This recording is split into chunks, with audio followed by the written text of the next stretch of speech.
Hi, everybody. We're here. Hello, hello, hello. Let's go straight into court.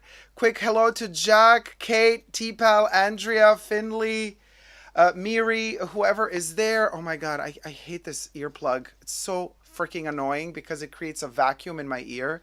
And then I just start yelling because I can't hear myself. This thing, 8 hours of this shit, I don't know how security people do it. Like, it drives you insane.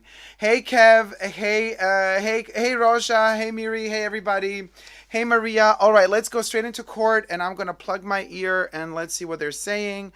Unfortunately, I've heard. Oh, okay. Are we unbuttoning? I've heard that Kate Moss might not appear, so I'm like super sad. We're hoping she will be here today. We're hoping. That's why she's in the thumbnail. If at the end of the court day it turns out that she's not there, I will change the thumbnail, of course.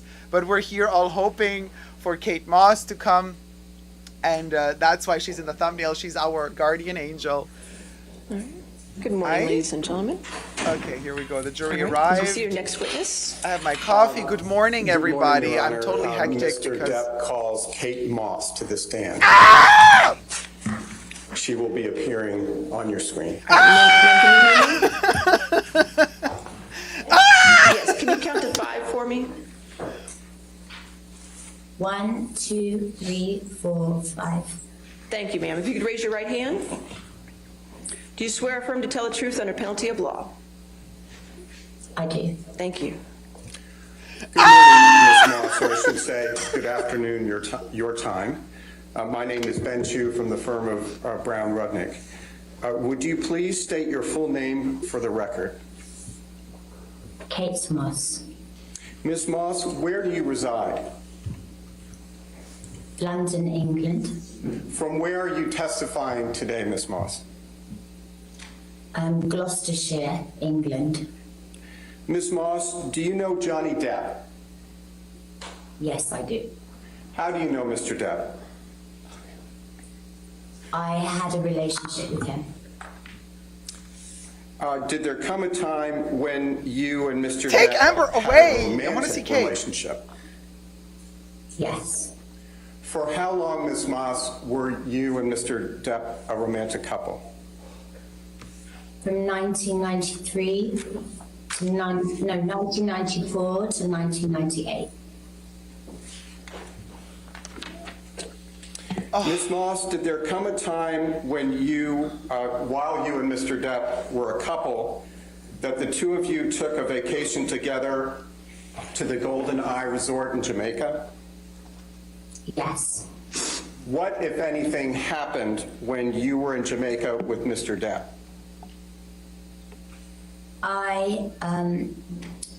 We were leaving the room, and Johnny left the room before I did, and there had been a rainstorm, and as I left the room, I slid down the stairs, and I hurt my back.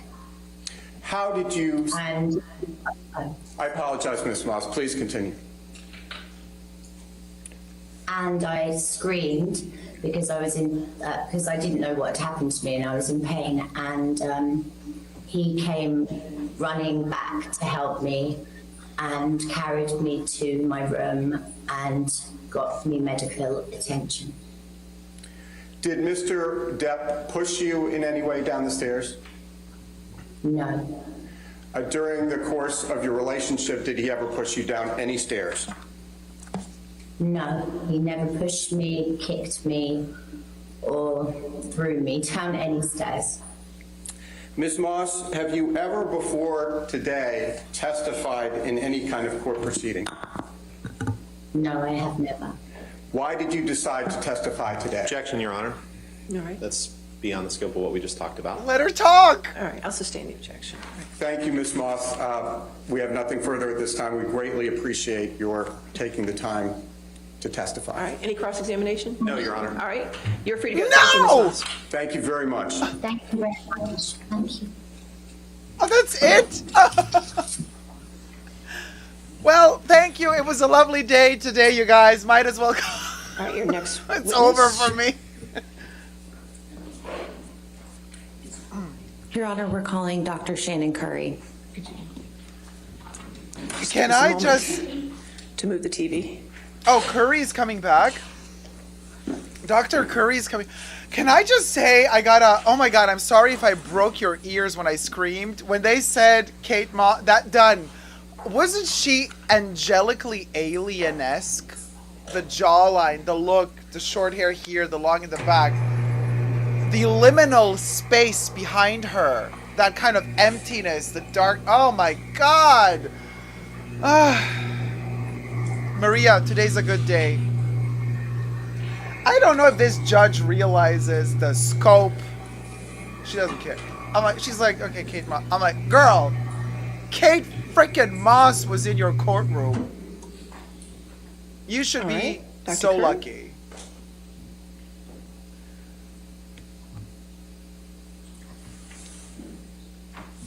Oh my God. Oh my God. I'm so happy we managed to get Kate. It was just 2 minutes. But we were there for it. We were there live for Kate. Oh, yes. Okay. I was still going to need some time to come down from all of this. From all of it. Her face is a sculpture, says Katie. Oh my God. I look fresh. Girl, I just woke up. I feel like a blob. Mr. But Jensen. thank you. Good morning, Your Honor. Dr. Curry, look at her owning the room. Look at her owning the room. Look at her owning the room. Shannon Curry, Dr. Shannon Curry. That's fine, ma'am. You're still under oath, so please have a seat, doctor. Dare I say owning the room a bit too much? Good morning. Okay, she said Good good morning, morning to the Dr. jury. Curry. Though. That Good was nice of morning. her. Can you remind the jury who you are and what you do? Sure. I'm Dr. Shannon Curry. I'm a clinical and forensic psychologist, and I'm here today to rebut the testimony that was provided by Dr. Hughes. Which of the opinions rendered by Dr. Hughes do you intend to rebut? So generally speaking, there are three main categories that I'd like to talk about today.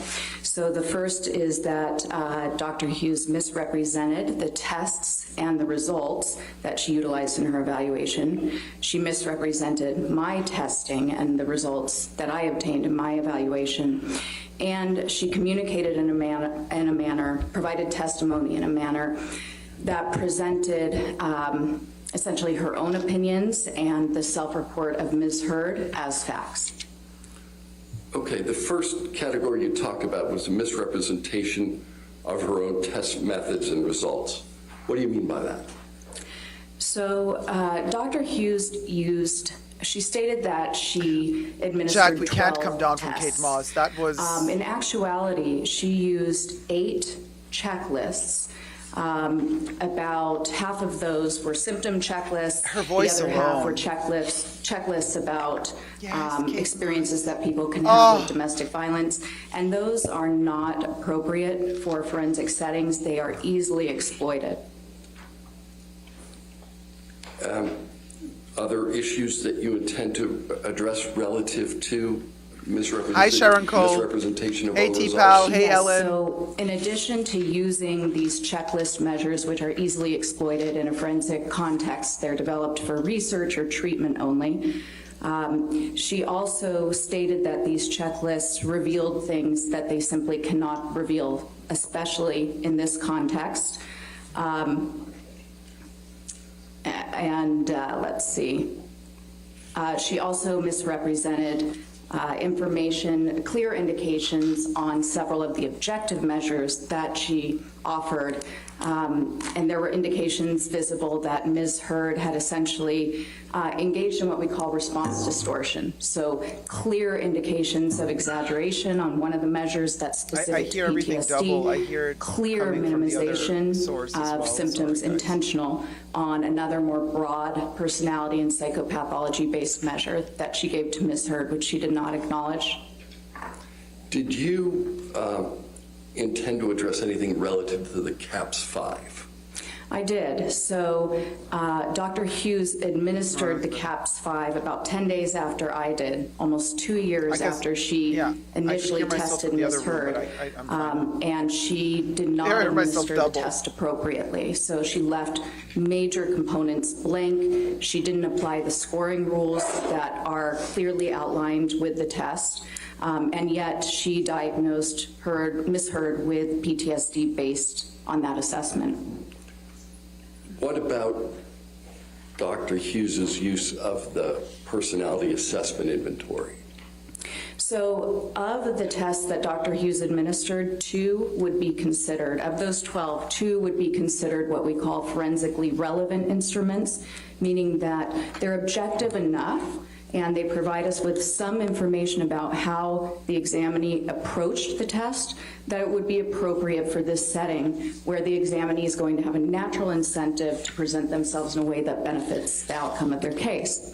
Now, I can't on the follow. PAI, I'm there were clear processing Kate. indications Like, this is that, insane. Ms. Heard And you was know what? responding It was and even more obtained scores in a manner that's impactful consistent because with it was so individuals who have a short. personality disorder. She appeared And there like was a also vision, an and a indication vision that, only several appears for a scales, couple we of call this seconds. Like, configuration. obviously, So you might have how are one we to main ever scale think that she you would notice appear is for more than a elevated. second? Then you look for additional power. subscale information to get additional the information power, on the what could intensity, be elevating darling. that scale.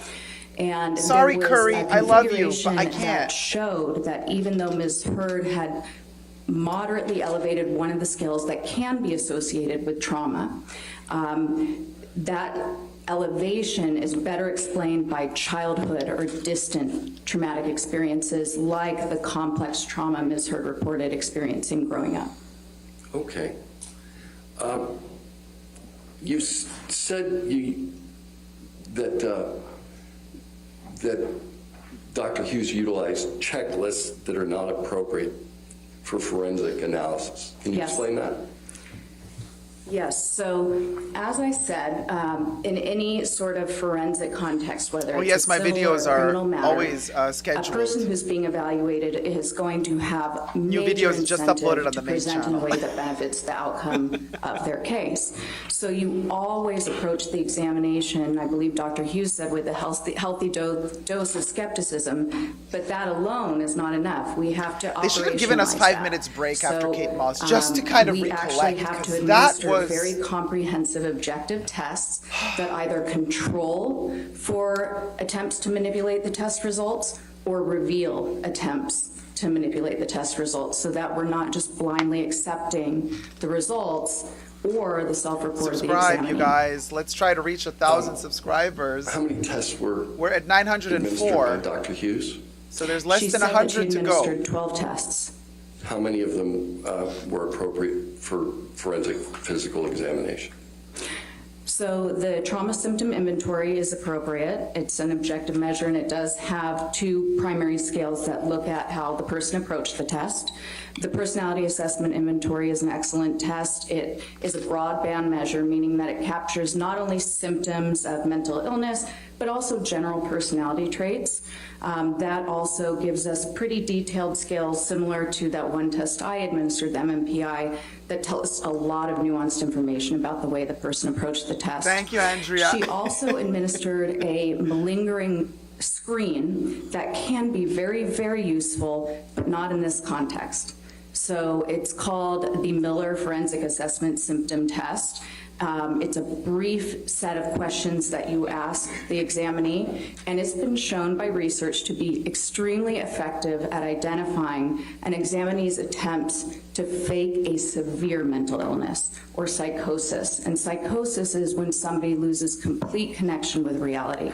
It's excellent for that purpose. It's actually been shown in the research to not be effective at all for identifying a respondent's attempts to fake PTSD, anxiety, or mood disorders. The questions are just too odd for somebody who has the wherewithal to be trying to have PTSD to endorse. They see through it. So she used that. That's a fine test, but not appropriate for this context. Of the various tests that she administered, how many were Hi, these Zara. checklists? 8 of them. All right, and what are you talking about specifically? Okay. So I had mentioned that there were 2 main categories of checklists she used. The first is the symptom checklists. Those included the Beck Depression Inventory. It's a brief inventory of items that essentially show all of the symptoms of depression that a person might have, and you rate which level of severity you have for each question. She also gave the Beck anxiety inventory, very similar, but just with questions about anxiety.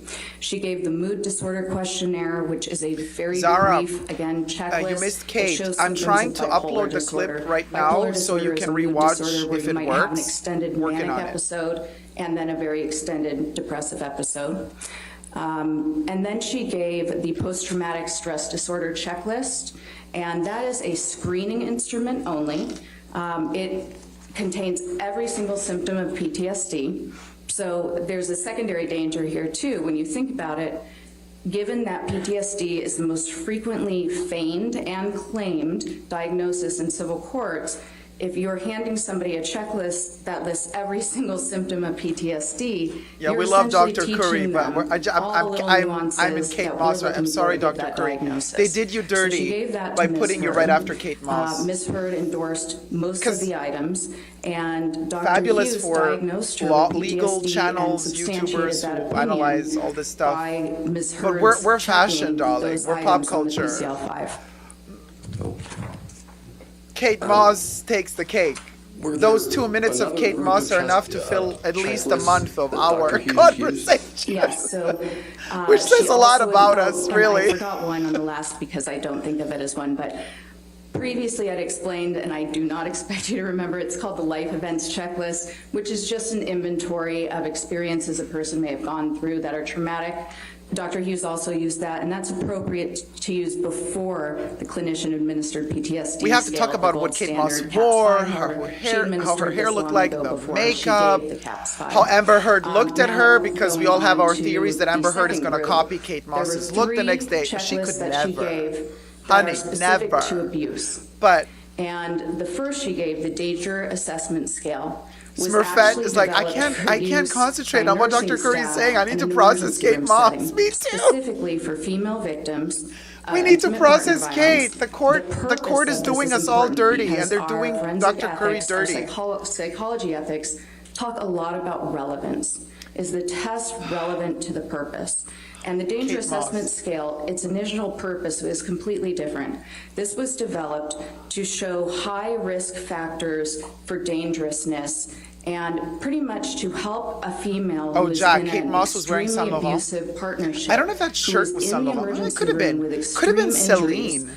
to stop The shirt. rationalizing, because if she has to check off all the things that have happened that year. Oh, honey, that have Kate been Moss, dangerous. you know Does he own what? a gun? Has he, I think won't Kate go into Moss all of them, threw but shade the more at she checks Amber off, because- the more likely it is. Did you that notice she Kate might Moss did the realize makeup that she like is in Amber imminent was danger, trying to do and the then makeup this accept whole time, resources but offered by the terribly? hospital Kate and Moss social did it work right to with the protect right her. shading. That was the purpose of this scale. It was Oh, she did never the right intended shading to be all right. used as a retrospective She's like, measure honey, to look back this in time is how you do and find out whether that abuse was contouring. occurring based on But one person's report years this later in is a how it's litigation. done. She also gave the Ah! conflict tactics scale revised, the second edition. Similarly, this scale was developed for research purposes, to research family violence. Again, there is no control for exaggeration or minimizing. It was just given to research participants anonymously so that we could get data on the prevalence of abuse and how abusive dynamics work. And Oh on my that, God, there's those 39 jaw- questions the where the jawline, respondent the indicates cheekbone, essentially certain abusive that behaviors they may have dead engaged in, glare and then straight into 39 the where they camera. indicate Ah! behaviors their partner might have engaged I in. live. And obviously, you can understand that in a forensic Live. setting, the respondent is likely to put Yes, a very Gloria, you minimal missed amount of Katie. behaviors they engaged in, and then Oh, yeah, scratch extremely, yourself, honey. Scratch yourself. increase the number of behaviors their partner You might should have. be so lucky. And then lastly, let's see. Oh. The abusive behaviors observation checklist was the third checklist she gave. This one has not, there's no known research even on its effectiveness for what it was developed. It's a theoretical, very brief checklist that was meant to be used for therapy, where an individual who had experienced domestic So, violence Amber Heard could might be watching my live essentially streams read because I was through talking some how of the great green behaviors that jackets would constitute work. violence that they might Look not what have she's been aware wearing. of. Green And jacket, if those green behaviors shirt, applied to everything them, green. or if some of those coping strategies were ones they utilized, they would check that off.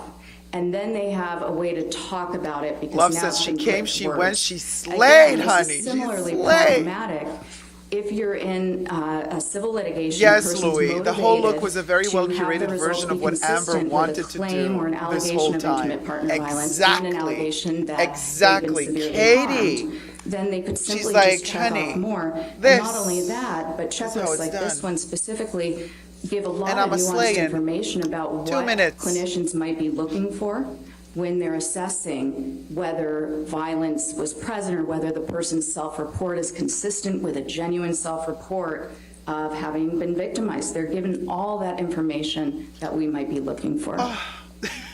I can't tell you how Can happy you this made talk me. specifically I cannot about tell you Dr. how Hughes's happy I use am of to have the- seen I think Kate you call Moss. it the It was a little PCL5. thing, right? God, I love that woman Yes. so much. So the PCL5 is the post-traumatic stress disorder checklist. This is Hey, different, Amizi. not to be confused with the CAPS-5, which I've talked about previously as being the gold standard. The PCL5 was developed by the National Center of PTSD. It's intended for treatment. So if I were, for instance, working with a service member who I know had Hey, Aisha, you been missed in Kate! combat, I would probably give this as a standard with my We're still going to intake. show her again. Before we I'm do the trying to see if diagnostic it's interview, possible. If it's it kinda possible, gives I'm going me to a read replay on it how maybe somebody when who's they're there for in a treatment, break. who we assume Sorry, can be Dr. taken at Curry, their word we because really love you. If they give us correct information, they're going to get But they an did you appropriate dirty by treatment. putting And if you they on give the us stand incorrect, right they might after not get Kate the Moss treatment they need. because So I would give this checklist to them, and then if they recognize this is some the of their fashion symptoms of bunker. PTSD, This is the totally they could Dacob check it section of the off, fashion bunker. and that Like, would Kate probably Moss indicate to me is that I need to then do the a next goddess. step if We they're can't. checking off We more can't. Yeah, we items than can't. not. I would probably Dr. Curry, we decide to can't. administer the clinician-administered PTSD scale, that gold standard interview, to find out more about a diagnosis. The last Yes, thing Catherine. is what everybody refers to as the Kate CAPS-5. Moss is so beautiful. Yes, the CAPS-5. All right. What about, well, you talked about forensic use. What do you mean by that? So when I'm talking Subscribe about to my crazy forensic channel, you guys. evaluation, Totally that's an Dacob. evaluation that isn't done for Let's get to therapy or 1,000K. treatment. It's 1,000K. specifically Let's get to to 1K. Oh my assist God, I the keep saying fact finder, 1,000 to subscribers assist or 1K the judge or first. the jury in the court by providing information about the you psychological can hear me scream status more when about I an individual, watch this. and that's an important delineation too. We My are not apologies for screaming psychologists. before, I wish but we I were was mind just- readers. I wish we had a crystal ball and could find out Because I just whether finished intimate saying, you partner guys, I violence heard occurred rumors and that look Kate back in Moss the is past, not going to but it's be nothing like testifying. that. And I Really, just finished it's a saying lot that. less interesting. And I We said, I'm look going to have at to change the data. thumbnail We if have she to doesn't control for testify. those response And then they're like, we would biases. like to call And to then the we stand also are Kate looking at Moss. And I'm like, function, which is really the bottom line of the assessment. Did the person have a I change lost in it. I functioning lost it. from before the alleged trauma, or in this case, the alleged IPV, to after? Is there a decline No, Kate in the Moss way was they're on going video, about their lives? video. Your Honor, may we approach? All right. Ah. Finley says, sorry, I had to step away. Missed what Kate said. Sigh. She was on Zoom, right? Yeah, Kate Moss called in from a liminal space. Her house looked like a liminal space. You know how much I love liminal spaces. So poetic. The darkness of it all. She was stiff. She was ethereal but sculptural, but also deadly in a way, like no emotions, but like very calm. Oh my God, she was everything. I could make an entire movie. Hi, Michelle, looking cute with the green shirt and the glasses. Boop.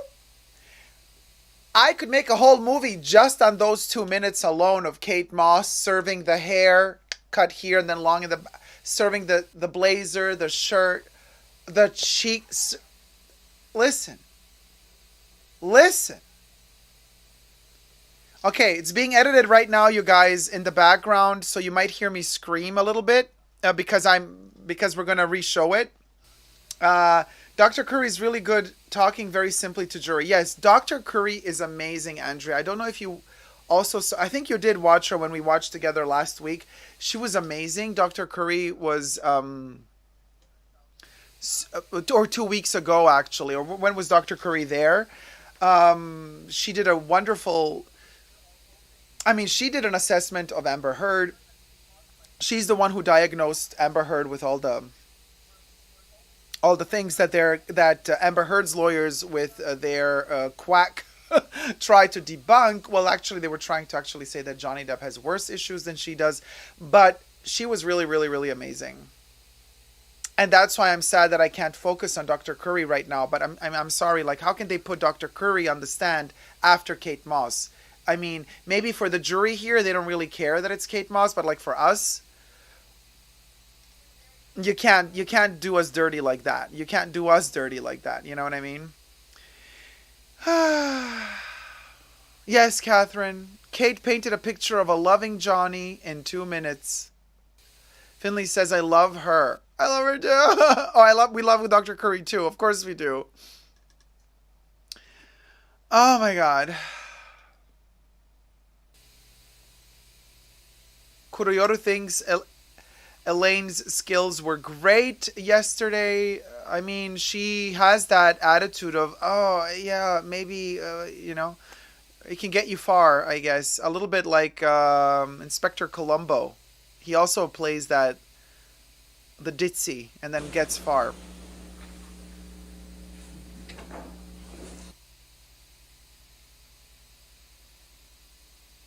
Kate Moore says Kate Moss looks amazing. Jack says, Dacob, I'm sure they heard your scream all the way in Virginia. Well, and Kate Moss definitely heard it. Let's look back at some of those domestic violence checklists that you were talking about. Okay. And did you see any problem with the use of those? Yes. What problems did you see? Well, Doctor, first of all, they shouldn't be used. So we do have professional standards that require that we utilize instruments that are relevant and appropriate for the particular setting, and that we substantiate our opinions based on data that is reliable from tested, accurate, reliable tests for the purpose. So there's that. It's inconsistent with the ethics. And essentially, they just shouldn't be used. They don't provide us with the robust information that it would be expected in such a high-stakes setting.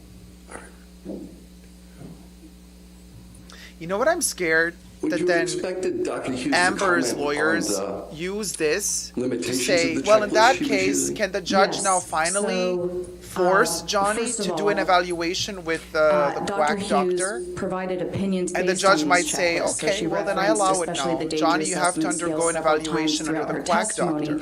And if that happens, that's not good. Because now the quack doctor has beef. We also have all of an them. ethical guideline and a professional standard as well that indicate that whenever there is question about the reliability and the validity, Kuroyoru, and in psychology, you guys, I'm we use off the term buying a validity to face talk about yoga course accuracy because of Kate of Moss. any Oh, of honey, the methods those that cheekbones we're are 1 in a using million. to, You're born that way. collect data.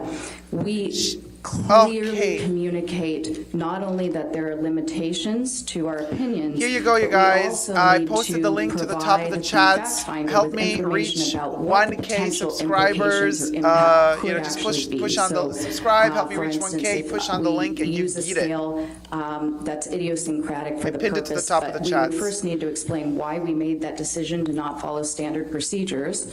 And then we would need to explain the use of this scale might No, Maria, there introduce would be some time potential, because Miss exaggeration of Thing this symptom, here can and- appeal. And so I'm Whatever the trying to verdict control for is that on way, but Friday, that was if one they of the reach a verdict limitations on of my Friday, opinion. You she have can to make it appeal, very clear. and they can Transparency go back is really at the and do center more. of good science The in extent general. of the appeal, we'll see.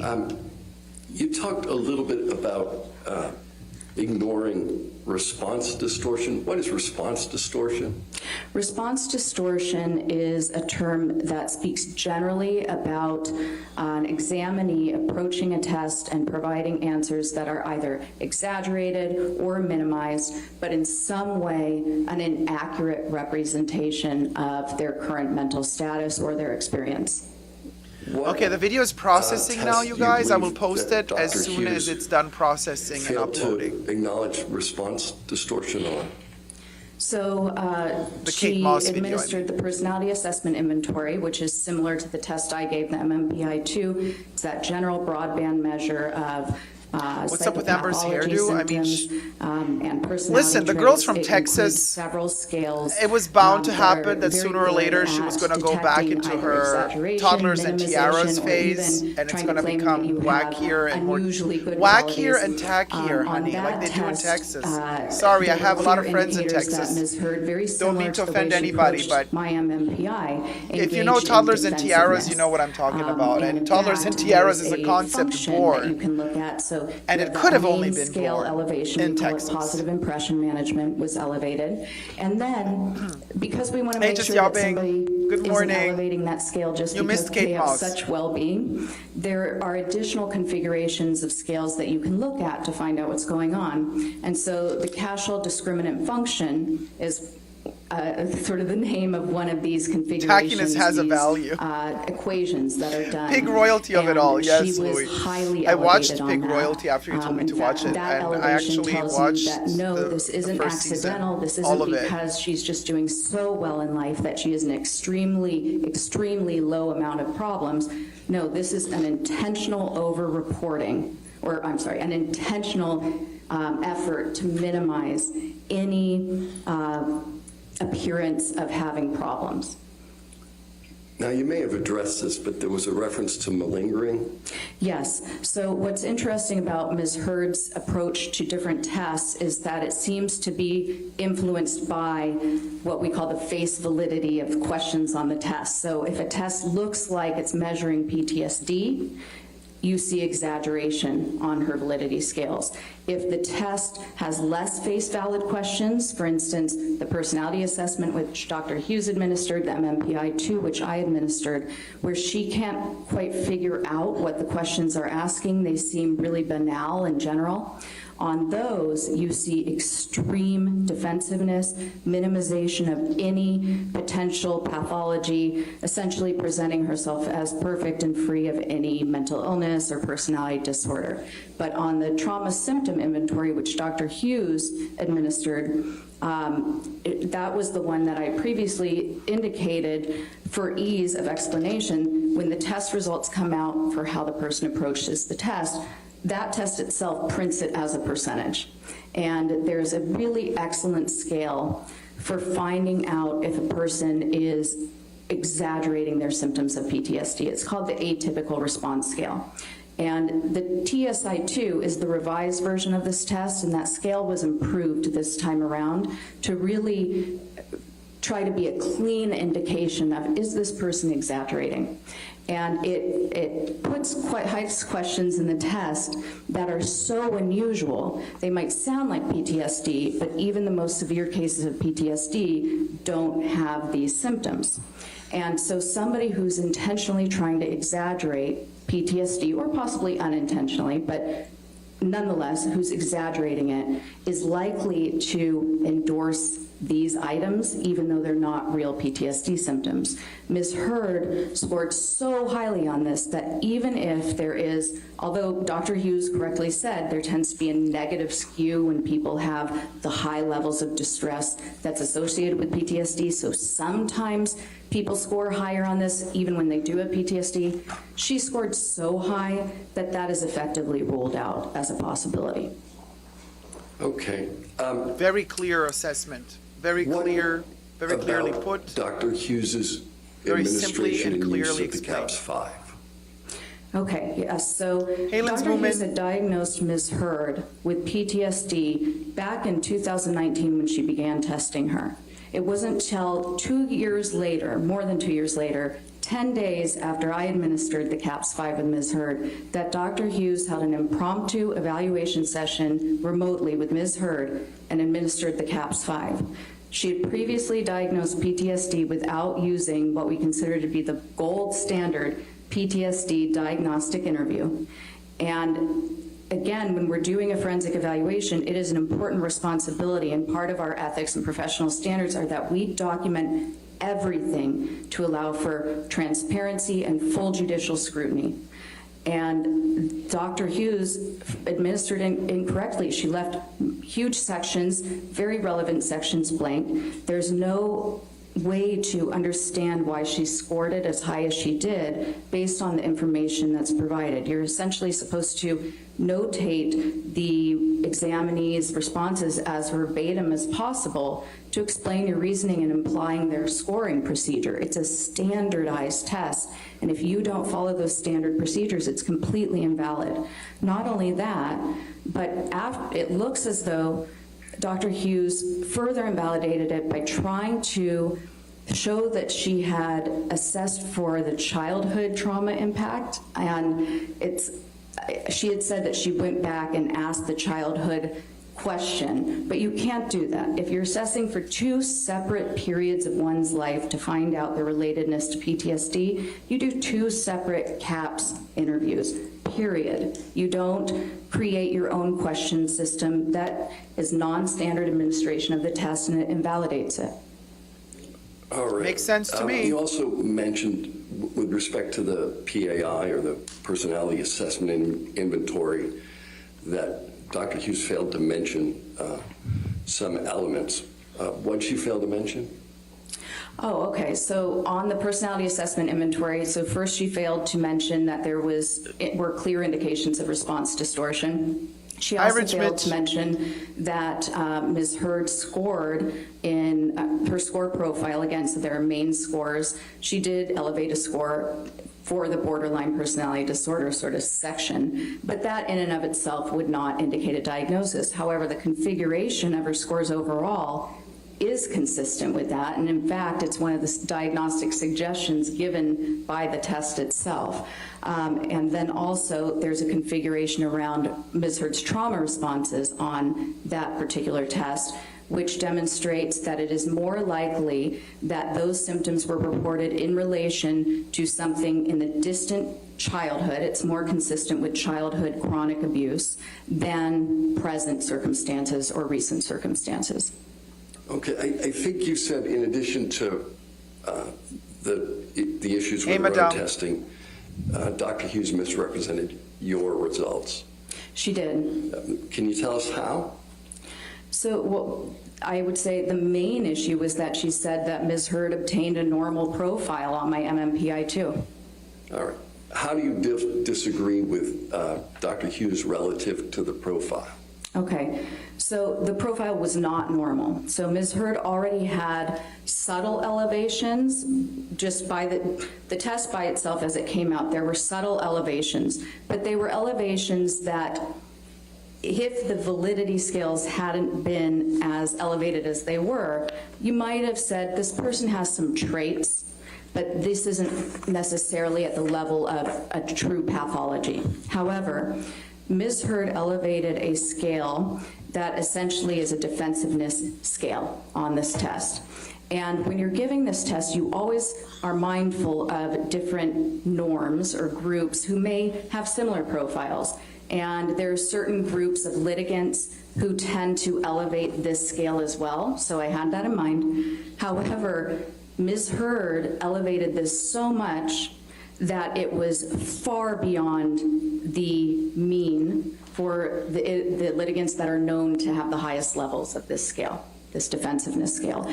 And when this scale is elevated to the level that it is, you automatically understand that it is very likely that those clinical scales, I keep doing this because I'm seeing it in my head, it looks like sort of an ECT. It's sort of these peaks you see on a graph. And when you see these peaks, and you have this huge peak over here for the defensiveness scale, what you know is that these peaks are artificially, they've been lowered or suppressed based on the respondent being so defensive. They still detected what's likely there for her, but it's not as high as it should be. So you make an adjustment.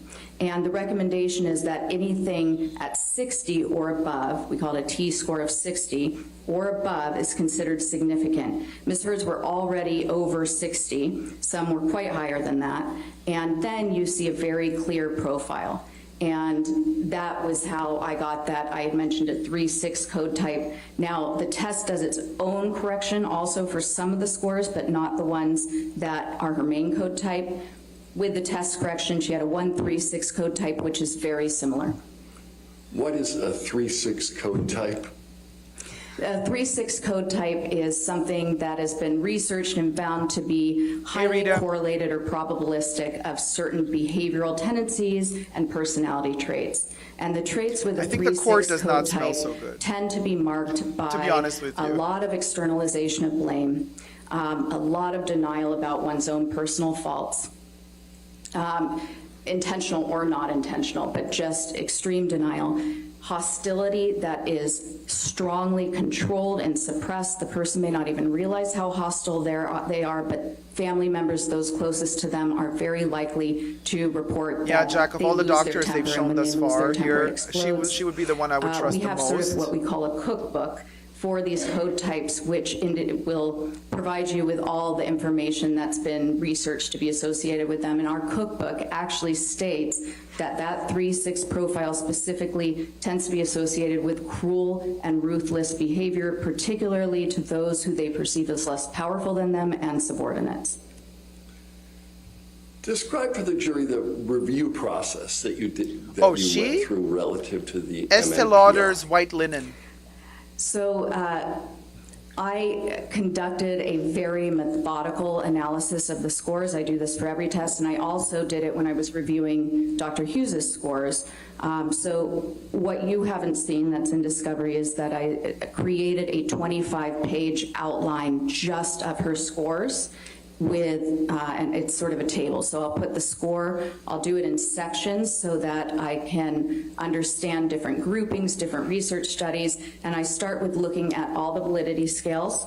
So I put in the score, and I'll even color the table to show me if it's kind of in the high zone, moderate zone, or low. She could And be then also if it's that- low, is it a significant Chloe low score, or is perfume, it just the- low so it doesn't mean anything? The orangey And beigey then bottle, I- you know, the in older right one side, from the, I what put was it, from all the the early research 80s? data that I found 80s? on this particular scale score. And so I start with the validity scales, the way the person approached the Chloe. test. Then I go down to essentially, we call these the first factors. So their overall sense of well-being and how well they cope. On this, actually, Ms. Hurd. Oh, yeah, the hair. Oh, she yes, that endorsed hairspray, scores honey. or, endorsed items that were the opposite of PTSD. So really saying that she feels free of distress and that she views herself very well. So then I go down to control, self-control, loss of control, coping abilities, and I put in the scores that are associated with that in the research and the test development. Then I go down to clinical and personality pathology, and I look at all the scores that are significant there, first with the top level main scores, then with all of the different sub-scores, again, citing the research, the meaning, the level of elevation, and what that means. And then I do comparison with different research groups. So for Ms. Hurd, I did a section that looked at all sorts of different scores that have been implicated with a PTSD presentation to see if any of those were consistent.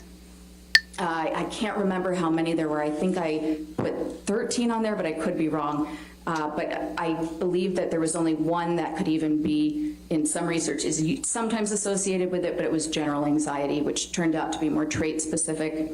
I looked at the scores that are typical of women with IPV. Hers were not consistent at all with those. I looked at the scores that were consistent with people who are frequently in litigation. Hers actually were. Okay, the very video is ready to highly be correlated posted with now, those. you That tends to guys. be I'm also also thinking of consistent maybe with a when 3-6 they're code type, in and a the reason break, for that post is it believed to to kind be of that play it they again tend here. to perceive themselves often as victims who need to avenge wrongs. But it's ready to be posted Were there to... Other results you believe Main Dr. channel or Hughes to totally have Dacob? misrepresented? For instance, Whatever. the TSI-2. Yes. So Dr. Hughes generally said that testing supported PTSD and that there was an etiology for her trauma of intimate partner violence. She did reference that essentially need it sent to me I so can't that I can remember if she download. said that the trauma symptom inventory indicated PTSD, but she did say that the elevation on that validity scale is consistent with PTSD, and that's simply not true.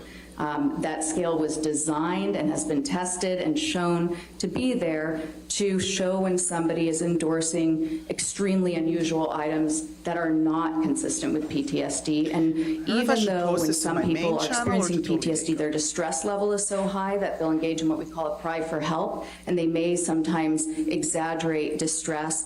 Again, when you're looking at scores as high as Ms. Hurd's, and then you're not download it seeing and then indications of re-upload PTSD in the more subtle tests where she doesn't know what she's endorsing, it's good evidence that her over-endorsement on that one test is because of the reason the scale was made, to detect exaggeration and feigning of symptoms. Is this the test that resulted in the 98th percentile Yes. score? Yes, on that atypical response scale. And what does that 98th percentile score represent? So that 98th percentile score just represents that among 98% of people who take that test would not have endorsed. She scored more of those unusual items that are not consistent with PTSD than 98% of people who have ever taken that test. Does that relate to this concept you talked about before called feigning? Yes. All right, What I'm is posting to feigning Totally again? Dacob the Kate Well, Moss feigning entrance is and my essentially screen. exaggerating symptoms of a disorder. ABB. I think the third thing you indicated you were going to talk about was self-reports and personal Thank you, opinion Savannah. Hi, as Savannah. facts. Thank you. What are you talking about there?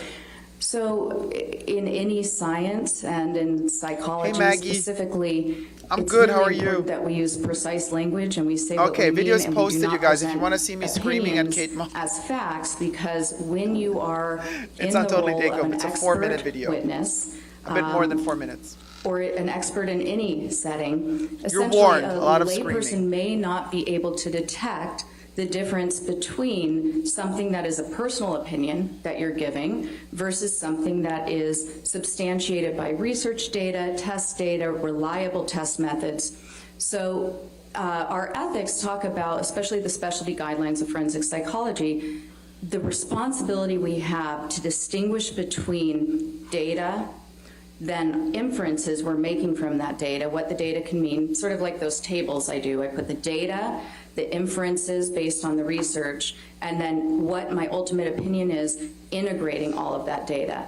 And it's very important that we clarify that to the fact finder, to the judge, the jury. That's our responsibility, that we do not cloak personal opinions or the self-report of an examinee as an expert fact or somehow scientifically based when it is just a personal opinion or self-report of an examinee. What do you mean by self-report? The self-report is essentially what the examinee tells you during the interview. Okay. When did Dr. Hughes do this most? She did this most when describing instances of alleged IPV. And there's also an issue there because one of our ethics also discusses the importance of relevance and withholding, essentially constraining our testimony to the data and not including private information, personal information that unnecessarily compromises the dignity of any of the litigants.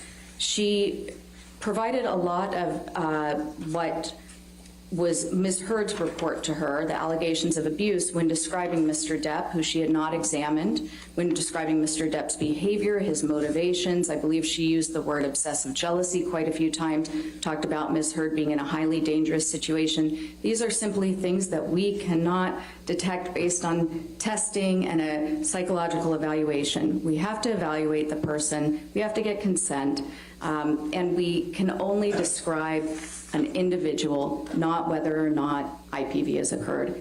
And we certainly shouldn't go into explicit details about sexual encounters or other things that are highly prejudicial, shocking, and hard to forget. All right. Dr. Hughes says that Ms. I Hurd hope the has jury is PTSD. going to really You focus agree? on what she's I saying. do not. Why not? The results of my multi-method comprehensive evaluation based on carefully selected, researched, relevant test instruments based on comparing those instruments to Ms. Heard's self-report, observing Ms. Heard's behavior over 12 direct hours of assessment, reviewing copious notes from prior therapists who indicated symptoms in their notes, reviewing the notes of Nurse Filati, previously Nurse Borum, who spent, I believe at one point, almost 2 months with Ms. Heard daily, reviewing the notes of her treating providers, all of the legal documents and discovery. There was no evidence of PTSD. How is evidence of PTSD generally exhibited? So really the bottom line in a forensic psychological evaluation is a change in functioning. That's what we're looking for. Again, I said we don't have a crystal ball. We're not wizards. We can't get into somebody's head. What we're looking for were there identifiable changes in the way the person engaged in their world. Were they able to keep a job? PTSD is an extremely disabling diagnosis. When a person has true PTSD, it is difficult for them to work. You'll see unemployment, job loss. It causes extreme levels of distress and impairment. There's divorce, there's isolation and estrangement from children, from family members, extreme alcohol abuse, often a string of sudden DUIs when the person never had any before. They become homebound, they can't go to the store. They're certainly not going to events.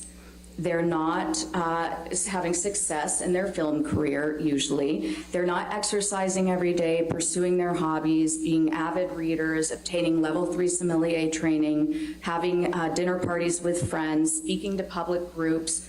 Those are just indications of very high functioning. This all makes and when you're sense. looking Total for sense a what she's saying, decrease to me. in functioning over time, that is Everything I say in this video is inconsistent with just that my decrease. opinion only, for entertainment purposes. Allegedly, What allegedly, about allegedly. Dr. Hughes' 3 total suggestion screams, that says Mr. Jack. Waldman's statements served as a trigger Oh my for God. Ms. Heard's PTSD?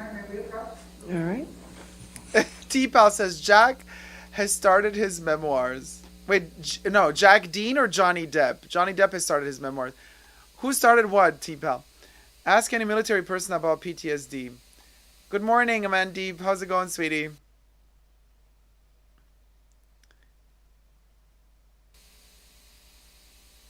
Wait, Maria says only 6 subs left? Wait a minute. Are we that far with the subscribers? No, we're not. We have to get to 1K today. Yes, subscribe, you guys. Subscribe. Oh, Johnny's writing his novel. He's drawing it in cartoon form. And,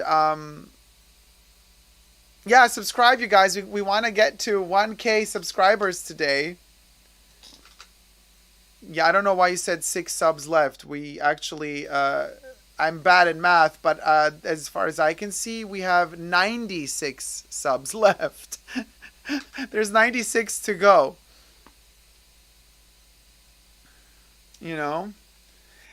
Oh my gosh. So I screamed 3 times. A Johnny illustrated novel would be cool. Oh my God, of the trial would be amazing. And it would sell like hotcakes, by the way. Gloria says, oh, thank you, Dacob. Saw the clip you posted. So relieved you didn't fall backwards. It was in the back of my head, of my mind. I knew I was not allowed to fall backwards this time. But I got so excited because I just said,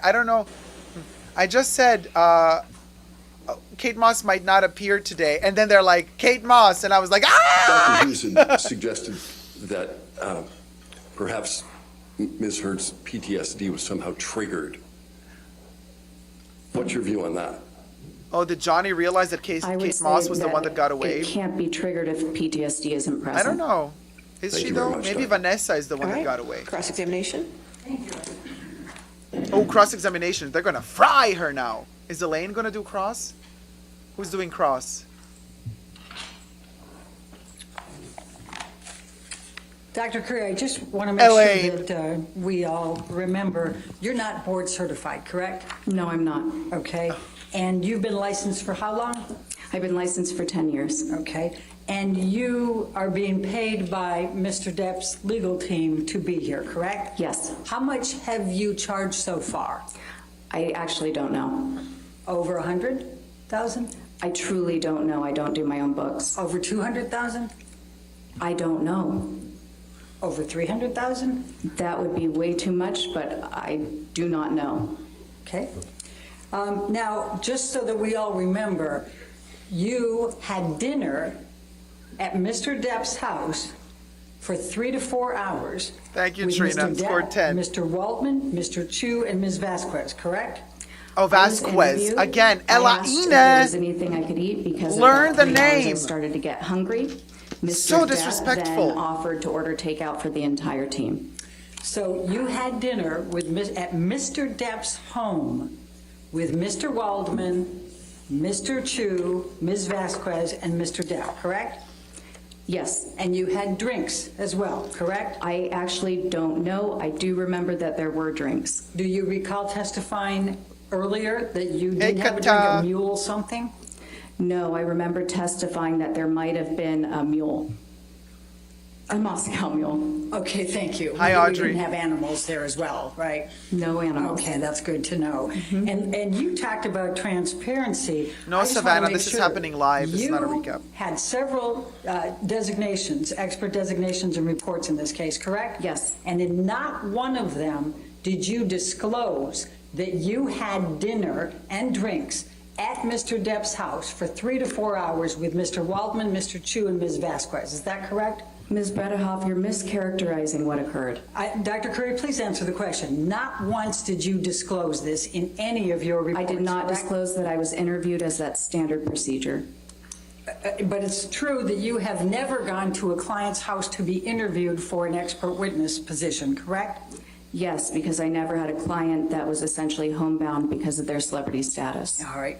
And you talked to Mr. Depp for 3 to 4 hours before Yes, taking Audrey, you on missed the Kate role Moss, but I posted the of clip assessing extra on Ms. Totally Heard Dacob. You and can watch it. It's like a deciding almost whether 5 minute she was clip. suffering from any distress, correct? I did not talk to Mr. Depp. I was talking to his legal team, and he was there to observe. He was present for the 3 to 4 Yes. hours. And are you saying now he just stayed silent and said nothing all day? I don't recall what he didn't or didn't do. I was answering questions. Okay. Now, your expertise here is limited Johnny to is whether looking at Amber Heard Elaine. suffers from PTSD currently. Is that correct? He's Yes, literally I was looking at her. tasked with conducting an evaluation to determine Ms. Heard's mental You know, we're all on status. very, very strict time limitations Okay. because we've promised to get this case to the jury. So I'd really appreciate if you just answer my question rather than trying to go further. Sure. Okay? Thank you very much.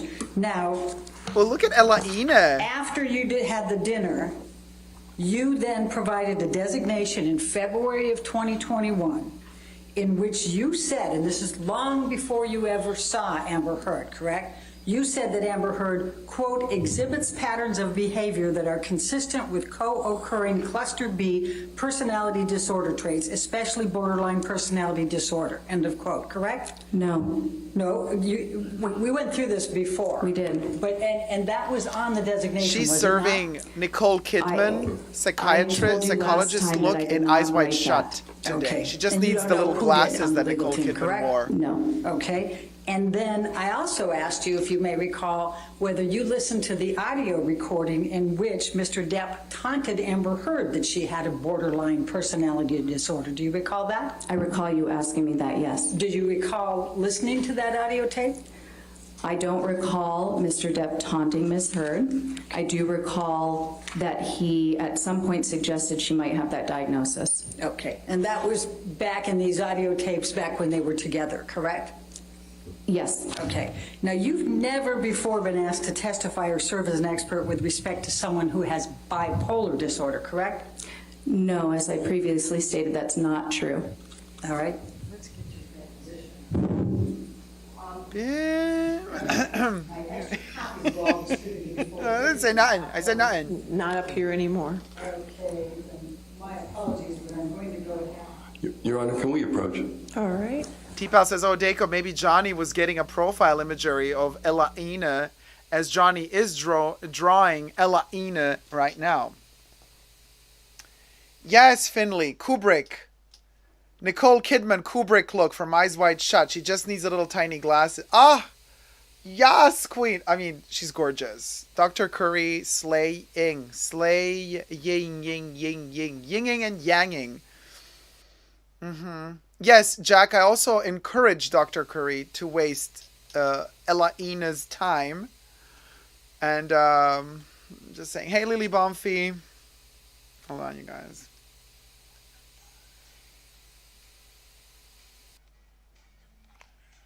Oh, okay. I'm just multitasking here. And the multitasking is posting the Insta story for the new video. Oh, the glasses! Yeah. They're not the Nicole Kidman glasses from Eyes Wide Shut, but these will do. Now, you recall testifying in your deposition on March 21, 2022, correct? Yes. And you were under oath at that time, correct? Yes. And the question I just showed you Of course she on was page under oath. 207, line 5, have you ever been asked to testify or serve as an expert with respect to whether someone has bipolar disorder? And your answer at that time was no, correct? Yes, I had forgotten that case. Okay. And have you ever been asked to testify whether anyone has behavioral or characterological conduct that suggests they may be an IPV perpetrator? I may have. It's difficult. After about 250 cases, it's difficult to remember specifically. All right. And have you ever been qualified as an expert in the area of IPV? No. And have you ever been qualified to testify as an expert in domestic abuse or violence? Domestic. Abuse or violence? Yes, that's been a component of testimony. Right. Oh boy, they're approaching again.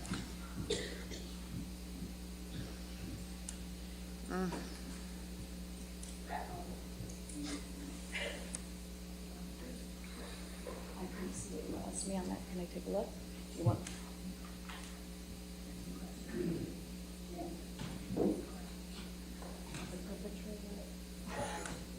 Okay.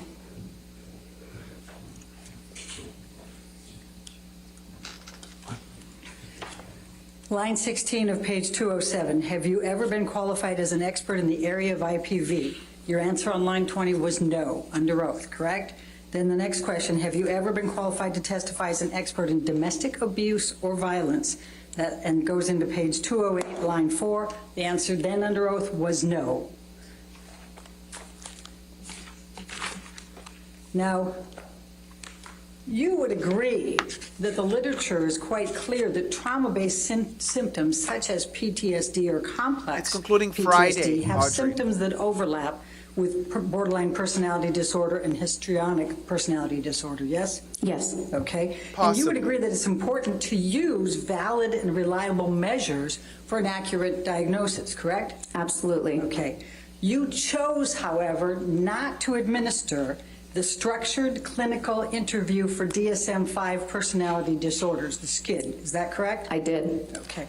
And would you agree that that is a state-of-the-art structured clinical interview? Not for a forensic evaluation with a sophisticated examinee. But to determine if a personality disorder is present? No, not in this setting. You don't agree with that? I do not. And you don't agree that that is the gold standard assessment for reliable, accurate psychiatric diagnosis? It's a good one, but for treatment settings especially. Okay. Now, did Ms. Hurd, you said you read all of the treatment records, right? Yes. Okay. Do you recall reading the treatment records for the psychologist Bonnie Jacobs, who saw Amber Heard over 5 years? I do. And did you see anything in Bonnie Jacobs' notes over 5 years in which she diagnosed Ms. Heard with borderline personality or histrionic personality disorder? Audrey, Monday Now, you is also saw Memorial the Day. notes of The Dr. court is not open on Monday, so they want to get it done. Correct? They're doing it And you Friday. even attended his It's a deposition, holiday on Monday. correct? Yes. All right. And he saw Amber for roughly 2 years. He was part of the Dr. Kipper connection, right? Yes. Correct? Okay. And did you see anything in Dr. Cowan's notes, and did he say in his deposition that he diagnosed Amber Heard with borderline personality disorder or histrionic personality disorder? I saw the symptoms clearly delineated throughout his notes and in his deposition. He does not use diagnoses, so he would not have diagnosed her. He said specifically in his deposition he did not diagnose her with that, correct? Yes, and he also specifically stated that he does not use diagnoses. All right. And you also have seen Dr. Banks, Dr. Amy Banks, the psychiatrist, her deposition, correct?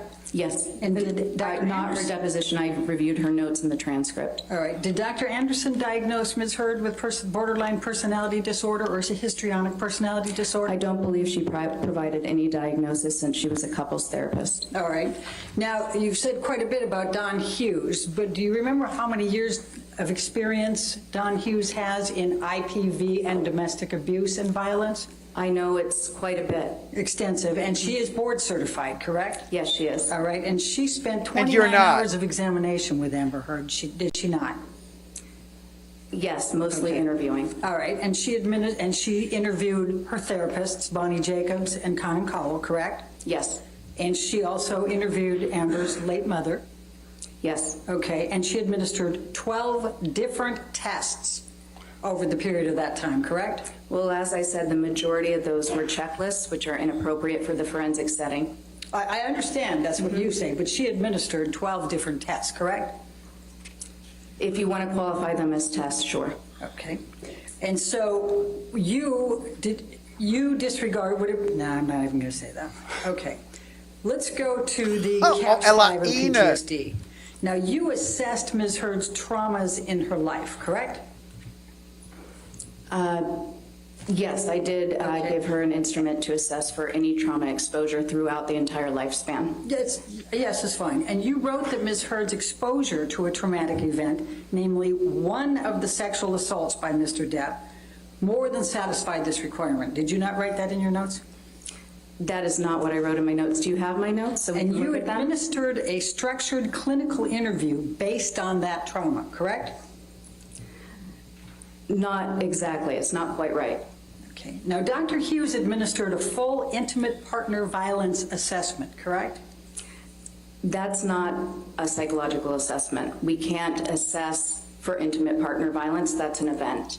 Dr. Hughes administered a full intimate partner violence assessment, She correct? stated that, and that's actually something I'm rebutting today. Okay, and you reviewed her psychological testing? I sure did, yes. Okay, and are you aware that in September 2019, Ms. Heard had a trauma-based symptom on many of those valid tests? Can you be a little bit more specific? Many of those valid tests, which tests are you talking about? Do you have a recollection of that, September 2019? She administered all of her testing in September 2019, so I'm not sure which one, except for the CAPS 5, which was 10 days after mine in 2021. Now, Dr. Hughes clinically evaluated those symptoms and established that Ms. Heard does have PTSD from the totality of the intimate partner violence by Mr. Depp, correct? That's what she stated, yes. Okay. Now, Dr. Anderson's clinical notes that said Amber had come to... Objection, hearsay. I haven't even asked the question yet, Your Honor. Are you going to read her notes? Well, no, actually, I wasn't going to read her notes. I was okay. going to ask a particular question. Okay. You talked about danger. Do you recall that in your testimony? Yes. All right. Now, if a patient comes to you as a couples therapist with two black eyes, would you assess that there may be a potential danger there? Sure. Okay. Did you read Dr. Anderson's notes? I believe I did. Now, you administered the Minnesota Multiphasic Personality Inventory 2, the MMPI 2. Do you recall that? Yes. And you used that to determine whether Amber had PTSD, right? Not by itself, but it was a part of the data. Okay. And in the 60 to 70 The lips do look a little bit more T-score plump. range for that test, Curry's lips, which, yeah. quote, deliberate attempts to mislead are uncommon, end quote. Isn't that correct? Sorry, could you repeat that? In the T-score section of that, for which assesses deliberate attempts to mislead, Do you recall? She scored a 60 on that test, correct? So there are multiple T-scores for each scale, so I'm not sure which scale you're talking about. Okay.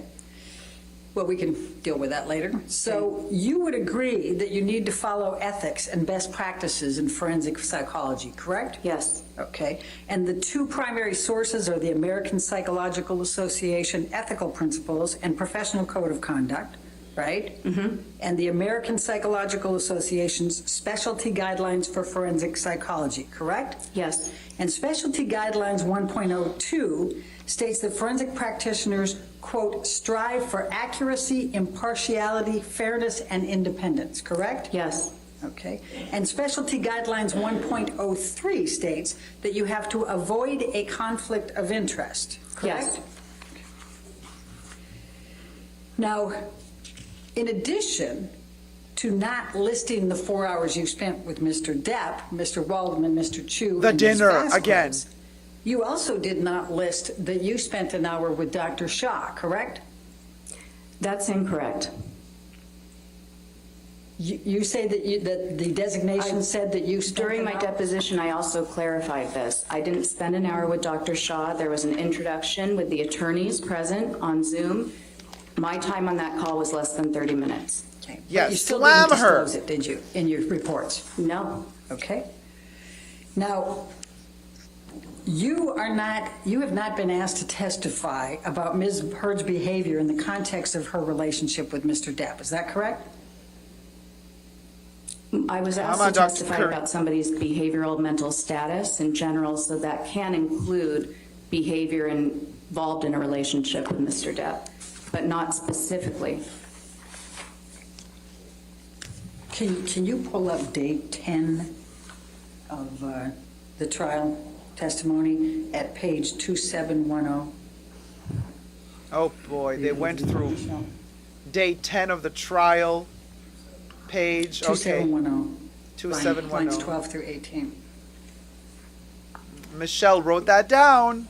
That's Michelle's job. May we approach? All right. All right. Oh, Elaina. Oh, Elaina, you're running out of time and you're getting desperada. And it shows you're nervous. But hey, after all the money Amber Heard is going to pay you or has already paid you, you're going to be able to buy yourself 3 new houses. Allegedly, possibly, just speculation on my end. Just my opinion for entertainment purposes only. None of what I say is connected to the truth or facts. Just speculation. Let's be very clear. Everything I say in this video, just for entertainment purposes only. Just my opinion.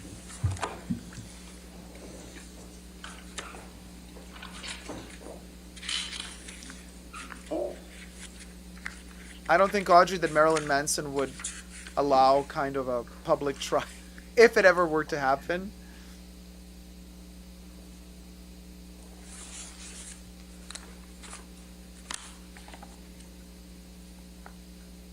Yeah, Amber's team always looks a little bit frantic and messy.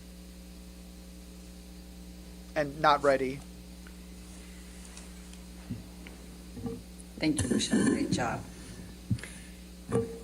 Okay, does the witness also have, okay. Yep. So, Dr. Curry, this is your testimony from day 10 in this case, and if you can look at page 2710, line 13.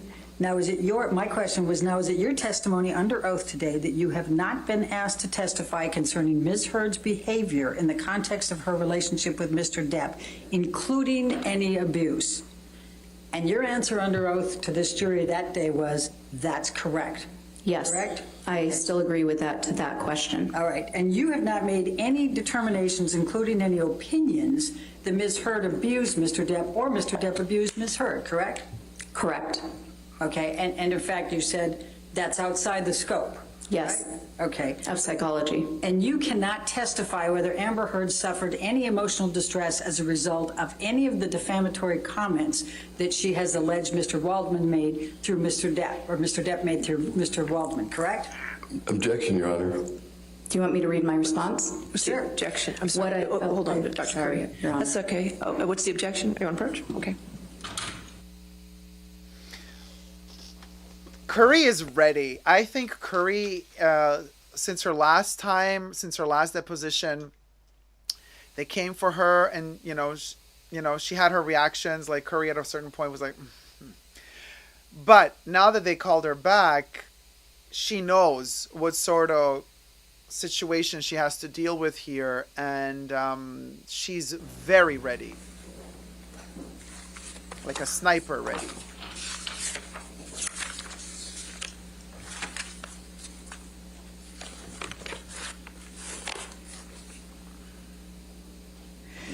Now, you have not rendered any opinion as to whether Amber Heard exhibits patterns of behavior that would suggest her allegations of abuse against Mr. Depp are false. Would you agree?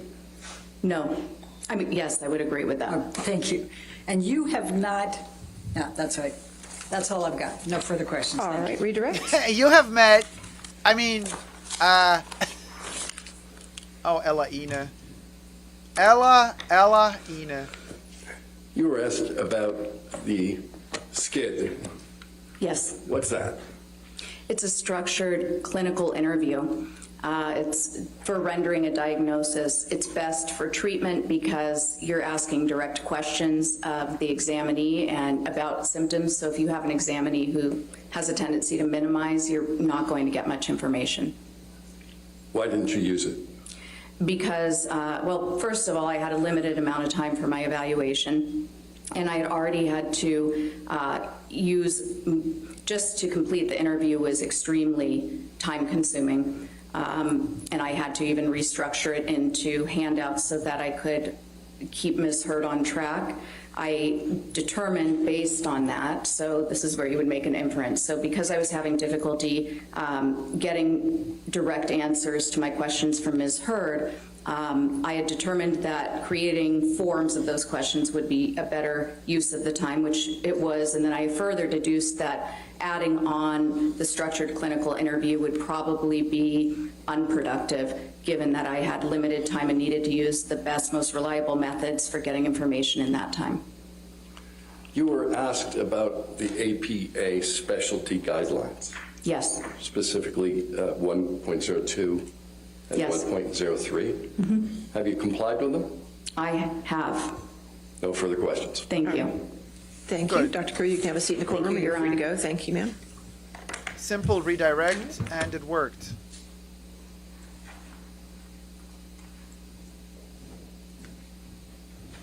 All right. Ladies and says gentlemen, go ahead and take our morning recess for 15 minutes. Do not discuss the case and do not do any outside research, okay? But she didn't free the witness.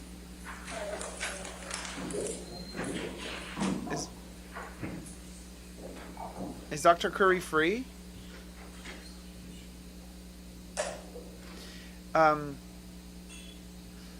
Katie says that's when you have an established wait. Katie says, I agree with the doc. That's when you have an established relationship with a therapy patient, Just for not planning forensically. purposes, Sammy asked Mr. Tobin to be here as early as noon, just in case with the fluid of the trial. I'm not sure what time we can get to that motion, so. That's fine. Okay, just to let you know. They need to work on that. They're going to find out who the next witness is. So let's go ahead and take a recess until 10:55, okay? All right, thank you. Thank you.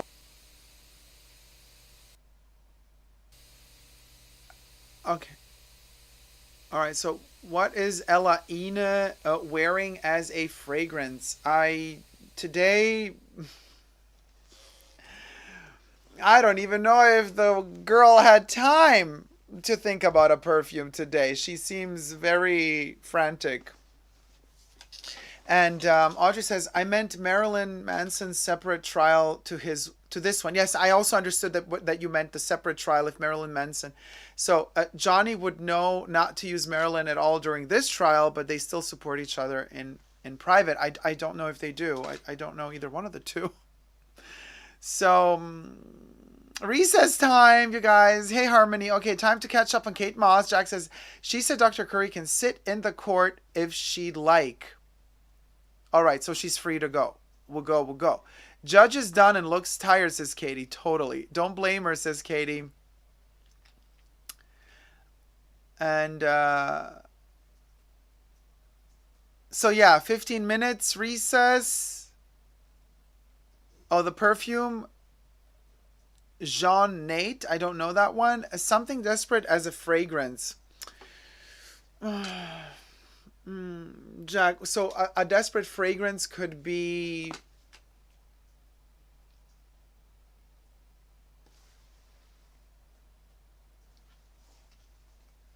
Why does Charlie always come to mind? Charlie always comes to mind, but also I want to say Vanderbilt by Gloria Vanderbilt. Vanderbilt or Vanderbilt? I think it's built. Vanderbilt. The reformulated, cheap version. You would think for, a lawyer of that stature. And Febreze, says Jack. And Fear Fragrance by JD, says Trina. Harmony, Febreze on the shade. Oh, the shade. Oh my God, you got Dacob. Can we see your hair, please? It looks amazing. Thank you. It's just hair in a bun. It's as simple as that. Little Star Wars moment. I guess I'm channeling a little bit today. I'm channeling a little bit Rey from Star Wars. Thank you.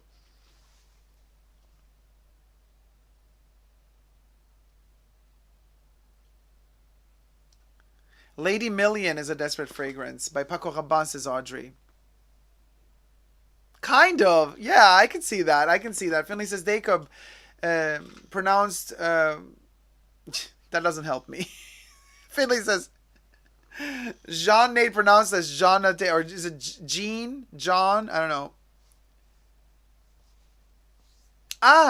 Okay, I think I know what you're talking about. Bath splash, etc. Yes. Charlie comes to mind as desperate because... Yes, of course, Finley. I think we talked about this. Sorry, I'm still Kate Mossing. Jack says, Charlie comes to my mind as desperate because it's used by teen girls who only have 15 minutes to get ready. Smurfette says, exclamation, fragrance from the 80s. Hey, Famika, I know, Audrey, I like to see a back shot of the hairdo. Finley says, yes, cheap. It was the first thing that came to my mind. So it's beautiful at Famika. Says Audrey. Oh, yeah, you popping to the Kate video? All right. Kuroyoto says, Dacob, I love how you do your eyebrows. It looks really classy. Thank you, Kuroyoto. Thank you very much. Pull them straight and then down, and you add that little straight corner. This is a very 30s kind of thing I like to do. Adding a little bit of line that goes a little bit outwards. It gives more focus on the gaze that you want to give. So it's something they used a lot in film back then, and it kind of, see, if you turn the head, it gives you that line. It gives you more severity and structure to the face, but also more focus. So it kind of comes across as if you're taking your time to also think about something, obviously, which I do. I don't just like blabber. Well, when Kate Moss comes on screen, I scream. So all hope is lost, but you catch my drift. Subscribe, everybody. Oh my God. I had to wake up so early. But you know what? Thank God I woke up so early to catch Kate Moss on time. She was the first witness. Kuroyoto says, exactly, reminds me of classy movies. Yeah, it's a 30s inspiration. Obviously, if I were to go more for a Marlene Dietrich look, I would have had thinner eyebrows, but I like kind of the thickness, like a 90s vibe. But then it's all about this corner here. This is the, you could pull them even more. You could pull it a little bit even further if you wanted to. But yeah, the hair, I mean, I didn't. I should have put some hairspray. It's kind of separating, but Actually, I did put a little bit of hairspray, but not a lot. But yeah, it's just a little clean. Almost, you know. And then there's this little tiny thing popping there, right? I can't really see it when I turn, but you can see it. Oh, I don't think Kate Moss wears Alien.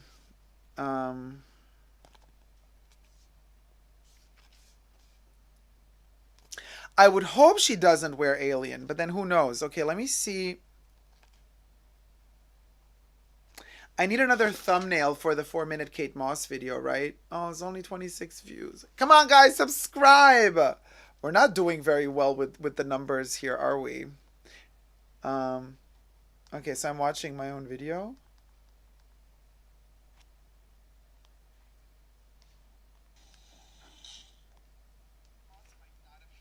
So I'm like super sad. we're hoping she will be here today. We're hoping. I'm watching the video. The thumbnail. I'm gonna scream now. The court day, it turns out that she's not there. I will change the thumbnail, of course. But we're here all hoping for Kate Moss to come, and that's why she's in the thumbnail. She's our guardian angel. Okay, wait. Good morning, ladies and gentlemen. Okay, hold on. Let me. Come on. Why can't I freaking go back or forth with this? This touch screen doesn't really work. Come on. Okay, hold on. I'm trying to. Ah! I want to push it back. It keeps going.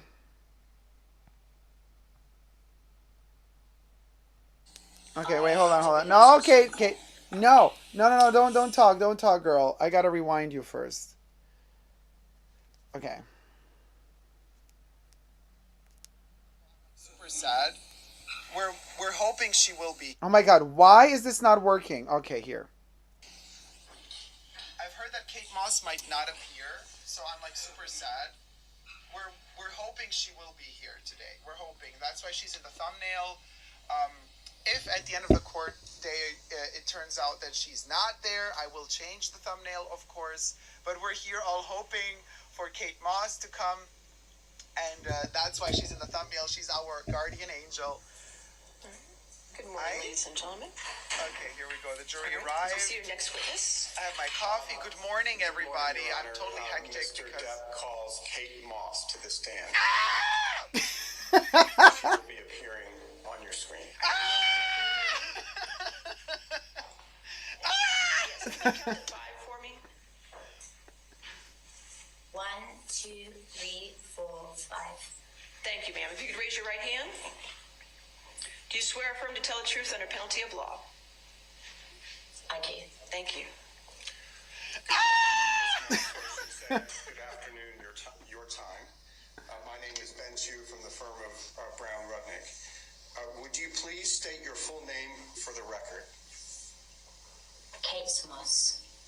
Ms. Moss, where do you reside? London, England. From where are you testifying today, Ms. Moss? Gloucestershire, England. Ms. Moss, do you know Johnny Depp? Yes, I do. How do you know Mr. Depp? I had a relationship with him. Did there come a time when you and Mr. Take Depp Amber had away. a I wanna see romantic Kate. relationship? Yes. For how long, Ms. Moss, were you and Mr. Depp a romantic couple? From 1993 to 1994 to 1998. Ms. Moss, did there come a time when you, while you and Mr. Depp were a couple, that the two of you took a vacation together to the Golden Eye Resort in Jamaica? Yes. What, if anything, happened when you were in Jamaica with Mr. Depp?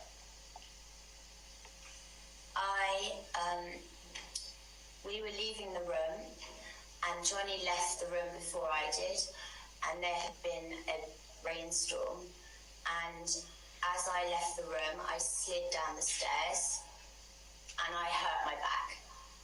How did you... And I apologize, Ms. Moss. Please continue. and I screamed because I was in because I didn't know what had happened to me and I was in pain, and he came running back to help me and carried me to my room and got me medical attention. Did Mr. Depp push you in any way down the stairs? No, During the course of your relationship, did he ever push you down any stairs?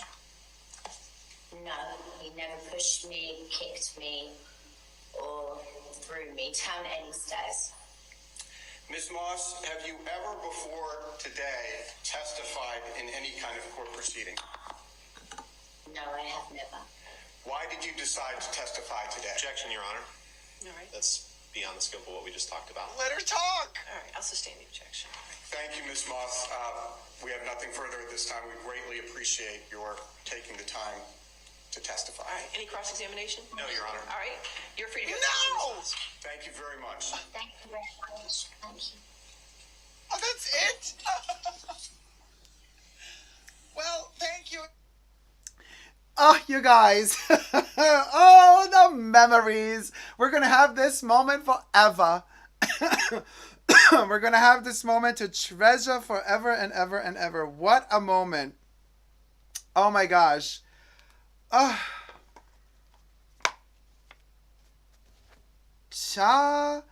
Holding this thing up for 4 minutes. Oh, I got a little bit of training. I got a little bit of exercise in this morning. Let me tell you, I'm feeling it. I'm feeling it. Both arms here. Keeping the arms, keeping this thing up for 4 minutes. Oh yeah. Oh yeah. It's hitting. It's hitting. Yes, Harmony. Very The Shining. Forever and ever and ever. Hold on, let me move the mic back to me. So, wasn't that something? So let me tell ya. No matter what happens, we'll always have Kate. A gem of a video, says Jack. Harmony says, no cross because out of time.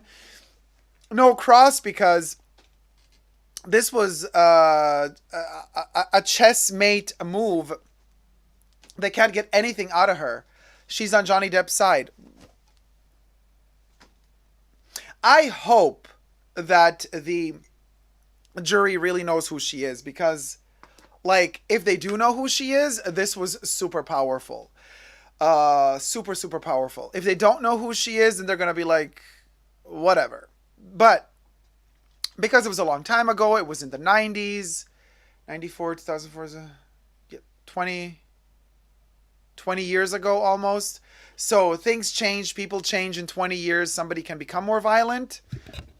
Or if somebody, abuses drugs and alcohol, people might become violent. Like maybe Johnny was not violent back then, but he might be violent now. But I think that, anyway, I don't know. So Finley says, I didn't realize they were together so long. 4 years is long in Hollywood. Yeah, that's true. Well, which also shows you that Johnny, he's not like a hit and run type of guy. He also spent a long time with Vanessa. And apparently with Winona as well. I thought they were together for a hot minute. And then you guys told me the other day that with Winona Ryder, he was together for a bit longer, right? I think at least highlights Amber garnishing the testimony with a necessary shade. First of all, that is so true, Caboose. And also, now that I've had a chance to rewatch it with you guys, when the camera panned to Amber Heard and I said, oh no, I want the camera on Katie. Now that I had a chance to kind of really focus on Amber's gaze, she did not give that look. Her eyes, after when Dr. Curry came to testify to the stand, Amber would look at her sometimes, but she had a different face. But when she was looking at Kate Moss, she squinted more. She kind of put the eyes more down. She was more sniper focused. She was more, like you guys also noticed, like jealous or angry or upset, Like I had the feeling she was looking at Kate Moss as one would look at a rival, at a rival in love, in looks, in popularity, in fame, in professionality. Like I had the feeling Amber's look, just my opinion, was very much like you can't be better than me. You can't be better than me. That's the feeling it gave me. But you guys tell me what you felt. We need Miss Wendy Williams, cameraman, on this trial. Shady, says Madame. I think it's because Amber explicitly mentioned Kate when in the stand. Audrey says, I don't think she's mentioned Winona at all. Says Audrey to Jack. Jack says, why not Winona testify? She just spoke to press about supporting him. Oh, right. So, and then Audrey says probably because Amber didn't mention Winona. So I guess the only reason Kate Moss was here was because Amber mentioned her. She slipped. And I've been also watching other videos. Oh, Audrey says, how did they break up Dacob? He was transfixed on that screen. It seemed like he was really looking at Kate Moss. I mean, who knows why they broke up, how they broke up. So what did Amber say? I think she said something like Johnny pushed Kate Moss down the stairs. And Kate Moss came to say, no, he never pushed me down the stairs. I slipped.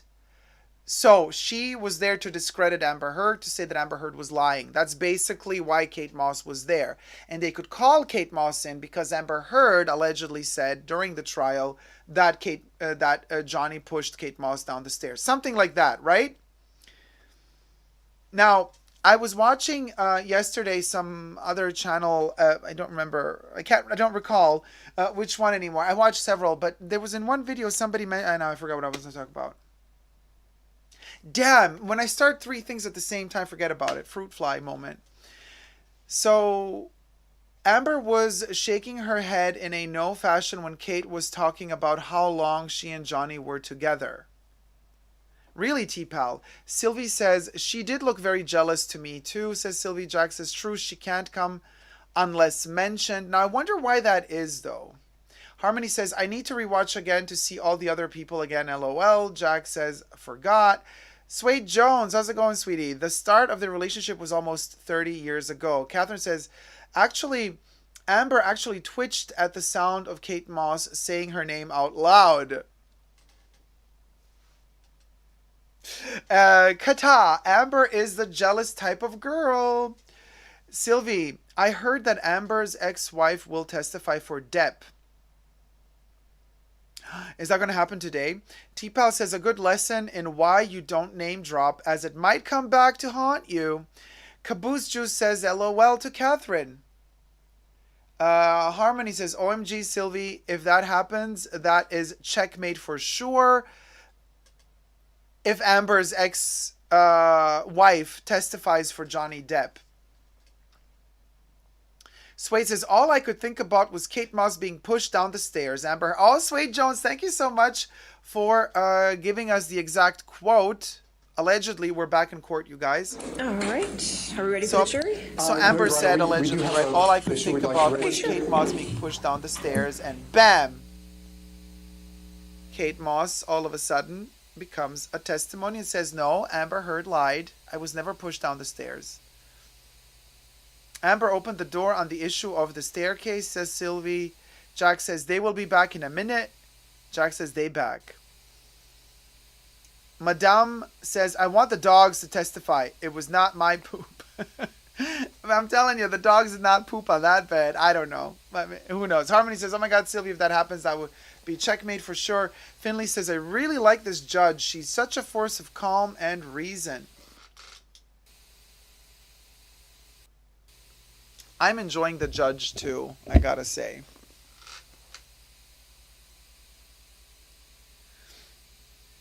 I wonder if Elaine would ever mispronounce the judge's name, like she always mispronounces Camille's surname, or the name of many other people. And I'm glad that the guy who works or co-owns or co-owned or co-owned or co-worked at the what was it, the camp? Shady Pines? Shady Pines, ma. When he corrected Elaine about the name. Because she was like, oh, Geraldine? He's like, no, it's Geraldine, actually. The Trailer Palace. Yeah, the Trailer Palace. Caravan Palace. Trailer Palace. And then And then the lawyers tried to make him look like, you're just here to promote your trailer palace, aren't you? You're just here to lie, aren't you? And you know what's so funny? I actually heard somebody yesterday on YouTube say that they think that he was not a good witness, that they think that Amber's lawyers managed to discredit him, and that they think that he came across as just wanting publicity for himself. And I couldn't help but wonder. Now, the person talked... Okay, Michelle. Hi, Michelle. And I couldn't help but wonder, was the person saying this in that other YouTube video homophobe, maybe? Subconsciously, not knowing? Because it's always so bizarre to me. Now, I know that this is obviously, you can't talk about this in the court of law, but we're on Totally Dacob here. We're not lawyers. So we talk on emotions, baby. And emotionally speaking, I feel just because he was a little bit more effeminate, a lot of these cutthroat shark lawyers tend to discredit him and be like, you know, almost like saying like, oh, sissy boy or whatever, like, oh, don't take him seriously. Like he's just trying to... And I have the feeling he wasn't being taken seriously because he did come across as gay. And I did not like that. You people on YouTube making videos about this. You never mentioned this, but I read between the lines. Just my opinion. Harmony says, I mean, Mr. Knight did admit to writing biased tweets.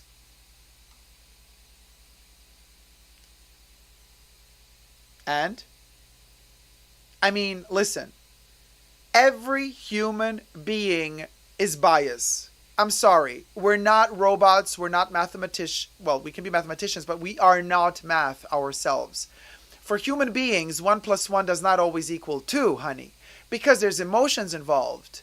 You can't just detach yourself and not have an opinion or judgment on anyone. At the end of the day, the boss here is also called what? A judge. Yes, she abides by the law and there's rules to find, but there's also wiggle room there and there's also emotions involved. You have the right to dislike a person. I mean... What are the attorneys discussing with the judge after the breaks? Still trying to learn how this trial process works in the U.S. There's a lot of things that they're actually talking about. Certain directions for witnesses, who's coming, who's not coming. Somebody, maybe they're trying to block something and the other party is trying to say, no, we actually want it to happen like this or like that. This is the program. So they'll kind of keep each other up to date. I don't know. He has a yellow liquid in that thing today. Jack says, I like that a lot of Johnny's witnesses have been feminine men. That is true. The psychiatrist, or was he a psychologist yesterday, Mr. David Bowie, enough said, right? Catherine says, does the doctor get accused of self-promotion? I think there's something to what D says. So, obviously, again, it's the judicial system that I think in America, I mean, they love, you know, all of this. But I don't really like the judicial system in the States fully because certain things are just not, you know, like, for example, when you call the doctor to testify, that's a specialist testifying. They get paid. While the jury is forced to sit and listen to this bull crap for 6 weeks, and I just heard from you guys the other day that they only get paid $15 a day. So they lose their job for 6 weeks. They don't work. They don't get money, and they get paid only $15 a day because it's their duty. They're in jury duty. While the kooks like that. Spiegel doctor, total quack, gets paid hundreds of dollars an hour. What did they talk about? I'm just like paraphrasing here. What did he get paid? Like $60,000 throughout all the years of this trial happening. So, I mean, it's very unfair. So the doctors that are, or any witnesses that are called in as professional witnesses, they get paid. If you're not a professional witness, you do not get paid to testify. So again, you know, it's all very sketchy and shady, and I don't think any witness should get paid to testify. It's not fair. Oh, so, okay, so they studied and paid a lot of tuition, and they paid for the universities, hundreds of thousands of dollars. They get paid to testify as witnesses. But a person who works at McDonald's who saw somebody slap somebody else and is like a key witness of the trial gets called in to testify. Well, no, honey, you're not going to get paid because you just work at McDonald's, you know. And it just, I don't like it. I don't like it. Sylvie says, I think they might be talking about the motion TMZ filed yesterday. Oh, interesting, Sylvie. Thanks for clearing that up, or for bringing that up. Jack says, again, he doesn't own the company anymore, so publicity is out of the question, says Jack. Good point. Harmony says, yes, Jack, I agree. Jack says, we had the psychologist, the trailer palace owner, the personal assistant, maybe another. The personal assistant was also very feminine, wasn't he?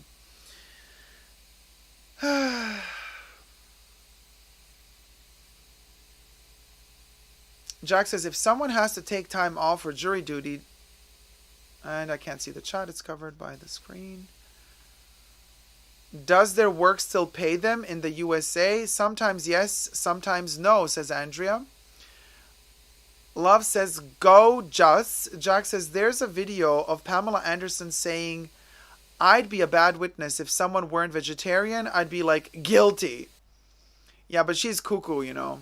Way too obsessed, you know, because her and Vivian, they're like Vivian Westwood, they're besties, and they're both a little bit extreme in that respect. Sylvie says, you're often able to get out of jury duty due to work obligations. I've used that excuse a few times.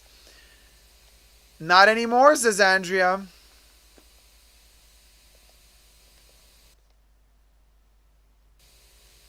So you guys, this could be the TMZ thing, if they're spending so much time talking about it.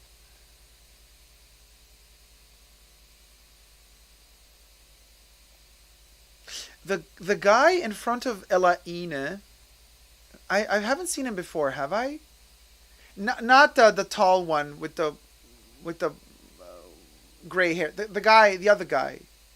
Now he's in the corner. He's like flipping the page, the paper. Oh, looks like an intern. Love says, I wish I was that can of drink Johnny is sipping. Well, there you go. We're having moments here, you guys. We're going through the motions here. Some companies will pay you for jury duty. Mine does, says Smurfette. Oh my God, the light brunette. Jack the shade. Wait a minute. That hair is colored, isn't it? What is going on with that hair? Oh my God, I'm just noticing now. You would call it light brunette. I would say there's a tint of ginger going on at the top. It's like when you try to bleach your own hair and it doesn't go well. It turns kind of all yellow, and then you cover it up. But then when you wash it a couple of times, the dye starts washing out, and that's the color you get. Hey, Asia. Asia A. Hi, guys. So happy to see you again. Hi, Dacob. Hey, sweetie. Welcome. It looks like another case of premature thinning, says Jack Dean. Oh my God, you guys, be sure to subscribe to my channel. We are at 907 subscribers right now. We're moving towards the 1K motion, and hopefully we're going to get there sooner than later. Yeah, it is what it is, though. It's not moving very quickly. Now, obviously, when it comes to this trial, I've been super busy and I've been on and off. I mean, I do have 3 channels to run, plus I've been traveling, so it's been hard for me to follow it on a regular basis. But people who have jumped on this trial from the get-go and have been streaming every day, they really massed up a substantial amount of following, except those are usually lawyers who have YouTube channels. And I do wonder how they're going to keep going after the trial is over, because for them, interest just weighs completely. After this trial is over, you know, you got to find another trial that's interesting to talk about. While for us, honey, we could talk about Johnny Depp. We could do a pumpkin. We can do a pumpkin bag unboxing. My hair attached to it. Oh my God. You know what I mean? We can do a Louis Vuitton unboxing. We can talk about Masters of the Universe, the Golden Girls, TV shows. So there's a bit more flexibility to my channel than what meets the eye, which is why I say subscribe, because you get a very big package of pop culture, not just courtrooms. You know, just saying. Honey, let me tell you. Asia A, we already had Kate Moss today. I posted the video, the little almost 5-minute video clip to my Totally Dacob YouTube channel, so you can check that out. Kate Moss was the first witness today. And you can hear me scream about, or we can talk about Baby Yoda too. You know, Baby Yoda, the Golden Girls, Twin Peaks, all the new TV shows coming out. So that's like everything we talk about here. And of course, I mean, this trial is ending this week, most likely, possibly, if the jury reaches a verdict by Friday, and they decide whether or not Amber is guilty or not for defamation. And then the verdict is delivered, and you best believe. And listen, what is shocking to me is that I heard that some people tattooed some scenes from this trial to their skin, to their bodies. I'm like, how can you do that? I mean, this thing is over. Although I gotta say, Kate Moss's facial expression, I mean, that's tattoo worthy. If you really wanted a tattoo of this trial, it would be Kate Moss's look as she testified today. But like, to tattoo this on your body, seriously, you guys, like, it's over next week. Like, moving on, old news. Let's talk about something else. It's fun now. It's a good bonding moment. The whole community gets together. We get to talk, analyze this stuff together. You know, there are some fun moments, fun time, fun psychology. Get to analyze people, throw some shade, read little gossip, kiki. All fun and games. But next week, honey, you best believe we're moving on to other shores. We got other stuff to talk about. So, you know, there will always be pop culturally connected legal cases sooner or later, more or less. And you know, lawyers that do have YouTube will find always something to talk about for sure. But it's not going to have the scope that this particular case has had thus far. Unless some other really famous couple, well, Amber Heard is not famous. Unless somebody really as famous as Johnny Depp again pushes for a public trial like he did now. But mind you, he was working on this for many, many, many years. It's not like he just decided, let me, you know, sue and let's go to court. And 2 months later, they're in court and it's all televised. This has been many, many, many years in the making until we got to this point. So obviously, to have a trial of this scope again, it would probably take another many, many, many years. So to all those YouTubers who dedicate their particular content to legal matters like this, I say good luck to you after this trial is over, because you're going to lose viewers, obviously. But that's normal. That has nothing to do with the quality of the YouTubers. It has to do with the actual lack of content to talk about, or lack of content that is so polarizing, like this thing. Look at all these people. You've been asking me before, how do I think, look at all the people here. How do I think the court smells? It's stinky, because all of these people have been waiting like 20 hours outside to get in. First, right? No shower, no nothing. Best believe it's stinky. Every night they stand in line from 1 a.m. I heard, to get a chance to be in court, to witness this. So you best believe it smells like a teenage locker room in here. Oof. I hope they have good air conditioning, or just a air ventilation system. So when the jury comes in, the judge does not stand up for the jury. I don't like that. I think the judge should also stand up for the jury, to be perfectly honest with you. The jury is the one that loses the most time, that doesn't earn any money. The judge is paid hefty salary, and the jury has to decide. Why doesn't the judge stand up for the jury as well? Did Michelle stand up? Is it here? All right, thank you. Are we ready for the next witness, or do you want Yes, to? we Michelle called, didn't Mr. stand Depp. up for the jury Okay. either. Okay, next witness is a Johnny Depp witness.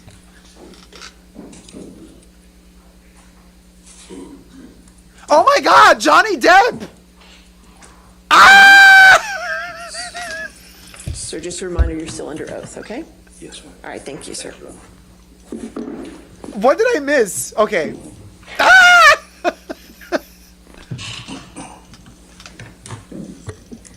Good morning, Mr. Depp. Good morning. We heard a lot about some statements that Mr. Waldman made. Do you remember that? Yes. And Mr. Waldman is your attorney or was your attorney? Yes. Could we please pull up Defendant's Exhibit 1245?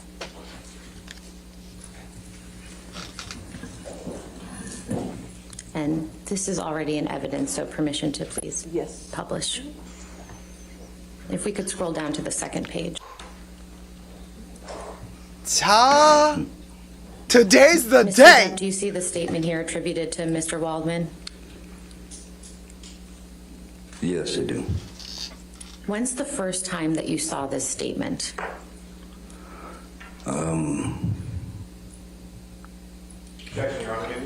All right.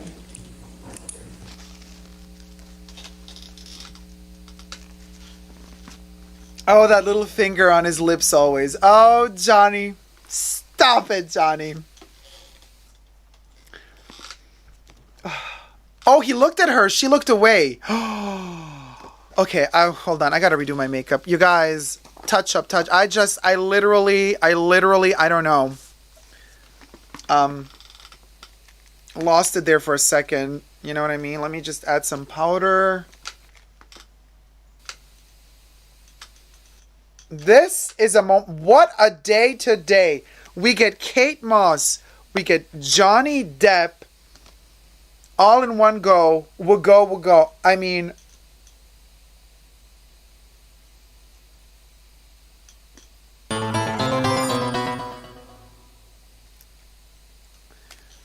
okay, they're approaching the bench. I am fixing my makeup. Oh my God, you guys. Oh, what's she eating? What did she put in her mouth, you guys? I got powder on my lips. Cha.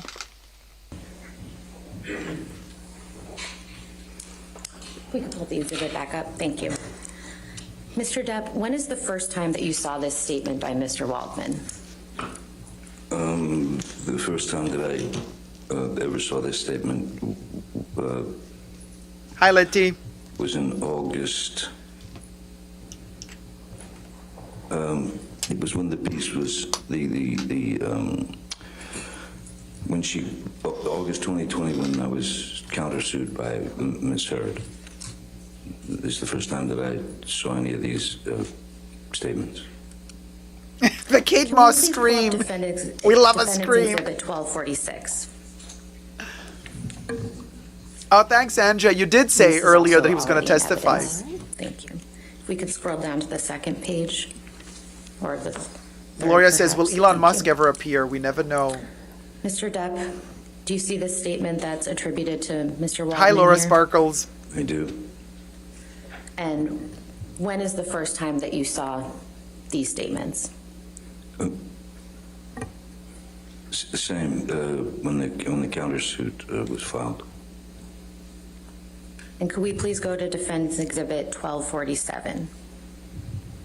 And again, this is already in evidence. And if we could scroll down, please, thank you. Mr. Depp, Elaine you see the is like statement attributed to Mr. falling Waldman? apart at this I do point. indeed, She- yes. And when's the first time that you saw Elaine this would need some statement? powder on her face. This is the same. It's the counterclaim to August 2020. After you saw these statements for the first time, did you form an understanding as to where they appeared? Hey, Flower H. I didn't, as to where they had appeared. Yes, these Flower H. Of statements. course you can rewatch. I'm In going to what leave the application? online. No, off the bat, I didn't know exactly.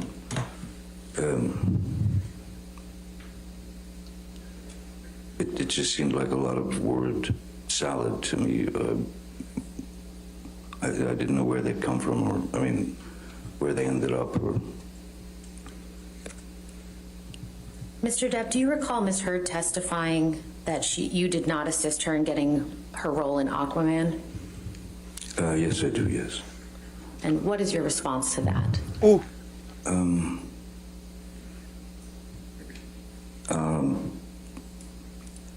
It's not exactly true. Do you know when Ms. Heard first auditioned for Aquaman? Strangely, I know the date. Yes, I do know the date. Oh my God, the shade.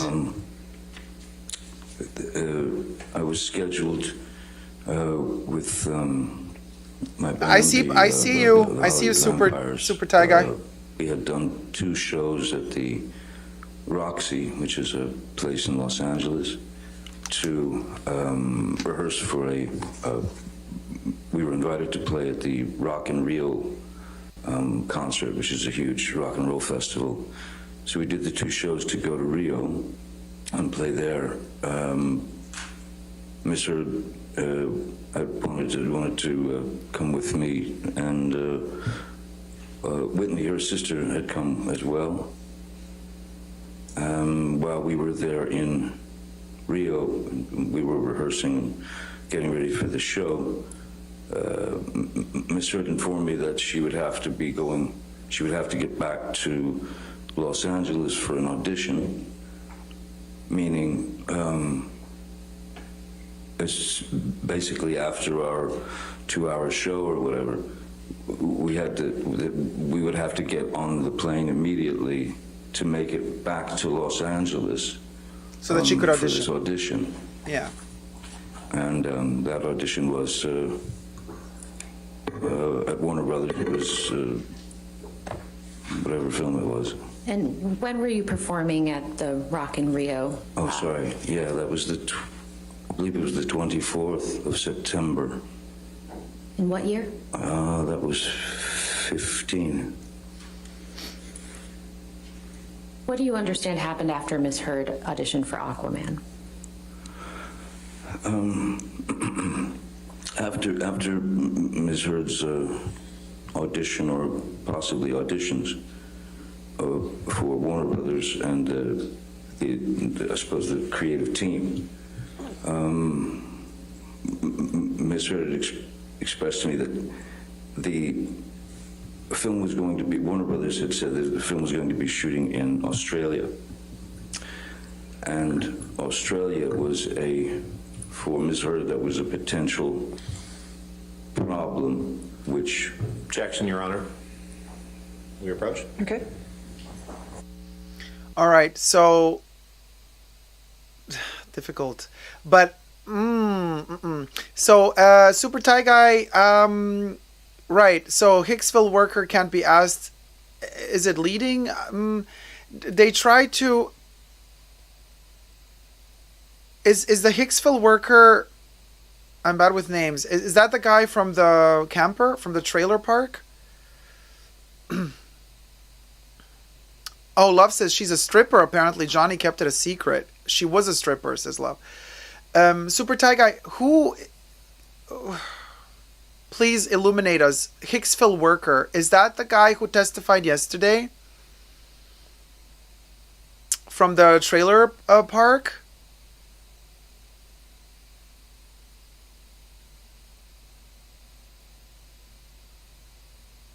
It's not that he can't be asked about the hitting. It's not. I don't think that it was about how he was. It was about how he was asked. It was about the formulation of the question. That was kind of. They said, "Oh, it's leading. It's leading." You know, and they tried like 3 times, and then they changed the course of the entire. What are you laughing at, girl? Get a life. So I think. Well, Lily Bonfi, but Jack just said he doesn't own it anymore, right?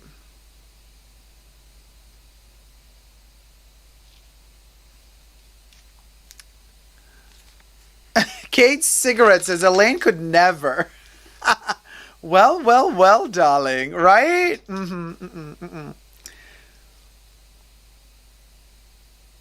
So I think it's about how the question was formulated. He did say that Johnny was not aggressive, that actually he was kind of all closed down and was like very shut after she was so aggressive to him. And then what I think her lawyers tried to make him look like was like, well, the witness, oh, so you remember Johnny, but you don't remember all the other people? Who else was there? Mr. whatever his name was. Who else was there? Because you said that there was a group of people that arrived with Johnny and Amber. And obviously this guy, I mean, this was like, what, 9 years ago? Or 10 years ago? He couldn't remember everything. I mean, obviously, if you have Johnny Depp in front of you, you remember Johnny Depp. What happened after Mr. You don't remember the non-famous auditioned for people. Aquaman? Like, it makes sense. I was informed by Ms. Heard that the film was going to be shooting in Australia. And that was of concern to her. And because it was of concern to Warner Brothers.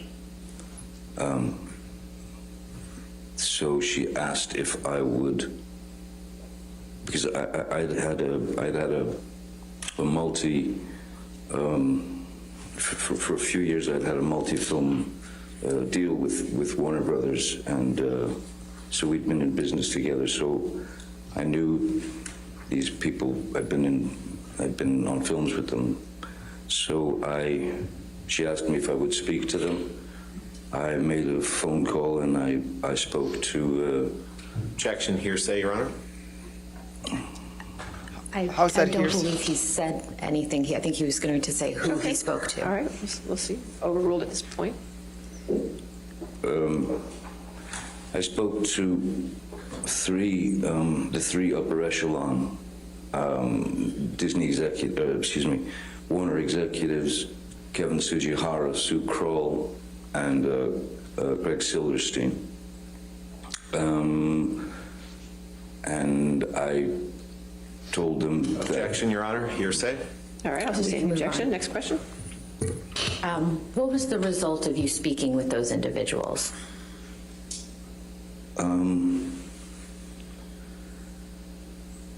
Well,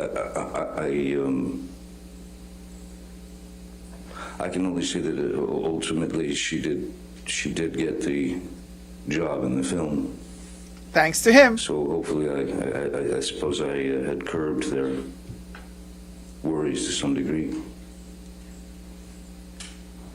He got her the job. Mr. Depp, do you recall Ms. Heard testifying that she saw you consume 8 to 10 MDMA pills while you were in Australia in March of 2015?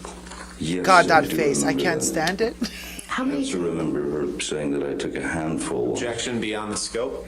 Question. Sorry, I was extra All residue. right, I'll sustain the objection. Next question. How many times have you done MDMA in your life, Mr. Depp?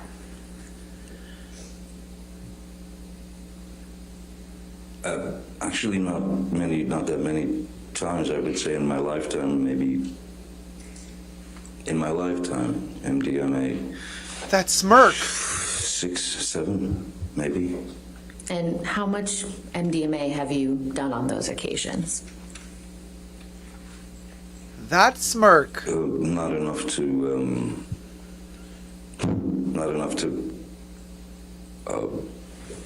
properly. Well, not enough to properly experience what the chemicals are supposed to do to you. Have you ever consumed 8 to 10 MDMA pills at once? No, ma'am. No, I have not. And why is that? Because I'd be dead. I'm pretty sure I'd be dead. I think one would die. Yes, and probably rather quickly. Mr. Depp, I'd like to show you some pictures. He's just from being the super home in honest. I Australia don't think that he's bad at Ms. Heard defending testified himself. about. Sure. Could we please pull up defendant's exhibit He's just being 1817, really honest and which is careful. already in evidence? And very charismatic, actually. Because he's like, he comes across as Do you recognize defenseless. what's depicted He's in like this photograph? an open book. Yes, I do. That's the downstairs bar of the house we rented in Australia. And can you please show the jury where you were sitting when Miss Heard threw the 2 vodka bottles at you?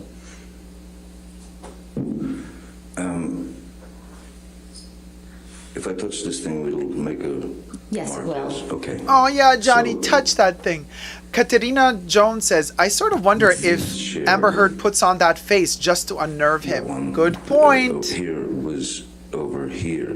But also, I think she still has a lot of emotions about him in this whole And it was situation, in so she pretty can't help much when I herself. was Because he's not looking at turned her. around they were on swivel, so when I was So- turned around towards the bar, I'm facing the bar. When I turned around this way, this chair here was in pretty much exactly this same position as this chair.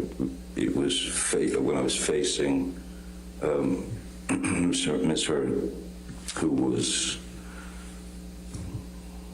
let's say she was, if you're looking at the photograph, she would be about here. Could you draw a line in the direction where Miss Heard was relative to where you were sitting? Yes, absolutely. So if I'm sitting here,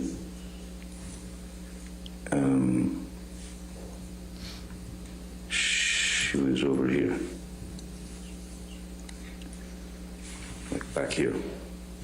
Approximately how far away from Miss Heard, from you was Miss Heard? if you Rosha can says he's slow, but his answers light up faces. I would say it was probably 10, 12, 15 feet, maybe 10 feet, 12 feet. Look at her face. Look at her. Approximately where was your hand? when She's not the looking at vodka him bottle hit to unnerve him. She's looking that way, hoping was, that the jury is going to see It was her leaning- reaction.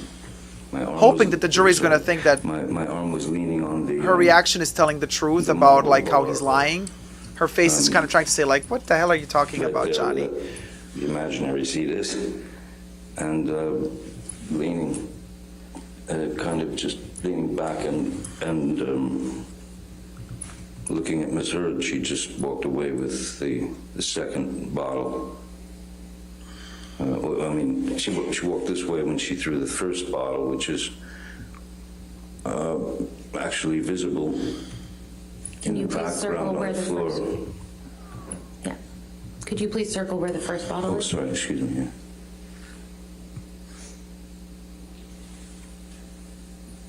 All that is the exploded first bottle that went past my head,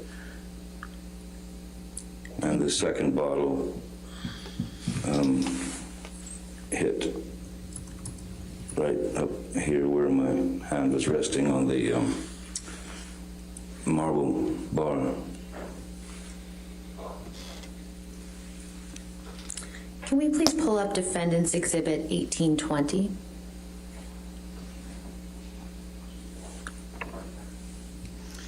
Why that Mr. smirk? Depp, do you recognize what's depicted in this photograph? Stop it. Oh my God, This stop is that smirk, girl. behind that very bar.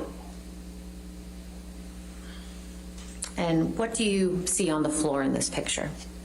I see what looks to me like a Oh, Catherine, good point. It's the some kind of napkin devaluation that looks stare of a like, narcissist, says Catherine. sullied, soiled blood, I don't know, and I see glass in the corner, blood obviously on the floor, and a towel leaning up on something. Do you know how that bloody tissue got on the floor?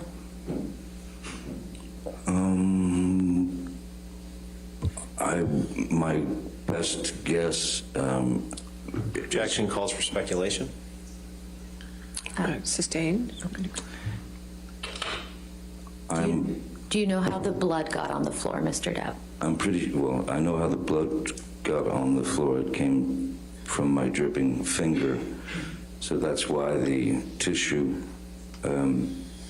is 99.9% sure, since it is, looks like it's got blood on it as well, is what I held my finger with. Do you see the wall on the left side of the photograph? I do. Was there a wall-mounted phone on that wall? On the left side of the photo, no, I didn't. No, not that I recall. No. Could we please pull up Defendant's Exhibit 394, which is already in evidence? I'm wearing Chanel number 5, the pure perfume, and Paris, also from Chanel. These are Mr. my Depp, do you two, recognize this text message? mixing them today. I do. And what is this message?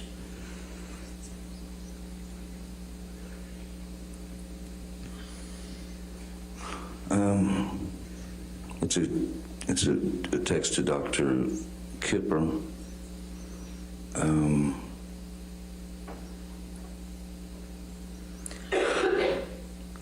sorry, just reading through. Sure.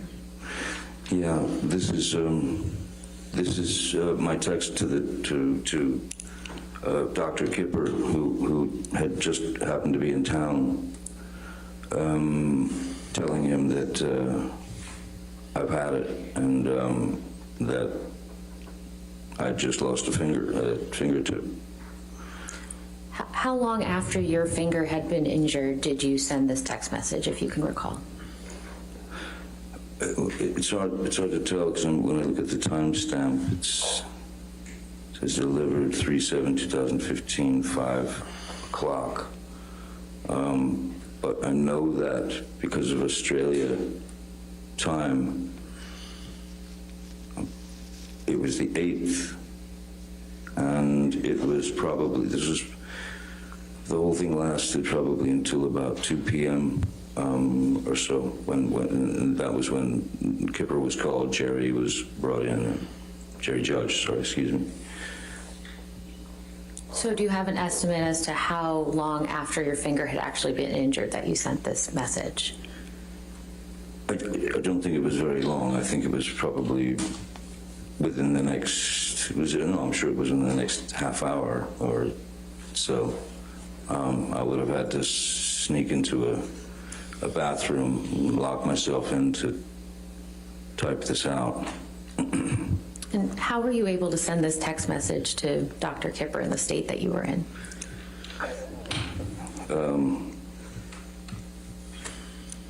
Well, he wasn't available at the time, so just sort of thumb your way through, don't you? Poor guy. How long after sending this text message did you see Dr. Kipper? I don't recall it. I think it took them probably 30 minutes or more, 30 to 40 minutes to get there. And what did Dr. Kipper do when he first arrived at the Keep home? subscribing, guys. Let's reach The 1K. first thing Yay! to do is inspect the damage. Got a of my bottle of finger, champagne in the fridge waiting to pop it when we reach 1K. and try and figure out exactly what had happened. Audrey always How it lives for me happened. spraying Johnny. All And right. what did you tell Dr. Kipper about how your finger had been injured? Objection, Your Honor. A little bit of sauvage, after all. He is promoting it. There you go, Johnny. All fresh and ready. I don't think it's that tough to watch. We're used to, so they're approaching the bench now. So I don't think it's that tough to watch. We're used to seeing him slow, saying these things. Now, a lot of people say he looks tired. Oh, he's looking at the jury. Oh, he smiled. He looked down and then he smiled. Okay, shy. No, I don't think he looks more tired than he did the first time he was on the bench. Ghost of horror movies, past, fresh, slay. Cheers, sweetie. And I don't think he comes across more or less tired than he did last time. He's just always really thoughtful. Now, her energy, on the other hand, he's like thoughtful process. Oh, he's cleaning the thing. Oh, it's too dirty for him? Okay. Look at him being very meticulous about order and structure. those grins, you know, those moments in time were a little bit, whenever the camera's on her and he's talking, she goes into that. And psychologically, for me, it's really unnerving to see her react that way. T-Pal says Amber can't handle the stress of filming in Australia and then got drunk and assaulted Johnny, right? Laura Sparkles says, let's do this. Let's get to 1K subscribers and we pop a little Bolly. Letty says, one doesn't need much to see that Amber was the aggressor in that relationship. He needs a nurturing woman. He's docile and sweet. I agree with you, Letty. This is the same thing that I've noticed every time he talks. And we were talking about this the other day. In all of the recordings that we have of them two fighting, that she was mostly recording, he does not come across, even when he's like angry and slamming the cupboards in the kitchen, even that is not aggressive. You might think, oh, slamming cupboards, but it's the way he does it. It's a very Dr. Kipper was treating your finger. Passive way. What did you tell him about how your finger became injured? About him. He's very docile. I agree, Letty. I told him that there was obviously, I mean, when you saw the damage in the house and everything, the blood everywhere, I mean, obviously there was serious damage done. There would be no point in lying to the man. He'd been through it with me and Minister before. I told him that she had thrown a bottle of vodka and smashed and cut my finger off, the tip of my finger, just the tip. Chunk. I miss it.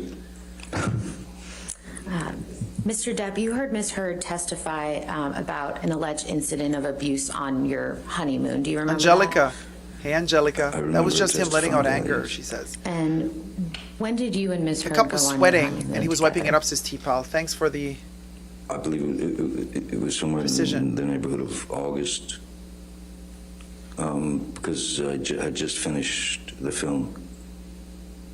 Maybe end of July, August. I'm not quite good on the exact date. Do you recall the year? It was 2000. Maria says, let's not forget the kitchen video, the slamming cupboards, was a day after his mom passed away. And Nicole, where hey, did you Nicole and Ms. Heard Papinchuk. go on your honeymoon? Welcome. Sylvie says, I think she enjoys putting him through this. We took the. Look at her. She Orient changed her Express, demeanor completely when he hit the from stand. This, Bangkok, Thailand to Singapore. let's see what you got to say, Johnny. And Come on, Johnny. What happened while you and Ms. Heard were together on the Orient Express? That's the attitude I get from her. Terrible. And why you're saying, guys, that she looks like she's more gleeful, I think she's scared of losing. So she's the one that's not putting up an act like, look, I don't give a damn what he's saying. There were She's times acting that when, way, I have a feeling.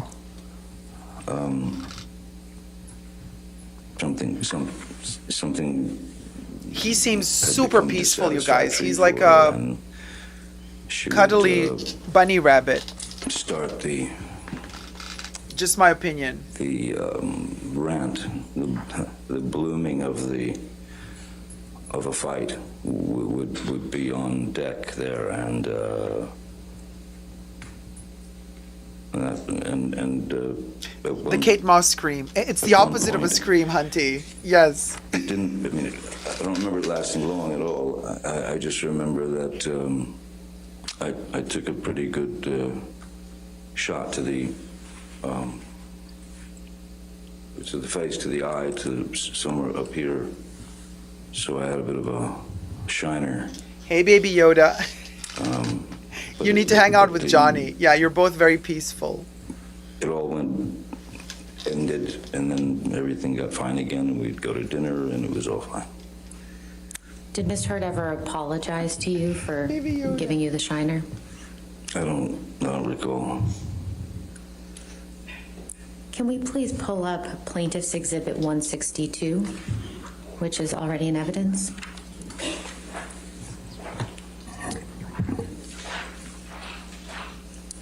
Mr. Depp, do you recognize this photograph? I do. It was with the chef and the maitre d' and the staff were asking if they could take a photo with us, and they'd been very kind at giving us a And private dinner card. so where was this photograph taken? That was in the,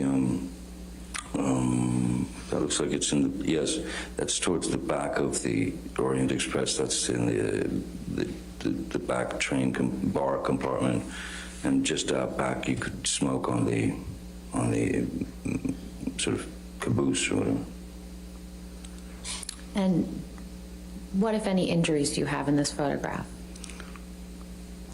I think the eye's a little bit bugged out, if you will. It's, yeah.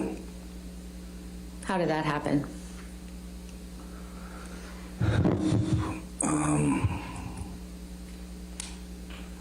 These things could happen very quickly if you disagreed. Objection, Your Honor, non-responsive. She just He's asked, very how did that responsive. happen? I Girl. believe he was about to explain. Well, I'll state the objection. Hey, Anna Delvey. Mr. Depp, I have no specifically, time how did the left. injury in this photograph occur? I'm sure it hit me. 50 million is being wire transferred as I run out the court. Does this picture accurately reflect what you looked like on that date? I don't look at myself much, but it certainly looks like me with a black eye. Yeah. Does this picture appear to have been photoshopped in any way? No, I think it would be difficult to photograph or to start getting into sort of digital processing with a number of people in the shot, especially in a wide shot. Could we please pull up Plaintiff's Exhibit 1301? And this is a new one, Your Honor, so this is not an evidence. Yeah, T-Pal, it seems like he's still defending her somehow. I'm like, say she beat the crap out of you. Mr. Depp, do you recognize what's reflected in this photograph? Yes, this is the staff. It's the manager and his staff at the Raffles Hotel in Singapore.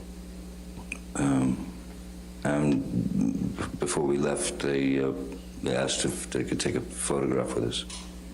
And when was this photograph taken? Well, that would have been, we were off the Orient Express. We stayed in Raffles, I believe, a couple of few days. And then from there we flew to San Francisco. So this photograph was taken after the photograph we just looked at? This photograph was taken after the photograph in the dining car of the train, yes. Your Honor, I'd move Plaintiff's Exhibit 1301 into evidence. All right, any objection? Oh, happy honeymoon. So Any 31st of October. any objection? No objection, Your Honor. All right, 1301 is an evidence can be published to the jury. Well, if he's still traumatized, it will be very difficult for him to say that directly, says Jack. Mr. Depp, Somebody what, if any, hypothesized injuries do you see if she on your face loses in this photograph? that she's going to sue her I lawyers, see pretty much the same. allegedly. I see that the area in here has been, is swollen and, yeah, there's a bit of a shiner there. Thank you. We can take this down. Oh my gosh, she's still smiling at him. Mr. Depp, With the do you smirk. recall Ms. Heard testifying that she punched you in the staircase incident because she thought of Kate Moss in the stairs? Do I remember her saying that? Yes. Yes, I do. 3 times. Yes, I do. Yeah, she was smiling directly at Do him, you have any Jack. understanding as to what Ms. Heard was referring to?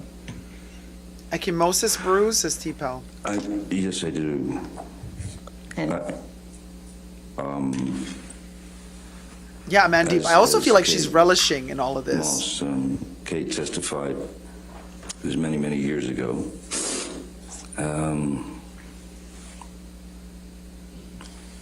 And exactly what happens. Yeah, right, Zara? What she said Justina? happened. Smirking while discussing I, abuse. Super sick. Baby Yoda sending love to everybody. Recall, speaking with Ms. Hurd about that very incident, because of the downpouring of rain, because it was raining very heavily that day that Kate slipped. And I recalled the story to her. Objection, Your Honor, hearsay. May we approach Your Honor? I love you, Baby Yoda. Baby Yoda loves you back. Yay. Where is he? No, here. There.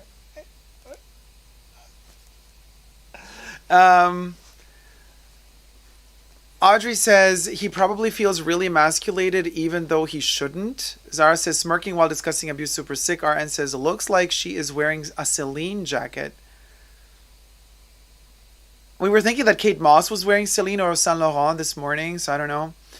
And Sunshine Moonlight says same to Mandy Bueller. She's horrible. I don't like how she is relishing in all this. Please continue, Mr. Depp. What did you tell Mr. Oh, they allowed him to continue? The staircase, or Kate Moss. I'll make it easy for Mr. Rottenborn. Oh, the shade! Miss Hurd Rotten. took the story Born. and turned it into a very ugly incident, all in her mind. There was never a moment where I pushed Kate down any set of stairs, yet she's spewed this 3 times before. Objection, Your Honor. Ms. Hurd simply testified that she had heard a rumor, and that's What's a rumor? non-responsive to the question. Sir, hold on. This Sorry. objection. I'll overrule the objection. Misstates the facts and evidence. I'll overrule the objection. Good. Overrule it. Sorry, I was drawn by Mr. Rottenborn's voice. Certainly. What would you like? What was it? I love him. So what specifically had you actually told Miss Hurd about Oh my God. the incident with Miss Moss and the stairs? Very simply that she had. We were Damn, he's naked. good. I had left our bungalow about 3 minutes prior to her. I was standing outside, and suddenly rain starts just coming down like it's He's good. monsoon. And then I remember looking and seeing Kate coming out the door, and there were 3 little wooden stairs, and she slipped, her legs went up, and she landed directly on her coccyx and her lower back. So, and she was obviously physically in pain, and she was hurt, she was crying. So I ran over and grabbed her to make sure she was all right. That's it. That's all I ever. That's the whole story. But then the rumor of it, I'd never heard a rumor of that before Miss Amber. Hurd Yeah. grabbed hold of it. It's like that. Sorry. Mr. Depp, we heard testimony from Miss Hurd's sister, Whitney, during this trial. Do you remember that? Yes. And how would you describe your relationship with Whitney when you were in a relationship with Miss Hurd?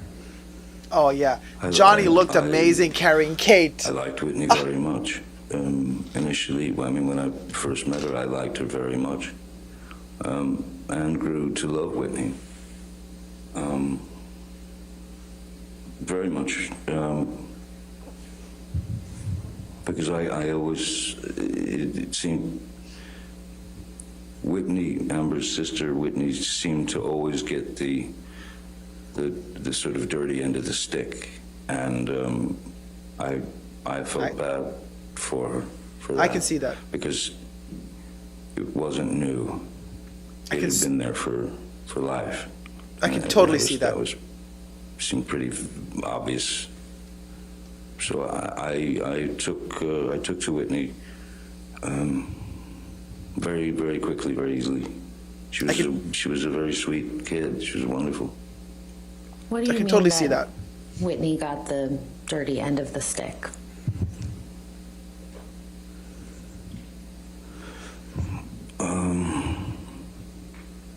It was a kind of a strange combination of loving sister, trusted sister and friend, and then lackey, and then, you know, either the punching bag or the dartboard, or the recipient of some rather demeaning and ugly words, or she would have wine thrown in her face. And who was the source of those demeaning words and the wine that you just referenced? Well, that would be Amber Heard, her sister. And how do you know that? Well, I witnessed quite a lot of it. The wine in the face was something that happened in New York, which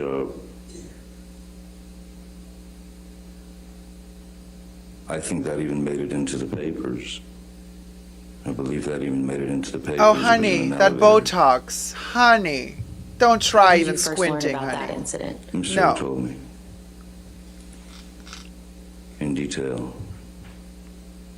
What else did you observe of Miss Heard and her sister Whitney's interactions during your relationship with Miss Heard? They were just constantly up and down, but I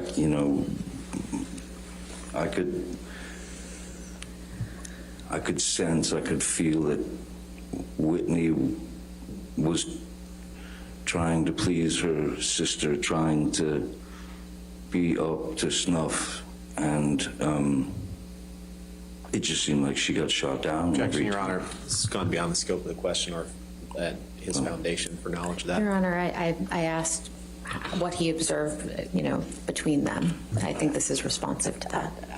And his testimony as to what Whitney felt is. I'll sustain the objection. Next question.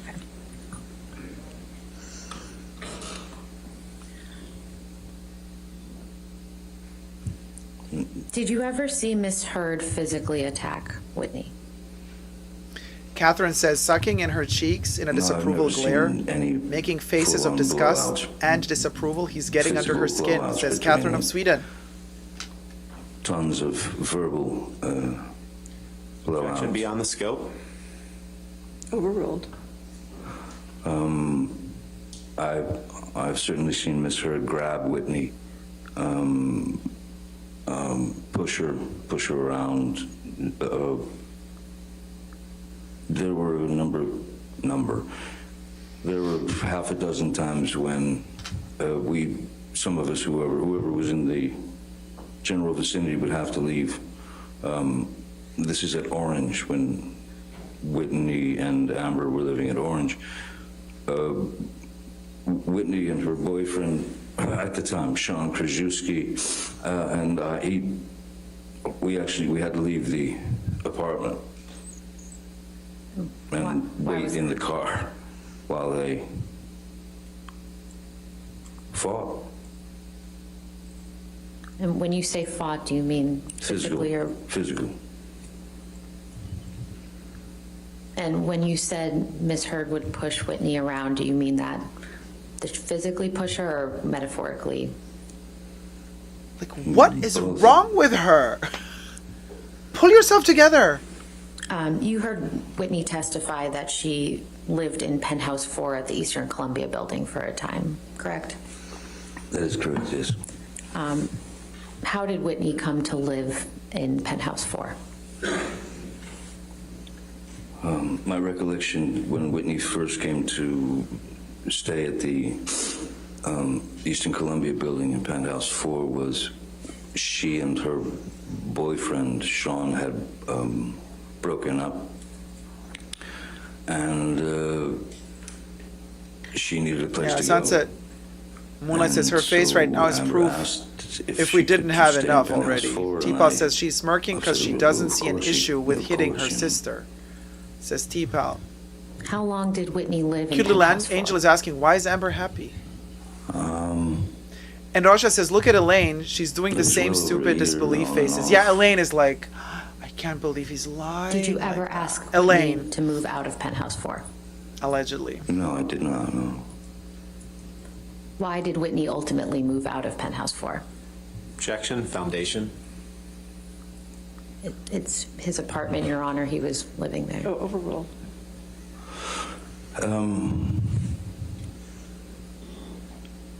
Whitney moved out of Penthouse for long before the marriage, and it was due to an argument that Ms. Heard and Whitney had, which had to do with Whitney working at the Art of Elysium with Jennifer Howell and those people. And Amber asked her to leave, get out. Where did Whitney live when she moved out of Penthouse 4? My understanding is she went to live with Jennifer Howell. Your Honor, I know you anticipated having a motion at noon. You can keep going, that's Okay. fine, we can. How much longer in direct do you have?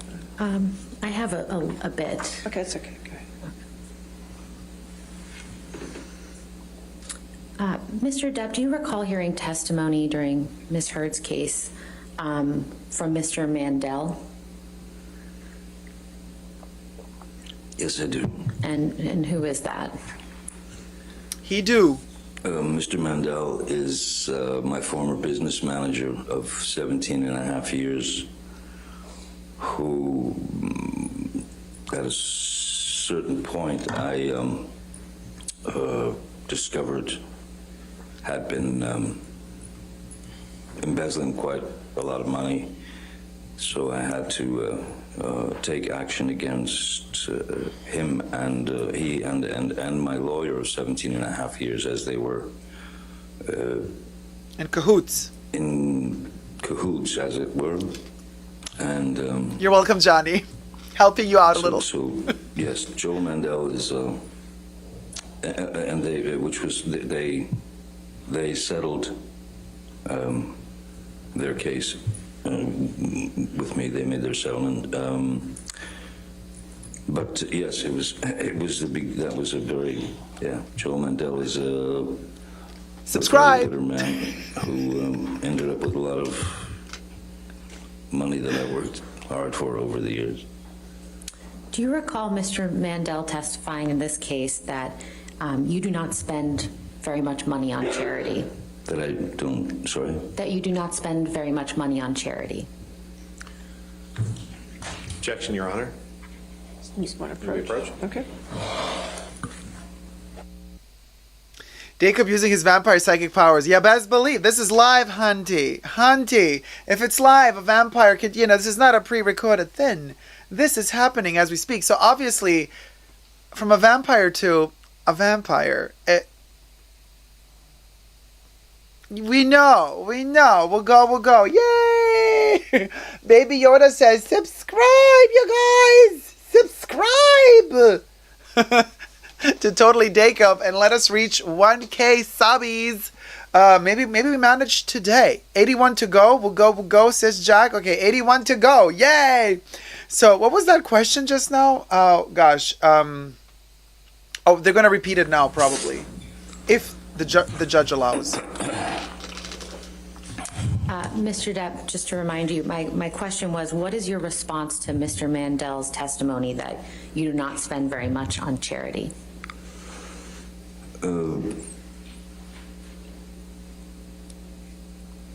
My response to that is Mr. Mandel is a very bitter man, and one thing about that, myself personally, with regard to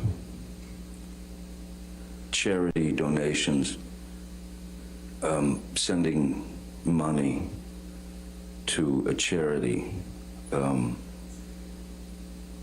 I prefer, I would rather that my name were not on it. I don't want the name to be the important thing or the thing that people talk about. So Church when fingers. I donate money.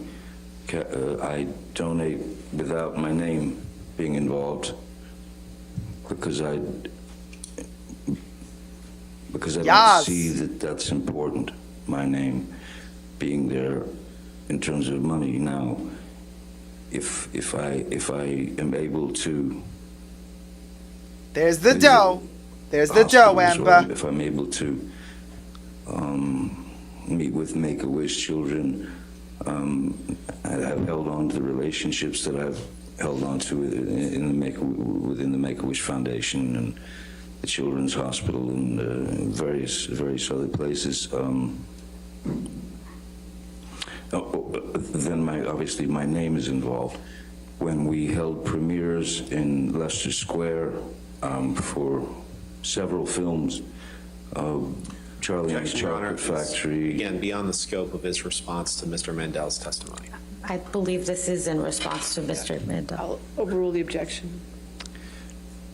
So basically, when it was a public, let's call it a donation or whatever, I would talk to the studio, I would talk to Disney, I would talk to Warner Brothers, I would talk to whoever the studio was, well before the premiere, and make the premiere a benefit that would, once we did what we benefited, we did a benefit premiere for Great Ormond Street Hospital.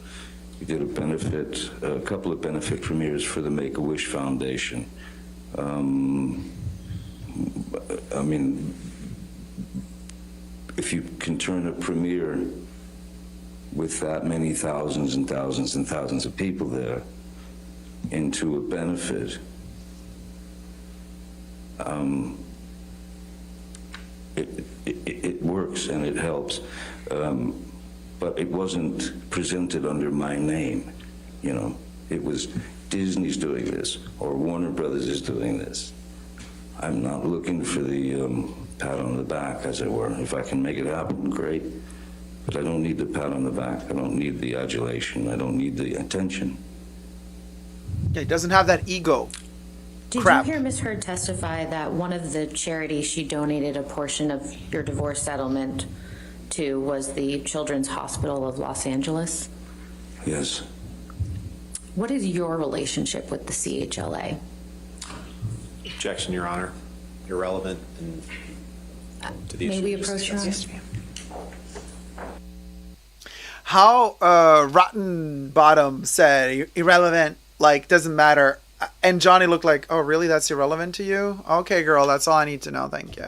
So, oh my gosh, Baby Yoda, are you enjoying Johnny Depp? Yay! Yeah, he's cute, right? Yay! Okay. So, Baby Yoda says, subscribe, you guys. Subscribe to Totally Dacob and Rotten Bottom, right? Johnny's cleaning again. Very, very clean today.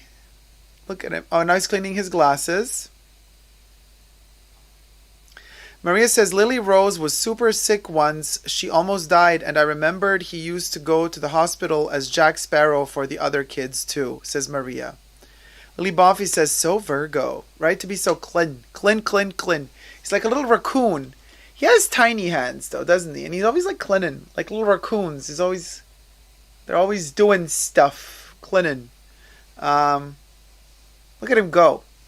I mean, like, what can I tell ya? I have the feeling that this should be touching also the heart chords of the jury, but then again, we're going to have the rotten bottom coming for him in cross. Isn't it interesting that they call it cross interrogation or whatever?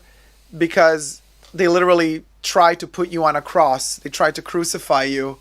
And then redirect is always about, well, let's redirect the jury to what we think is the right way to perceive this case or this scene or scenario. Oh, he's a Gemini? Lily Bonfi? He might be ascendant. What's his rising? Cute little angel. It's about defamation. Yeah. It was about it's about defamation, not about abuse. But then she's countersuing, right? But then didn't somebody say that they dismissed that part? Kind of like they're gonna let it go. Apparently, hold on. I have to try without falling. Oh my God, you guys! Here we. Okay, we got the other Baby Yoda that talks. Are you gonna say cha? No? Can you say cha for us? Say cha! Mr. Depp, what is your relationship with the CHLA? Baby Yoda. Say cha! I've had a relationship with the CHLA for... Say cha for Johnny. 20 years or so. Can you... And what's the nature of that relationship? Well, essentially, sometimes there are Make-A-Wish kids who are in the hospital there, and that their wish is to... Objection, Your Honor. Your Honor, may we approach? Okay, sure. Our ancestor Maria, yeah, I remember a Graham Norton interview where he mentions that the sick children were very brave, but the parents were the ones dying from seeing their kids suffer.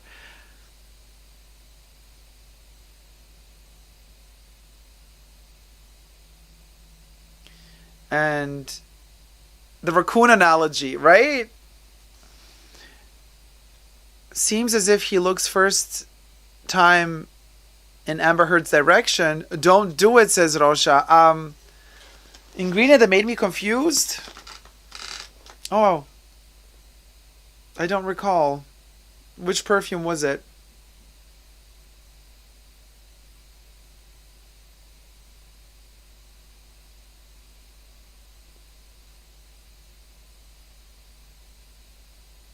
There's several ingredients that make me confused in perfume. That smell of disorientation. Mr.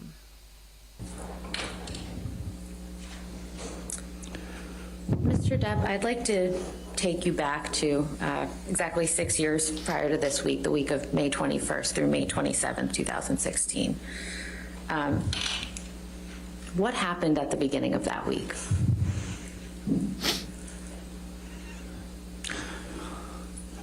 May 21st. Excuse me, May 20th.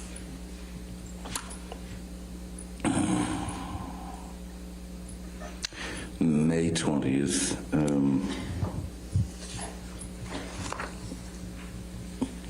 We're talking 2016 here. Yes. May 20th, the afternoon of May 20th, afternoon, evening, my mom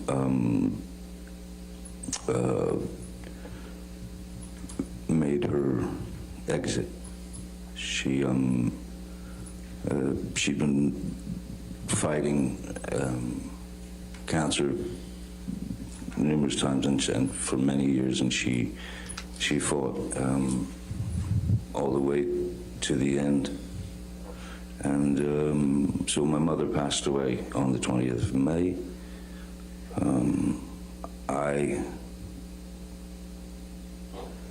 Which does bring instant perspective into one's mind.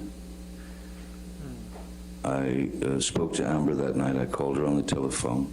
Now he said Amber, not Miss Heard. To her that my mom had passed, that Isu had passed, and that, now she's showing no emotions. When he talks about the death of his mother, she doesn't care. Doesn't give a damn. Doesn't care. That I filed for divorce. Hearsay. What Mr. Depp told Ms. Heard. We can move on, Your Okay, Honor. yes, ma'am. Mr. Depp, what happened at the end of that week on May 27th, 2016? May 27th, my daughter's birthday. May 27th,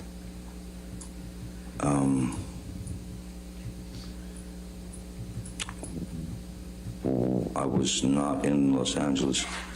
I was on the way to on tour, and that was when Miss Heard went for the restraining order. And oh yeah, also that was the day that Alice Through the Looking Glass, a film I'd done, was opening. Did Miss Heard know that you were out of town on May 27th? Yes. And how would she have known that? Well, I told her I was going on tour. I mean, that was well established. How long were you going to be out of town on that tour? Hi, Despina. 2 to 3 months. And did Miss Heard know how long you'd be out of town? I don't know if she knew exactly how long I'd be out of town, but it was a pretty extensive tour of Europe.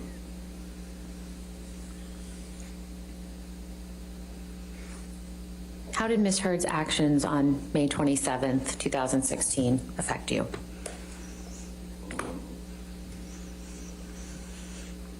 Changed everything. Objection, Your Honor. Oh, it didn't change everything? This lawsuit. Sorry.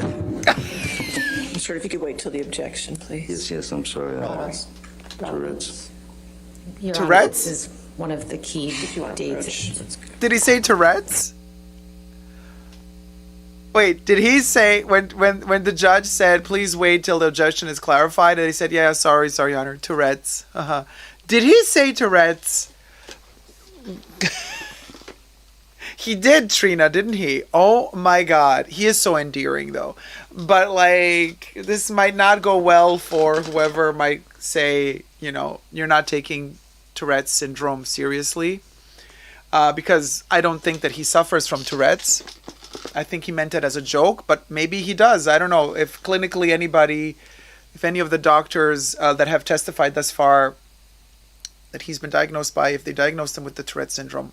Not that I know of. Illuminate me, chat. Maybe you know more than me. And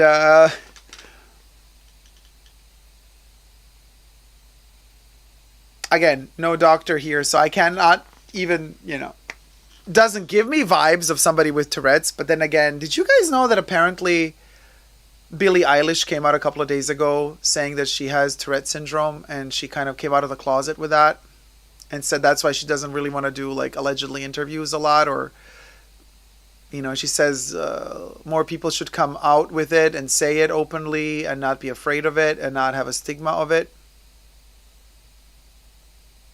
Amber writing that slip down so she can start a rumor, says T-Pal. Ooh, cha. Yeah, right now Amber can say, yeah, it's the Tourette's. He couldn't control himself.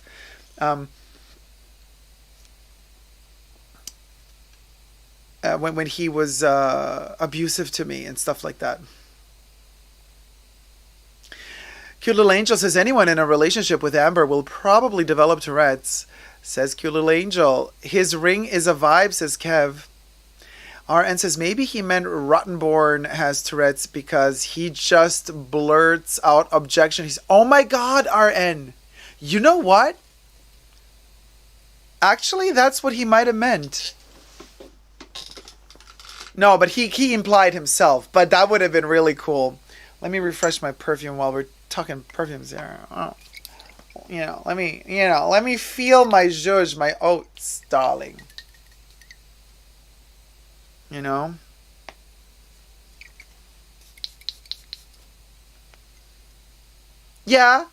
it's me. What are you looking at, Mr. Bad Haircut? Yeah, it's Paris.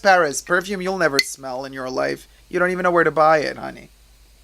Not with that haircut. What was I saying? Oh. ADHD explains the cleaning fetish, says Andrea. They ain't got no time for Amber to say anything else, says Jack. Because I guess they only got 2 hours left or 3 for her on her end.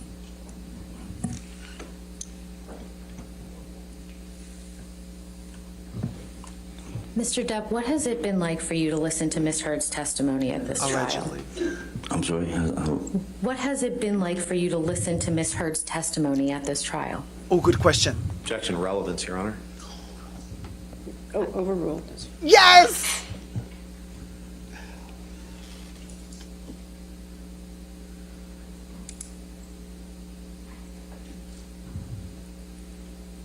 Insane.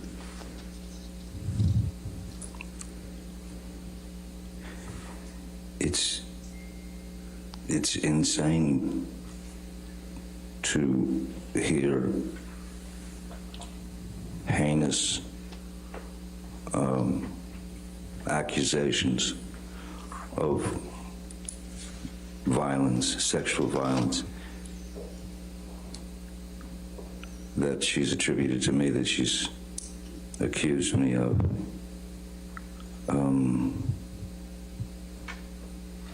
I don't think anyone enjoys having to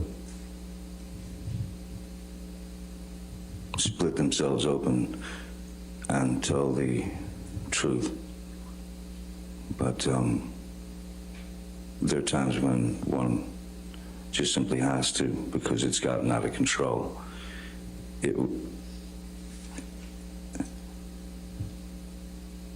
Horrible.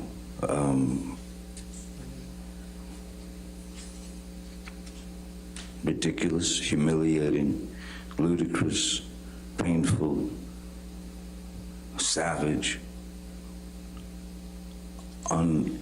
unimaginably brutal, cruel, and all false. All false. I wanted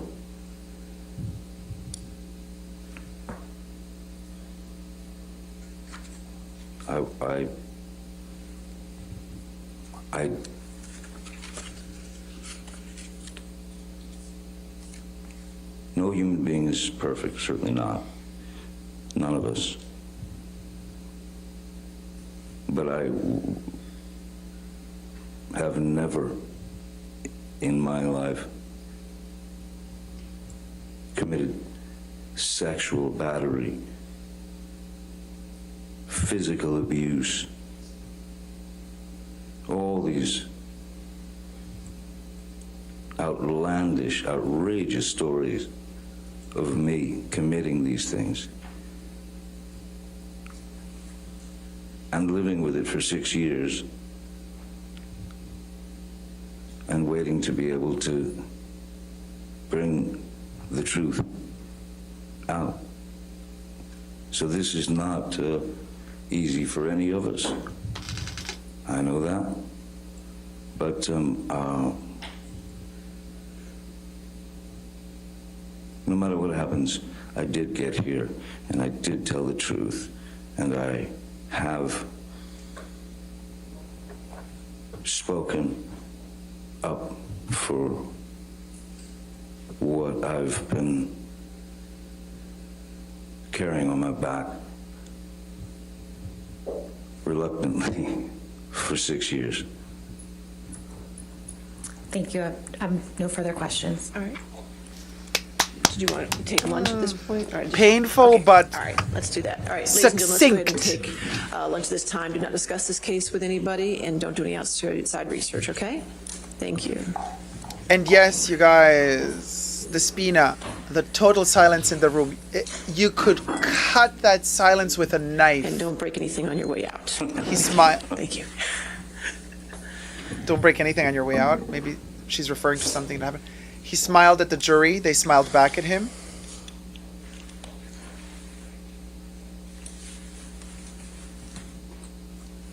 All right.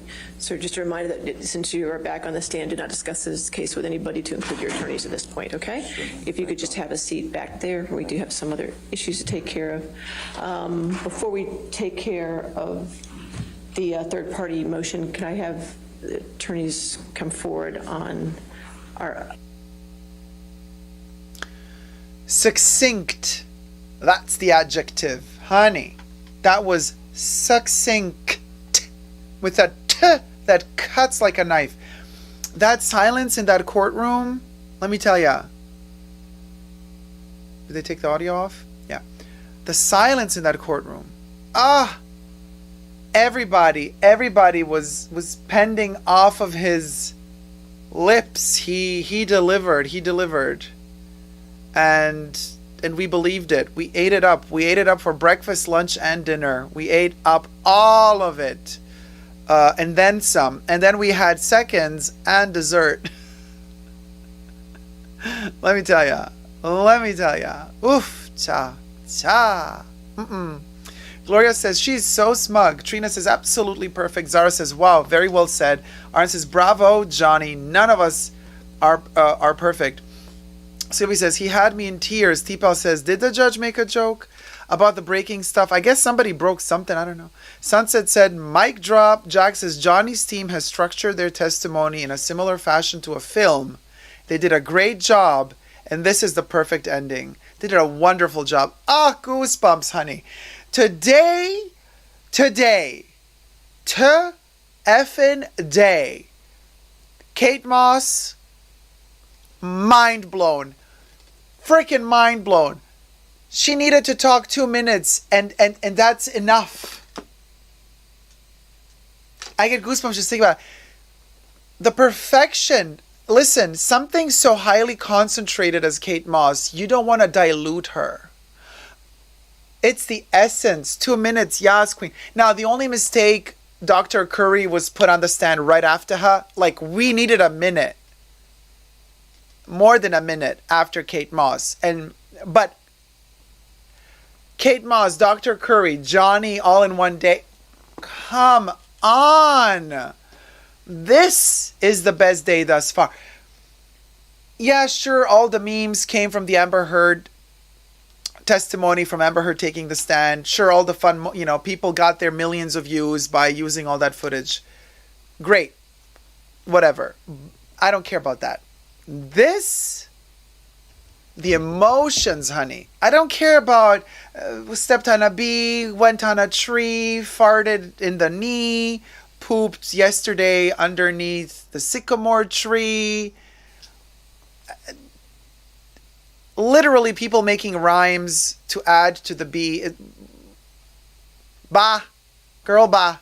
This is what I live for. This was amazing. Thus far. And we still got to go because there's still a ways to go. Hey, Michelle. Oh, I wanted to do a little boop on Michelle. Well, she'll be back. Johnny, honey. Listen, I know we do Sauvage, Spritz, but honey, you deserve a bit of Chanel No. 5. Listen, Chanel No. 5 for the pure perfume, babes. Oh, yes, you outdid yourself. Hold on, Johnny. Let me do. Oh my God. If you haven't smelled the pure perfume of Chanel No. 5, you should. And subscribe to Totally Dacob. This side or this side. We're trying to reach 1K until the end of the day, if possible, or anytime soon, if ever. And thank you guys so much for subscribing.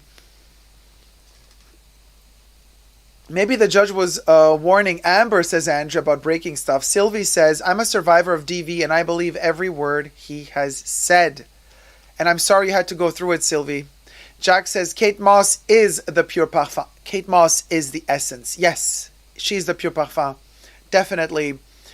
Rosha says, Jack, very nice observation. Despina says, thank you, Dacob. I saw the video with Kate Moss. Yes, I uploaded it to my Totally Dacob channel so you can get to see the 5-minute snippet with me screaming my lungs out in shock.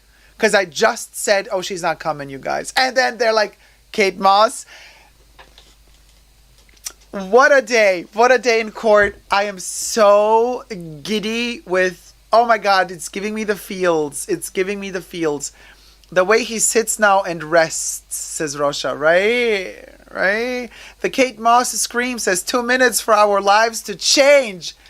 Yes, queen. Totally. Hey, Heather. Kate Moss was boss. Yes, Heather. Kate Moss was boss and is boss. That look, honey. Oh, the hair, the jacket, oh my God. The liminal space behind her in Gloucester. Where was she? In Gloucester. Oh my God. Right? Church finger. The says Jack Dean. Extrait de parfum with actual moss extract. Well, extrait de parfum is actually not, the parfum is even higher than the extrait de parfum. Just saying. And Mizi says, how difficult it must be to live with this burden for 6 years. You know you are innocent and you are judged without a fair trial. Horrible. Completely agree with you. Letty says, this was very moving because it was so raw and we could sense his pain. Louis says, I love the girl with headphones. That's Michelle. She's amazing. Jack says, I have 12 accounts now. Yeah. Jack, be careful. Don't tell this to Dr. Curry. She might be like, oh, hold it, Jack. We got to analyze it. Maria says, no matter what happens, I did get here. I did tell the truth, and I've spoken up for what I've been carrying on my back for 6 years. Quoting Johnny. Maria says, yes, King. Despina says, take care. Don't go back, Dacob. I'm not going to bend back, you guys. Ain't falling today. Nina says, hi, guys. Just arrived from work. Can't wait to catch up. Hi, Nina. Welcome to the chat, sweetie darling. Welcome. This has been a hell of a roller coaster day. This is the best day in court thus far, you guys. I am so happy that we started live streaming right from the get-go. And we've caught every second of today's trial, starting with Kate Moss. It's been incredible thus far. I mean, wow. And Andrea told us Johnny's going to take the stand. I didn't know it was going to happen today. I didn't know if it was really going to happen or not, because they were even doubting whether or not Kate Moss is going to end up testifying. When they called out his name, like, Johnny, oh my God. I mean, you guys. And whoever, we were talking about this, they're going to want to make a Lifetime TV, a movie about this. And somebody was saying like, oh, hell no. Ain't no scripted version of this for TV or for cinema gonna ever be like this, like the real deal. And I agree. It will never be this intense, like the real deal happening now. You cannot make this any more intense. I don't want to say better or worse, because there's a lot of pain involved here, so it's not a good thing. But in terms of energy, in terms of bringing all of us, the community together, or all of these groups of people and a myriad of YouTube channels who have been live streaming this court, how much this trial has brought communities together and has unified people, that's something that very rarely happens. So this trial has struck the chord of the times in a very, very particular way, and it has brought us all together. And that alone is something you can't repeat. If you were to film this thing and kind of like with actors, you cast it and all that stuff, it's never going to be the real deal. This was magical. I gotta say, for better or for worse, because obviously we're sharing pain here, but it did bring the community together, didn't it?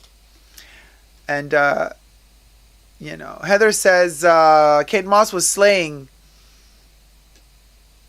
Oh, Jack, Gloucester, oh, for crying out loud, when you spell it like that, I can't pronounce it. Nicole Popinchuk says, oh my God, Jack, you're hilarious. Deepa says, I think it was 3 p.m. where Kate was when she testified, says T-Pal.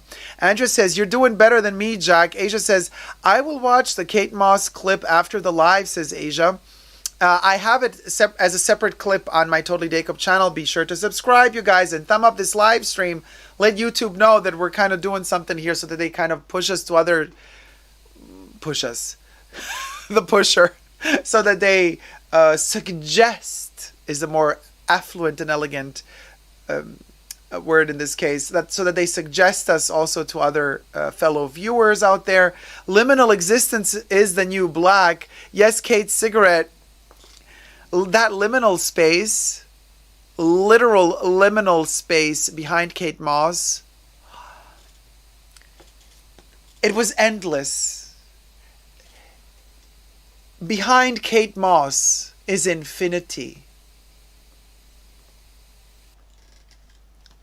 Dr. Curry gonna medicalize me, says Jack. Zara says, wonderful day so far. Thank you, Dacob. Thank you, Zara, for being with us. Jack says, we got 920 subscribers, 80 more till we reach 1,000.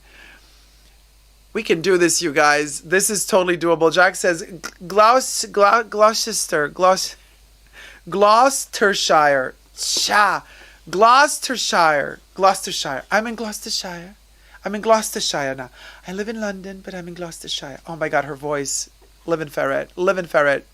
I hope this sheds light on what male DV victims go through. Good point, Sylvie. The most important part of this entire trial, really. And like somebody in the chats mentioned prior, he's also embarrassed to kind of talk about, he might be embarrassed about having his being emasculated somehow because a woman allegedly, right, so aggressive to him. But it's important to say, because he's not being emasculated. He's not any less of a man because he's saying this. Now, to me, he ain't. So, not to me, he ain't. He actually comes across as super balanced, now we're going to poop. Poop. I love Michelle. She's such a cutie pie. I think Michelle is amazing. Michelle is the lady here. And Smurfette says, like he said, whether he wins or loses, he would have gotten the truth out and his side, which he hasn't been able to do all these years. Agreed. Louis says, I can still get over Kate's... I still cannot get over Kate's accent. Maria says, Dacob, we missed a little part of Kate Moss when she raised her right hand to swear. It was like 2 seconds more.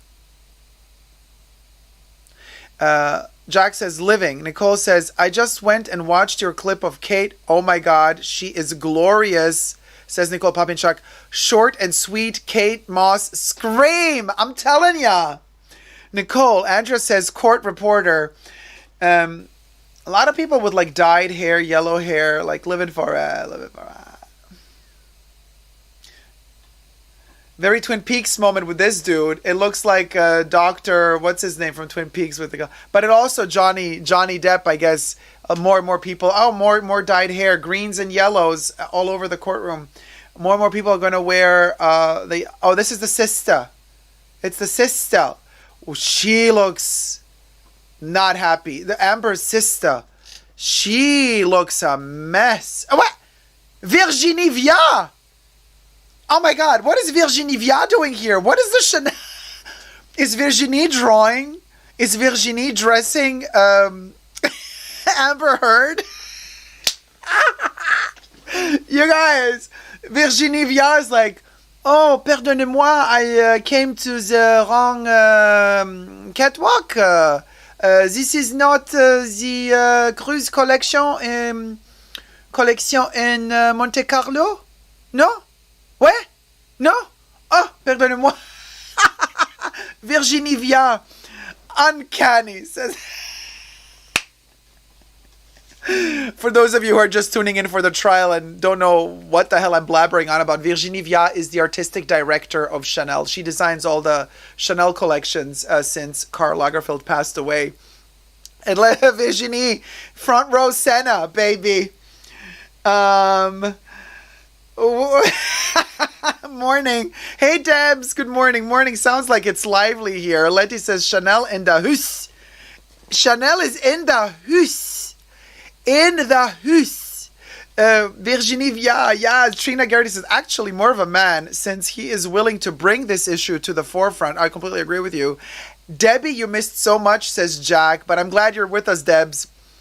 Jesus also missed a lot. I hope he's going to tune in soon. Kev says, Virginie's hair looks sleeker than usual. She had more time to prepare. There was no fashion show today, so she got a little more prepped up. Oh my God, Dacob, that impersonation of Virginie, my Sita. Hardly none of the audience sitting behind Amba, says T-Pal. Rosha says, why she highlights those cheek implants? Because she paid so much for them, honey. She like, look what I can afford. Debbie, today has been the day, says Jack. Glossy cheekbone, says Rosha. And Debbie says, hi, Dacob and chat. Hello, my love. Welcome. Maria says, why can't Amber do a regular ponytail? Those hairstyles are horrible. Audrey begs to differ. Audrey loves them. I mean, it's very toddlers and tiaras for grown-ups. But then again,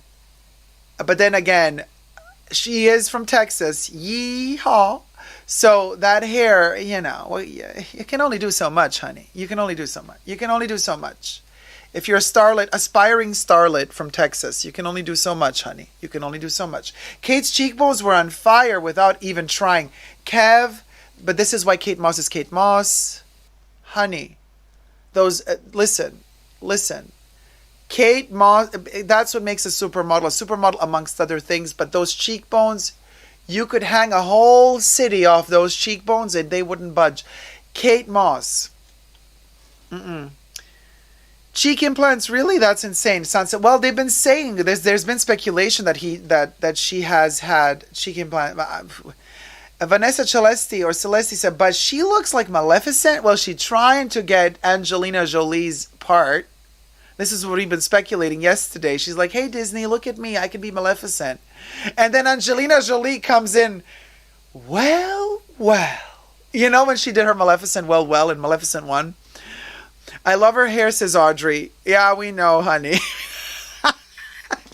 A1H said, they're shooting this like the Olympics, panning views. It's usually just simple, but the cameraman is definitely enjoying this. Fanboy Central teasing, says Debs. Let me tell you, look at all of these little chiclets around the judge, as if the judge is like serving corn to the chickens. OMG, Baby Yoda, can we get a cha for this trial? Come on. Okay, let me take you out of your little pouch. You usually like to say cha when you're free from your pouch. He has little legs, this version of Baby Yoda. Say cha. I mean, like, dude, deliver a cha, because, I mean, we deserve it. Johnny deserves it.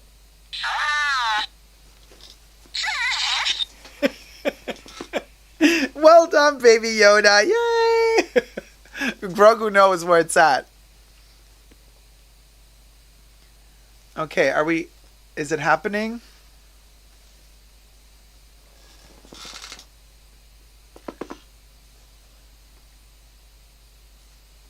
Mr. Tobin? Yes, Your Honor. How you doing, sir? Very well, thank you, Your Honor. Thank you. We love Michelle. Michelle noticed that I bopped her. Did you see she turned around? A vampire. Mr. Tobin, if you could just come to the center. Before we begin, I would just, Okay. may I approach? Sure. Thank you, Your Honor. Thank you, sir. Give it to the other side. All right. Good to see you. Oh, good to see you. That was very Mr. courteous. That's professional of him. I got to make this relatively short, as you can understand, but I wanted to take up your motion. I have read your motion and the declaration and everything attached to it in all the cases, and I have reviewed it, so I'd rather you not regurgitate that based on our time limit, but anything you wish to add to that is fine. If I could focus you a little Please. bit. Okay. Thank you, Your Honor. All right. Yes, sir. As far as your comments about Virginia Rule of Evidence 2:508, that's a criminal rule of evidence, so that's not your strongest argument. And as far as what goes on is when or if the witness testifies, whether it's hearsay or it's third-party knowledge, that's something I'll deal with at trial. So again, not what I'm concerned with. As far as Supreme Court Rule 314, which I would like you to talk a little bit about that as far as intervention.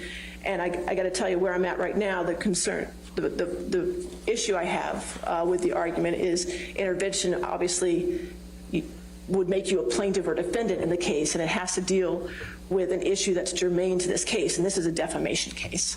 So if you could just tailor your argument to that issue, sir. Sure, I'm happy to address the intervention. For the record, Your Honor, Charles Tobin from the law firm of Ballard Spahr. Yes, here sir. representing TMZ, which is the publisher of news and entertainment for the celebrity and We're doing the entertainment TMZ. industry. And Your Honor, we're seeking I can't to intervene today. simply to protect the relationship between reporters and their sources when it comes to reporting news in the public interest. We, as the court noted, we really don't have a dog in this hunt as far as Mr. Depp, Ms. Heard. We're really here purely on the First Amendment-based issue of reporters' privilege and reporters and their sources.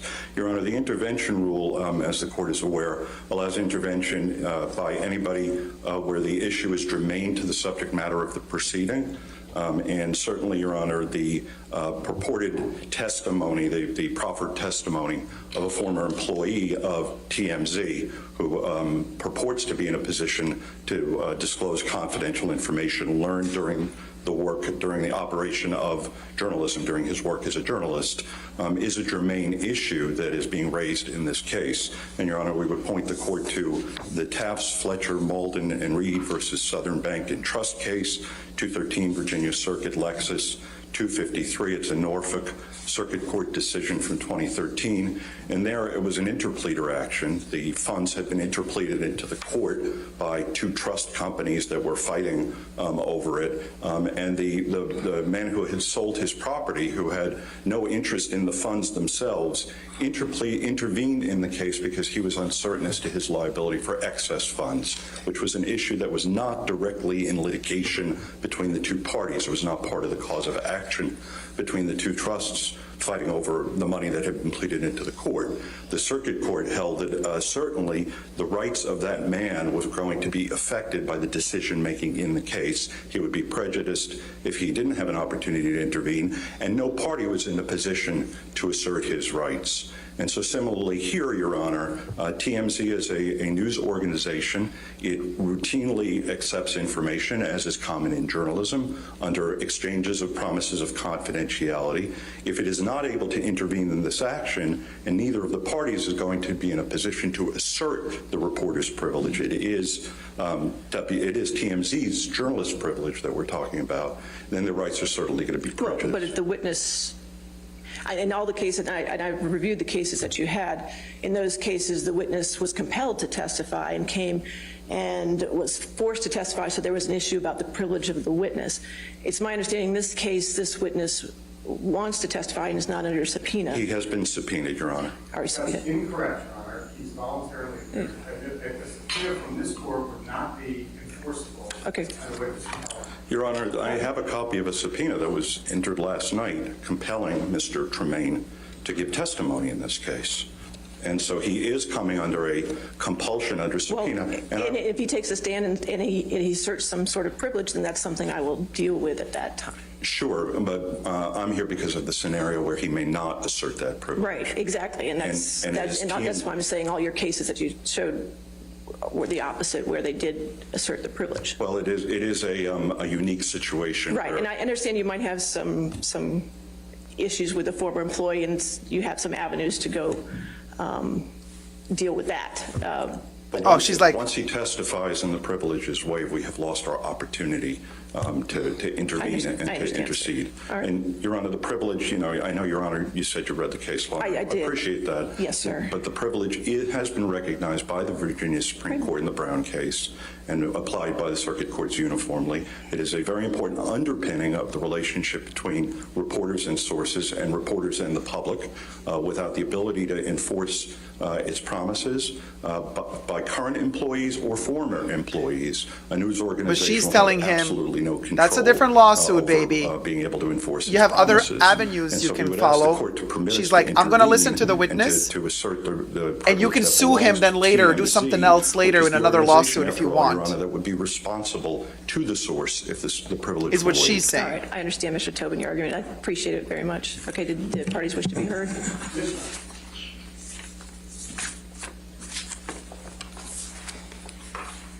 Good morning, good afternoon, Your Honor.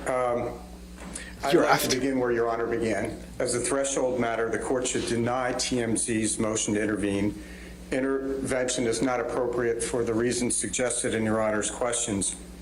As Your Honor is well aware, Intervention is only appropriate with leave of court where a third party seeks to, quote, file a pleading to intervene as a plaintiff or as a defendant to assert any claim or defense germane to the subject matter of the proceeding, unquote. Virginia Supreme Court Rule 3:14.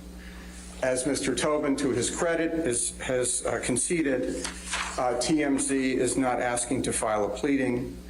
It cannot properly categorize itself either as plaintiff nor defendant, and it seeks to assert no claim or defense germane to the subject matter of this action. Moreover, even if the privilege were applicable, which is not the case here, the testimony intended is directly relevant and would outweigh any qualified privilege. Quote, an intervener must be asserting an interest that is part of the subject matter of the litigation, unquote, Hudson versus Jarrett, 269 Virginia 24/32. Here, as Mr. Tobin stated, TMZ seeks to protect potential information solicited from a third-party witness, which is in no way a matter before this court, citing Commonwealth versus Gill, 89 Virginia Circuit 323. A 2014 case denying a motion to Maisita says intervene he is the where lawyer for the TMZ intervener trying to filed protect a, the quote, source to who protect a leaked the property video right, where Johnny not a Depp matter was before the hitting court, unquote. some cabinets. The outcome of this trial will not affect TMZ, and it does not have a sufficient interest in the subject matter of this suit to intervene.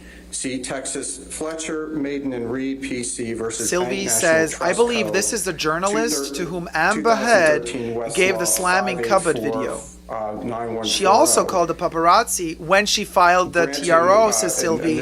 And under oath, when they asked her, did you call the paparazzi? She said, no, I didn't, and I don't know who did. So if they have proof that she indeed did call the paparazzi, Finally, Your Honor, well, TMZ then she's lacks impeached. standing to object to testimony by a third Caught party to in have this lied action under because oath. TMZ, as Your Honor pointed out, is not being compelled to testify.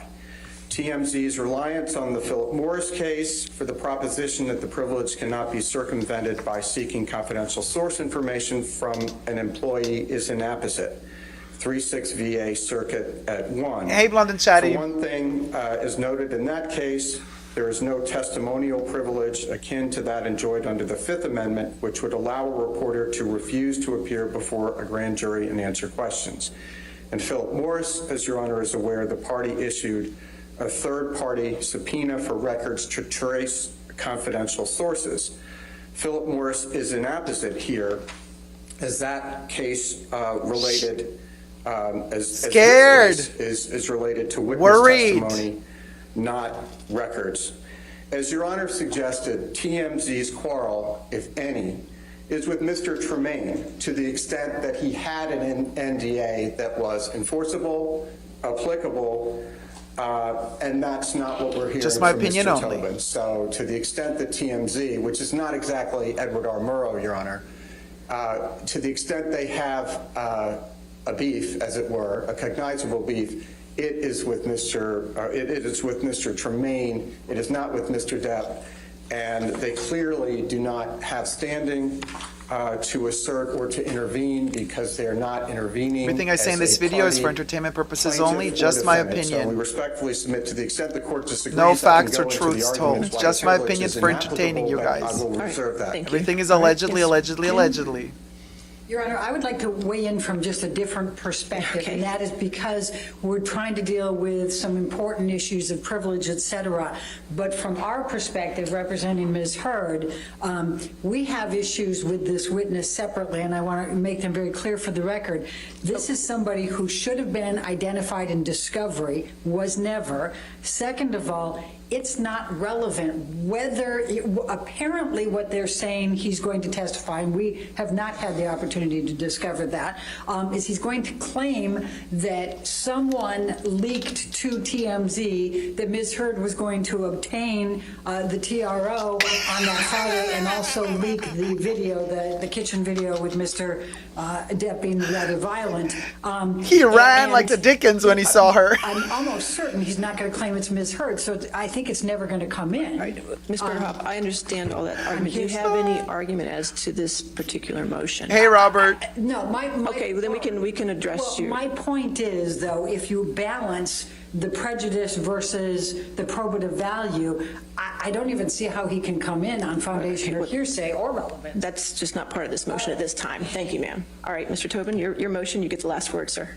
Thank you, Your Honor. Elaine. You know, I appreciate that the court kind of shook your head when he made the snarky comment that this is not Edward R. Murrow. Obviously, the First Amendment applies to everybody, citizens, the New York Times, or TMZ, and this is a First Amendment-based privilege. Your Honor, the Philip Morris case is actually a very good case to answer Your Honor's question about the intervention of somebody else in order to assert the privilege. There, ABC was a defendant in the case, and it moved in order to prevent other people, the phone company. Right. But they were already in the case in that particular I understand. matter. There is no other mechanism, though, and so you know, it would be an interesting procedural issue for appeal, Your Honor, whether a journalism organization or anybody else who's a First Amendment Johnny's side holder wants to hear, would be I think, that denied the position intervention on a constitutional-based privilege. I also, just for the record, Did I misunderstand? for I the thought Johnny's merits of the side case, wants to if hear I understood Mr. Chu correctly, he said this is not an issue in the litigation. This does not relate to an issue in the litigation. Well, if it's not an issue in the litigation, if it's not part of a prima facie part of the defense, part of the allegations of the complaint, if it's she ain't having evidence, if it's collateral She's to like, the main issues in the case. You finish Under saying the what you Brown want, v. honey, Commonwealth boo-boo. decision under the Virginia No. Supreme Court, under the application of questioned that her. privilege in the Philip Morris You versus can't do ABC that to a News, judge. He is not supposed to be compelled in this case. Which is, again, it's not being compelled, it appears. Well, he is appearing by subpoena, and it is a compulsory process, and he will have an obligation unless he asserts privilege under oath. But it is our privilege, Your Honor. It's not an employee, a loyal or a rogue employee's privilege to waive on behalf of its employer. This is an unusual situation. Tell me about it. But the answers are there in the law, and it is a First Amendment concern. This is not the first unusual situation in this case. I can For either tell you of for us, Mr. Tobin. for anybody here, I'm sure. Yes, sir. I appreciate you coming in today, and I appreciate your arguments. Yes, sir. Thank you. All right. In this matter, under Virginia Rules Supreme Court 3:14, a new party may intervene as a plaintiff or defendant to assert any claim or defense germane to the subject matter of the proceeding. A new party may not intervene unless they assert some right involved in the underlying litigation. A party is not entitled to intervene merely because a byproduct of the litigation adversely impacts them, and the decision to allow intervention is within the broad discretion of the trial court. Here, the rights asserted are not germane to the trial. The central issues in this case are whether defendant defamed plaintiff and whether plaintiff defamed defendant through a theory of vicarious liability. The issue of the confidentiality of sources has not come up as in other cases cited by EHM, which is the corporation that TMZ belongs to, is under their umbrella. In Brown versus the Commonwealth, there was an attempt by the criminal defendant to subpoena institutions in order to obtain the name of the confidential source. When the author of the article was subpoenaed, she refused to identify her confidential source on the stand. And in this case, it appears that the witness is willing to state the name of the confidential source without being compelled voluntarily. Whether that breaches a non-disclosure agreement between Mr. Tremaine and EHM is not germane to this matter and can be litigated in a separate matter if EHM so chooses.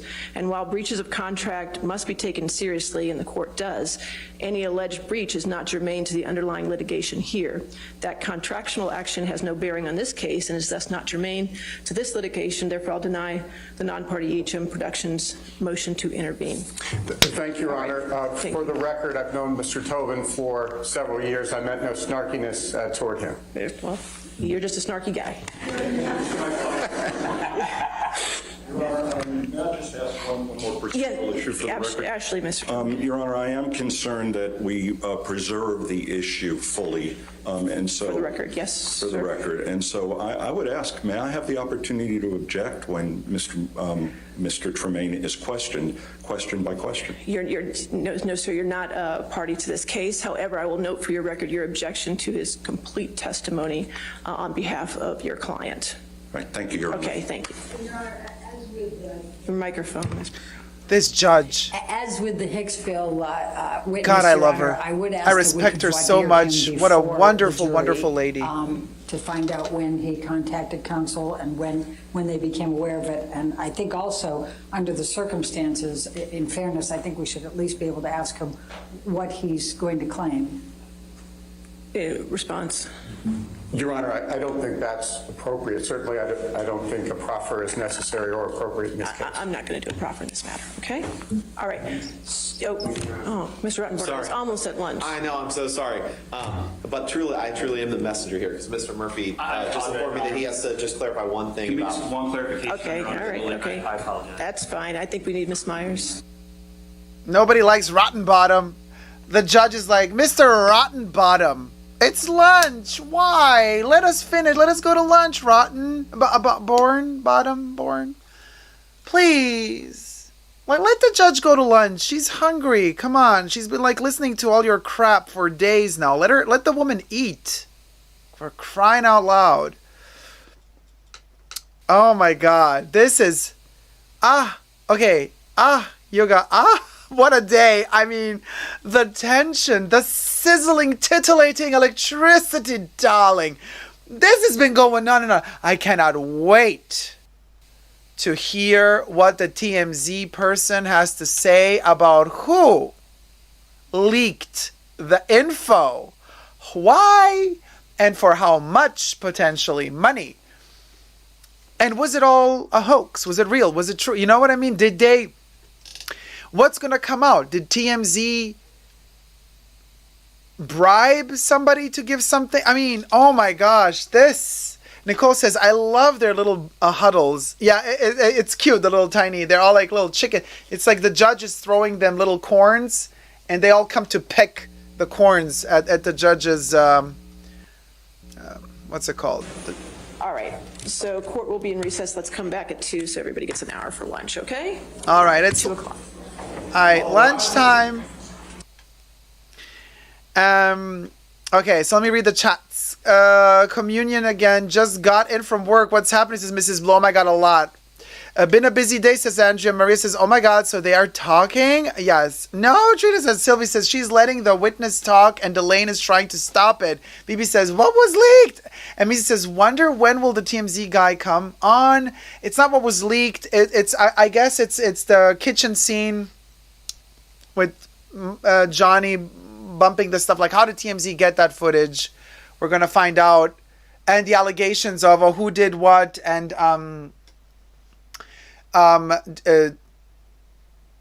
apparently Amber Heard not having told paparazzi or TMZ that she's going to court years prior for what was she going to apply for, and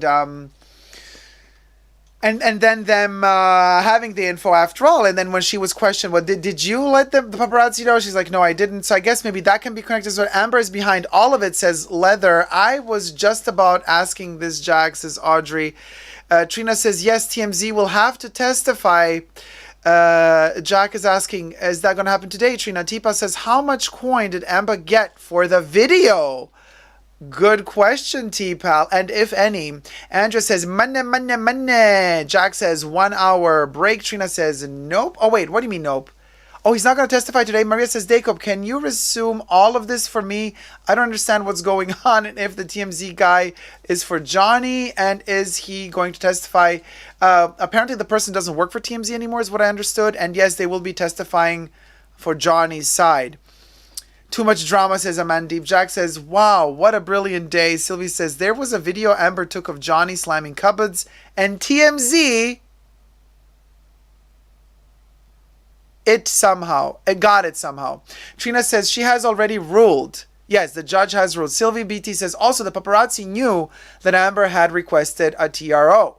Amandeep says this is great material for Hollywood for many years to come since they have run out of ideas, so it seems, LOL. Trina says let the judge get lunch. Leather Gearing says the TRO. Robert says, what is the interesting looking device on your ear? Some kind of earphone? Yes. This is how I hear the court, the trial. I plug this in my ear and then I hear it and then I take it out because it creates like a vacuum in my ear and it's so annoying. So I take it out as soon as I can. But this is my court I can hear the audio separately here. So also, so Baby Firefly, I hope this ex-TMZ employee is getting paid well, or has changed profession. They will never work again, says Baby Firefly. The judge said you can sue him, or you can find other ways of dealing with this, with the fact that this person is going to testify even though you don't want him to. There's other ways you can deal with it, but not here, not today, not in my courtroom. I'm gonna let the person talk. And thank you for subscribing. Oh, thank you. Subscribe, you guys. Let's get to 1K. Oh my God, wouldn't that be amazing? Let me just retouch my makeup because we are in the fashion bunker after all. Listen, we got to be presentable. Okay, I am getting a little oily after so many hours, obviously. Listen, you try putting on makeup and then keeping a mug for 10 hours straight without ever retouching makeup. In front, under such strong light circumstances. I dare you. Especially if you have oily prone face like I do. So, anyway. Okay.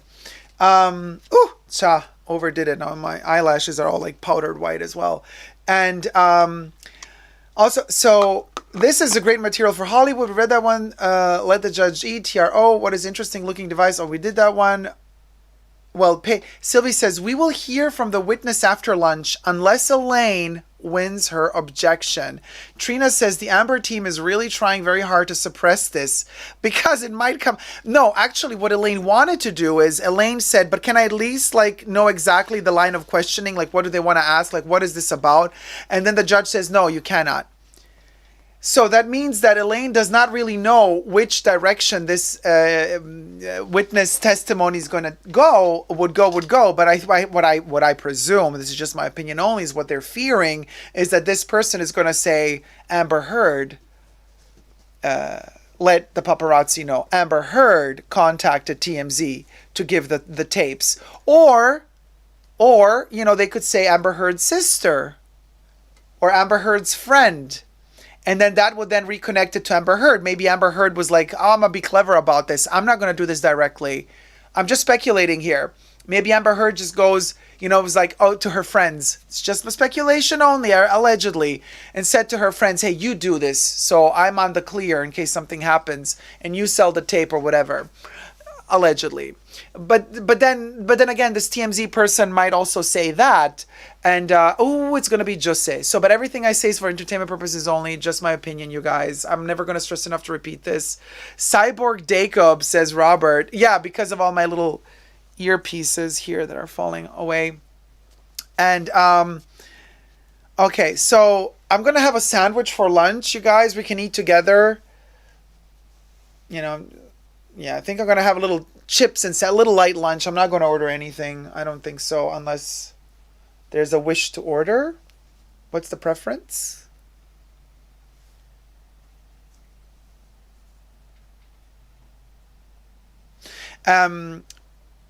He's been subpoenaed, says Andrea, but he's been subpoenaed, but actually after he's been asked if he wants to do it, and he said he wants to do it. And somehow the subpoena then arrived yesterday.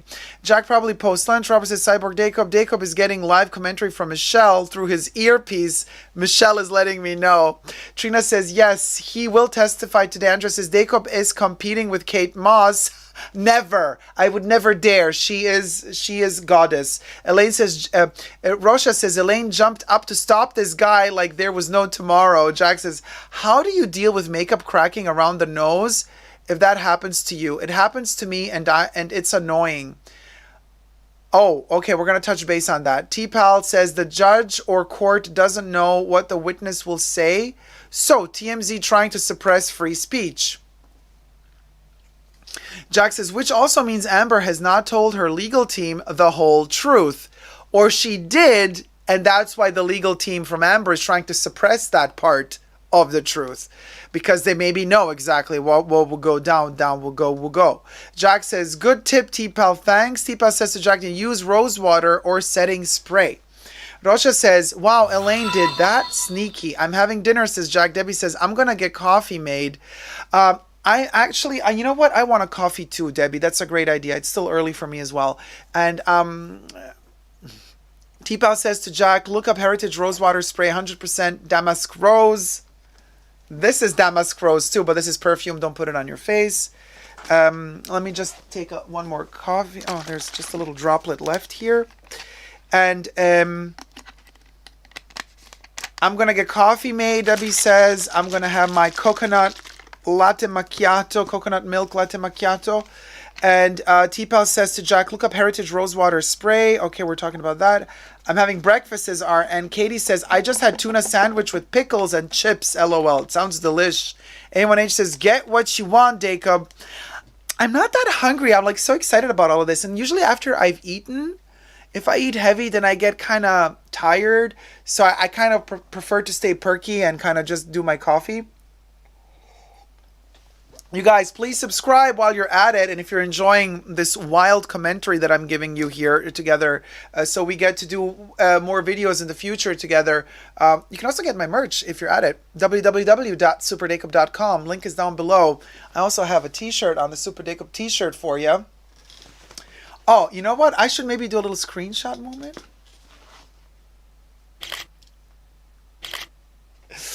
I look like my head is cut off. Treat yourself, says Catherine. Okay, get what you want, Dacob. I have to leave for the gym in 30 minutes, says Andrea. Hope to see you after the gym, sweetie. Trina says, but Dacob, they have an idea of what the witness will say. They have a suspicion, I want to say. Probably. Do they know? We don't know if they know what the witness is going to say. We cannot know that. We can imagine. T-Pal wrote that down. Thanks for the Rosewater. Aaron says, or Elaine provided the video to TMZ. The conspiracy theories on Elaine are growing. Julie says, hi, Dacob. Hi, Julie Medina. Rosha. Now is the good time to go watch my Kate Moss video. I posted a almost 5-minute video to Totally Dacob of the beginning of the trial.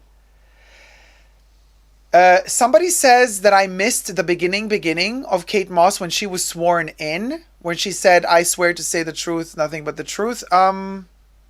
Maybe in that snippet we're missing it, but we have the entire testimony of Kate Moss. Actually, when I started the live stream, she wasn't there yet. So go watch it if you want. I have that extra snippet now on Totally Dacob, on my Totally Dacob YouTube channel. A little bit less than 5 minutes. You can go see it and then run on back here and have a snack with me. Hubby even loves it, says T-Pal. Oh, the Rosewater thing. Treat yourself. Harmony says, it's 3 a.m. for me. Time for bed, says Harmony. Good night, sweetie. Hella Barbara Ranks is obsessed with your mukbang moments. Michelle Crawford says, did I miss Kate Moss?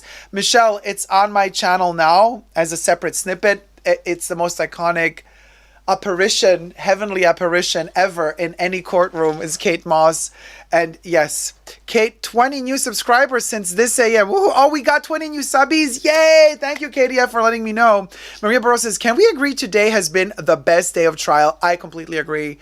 And it's not even over yet. We're only halfway through, you guys. Who knows what else can happen?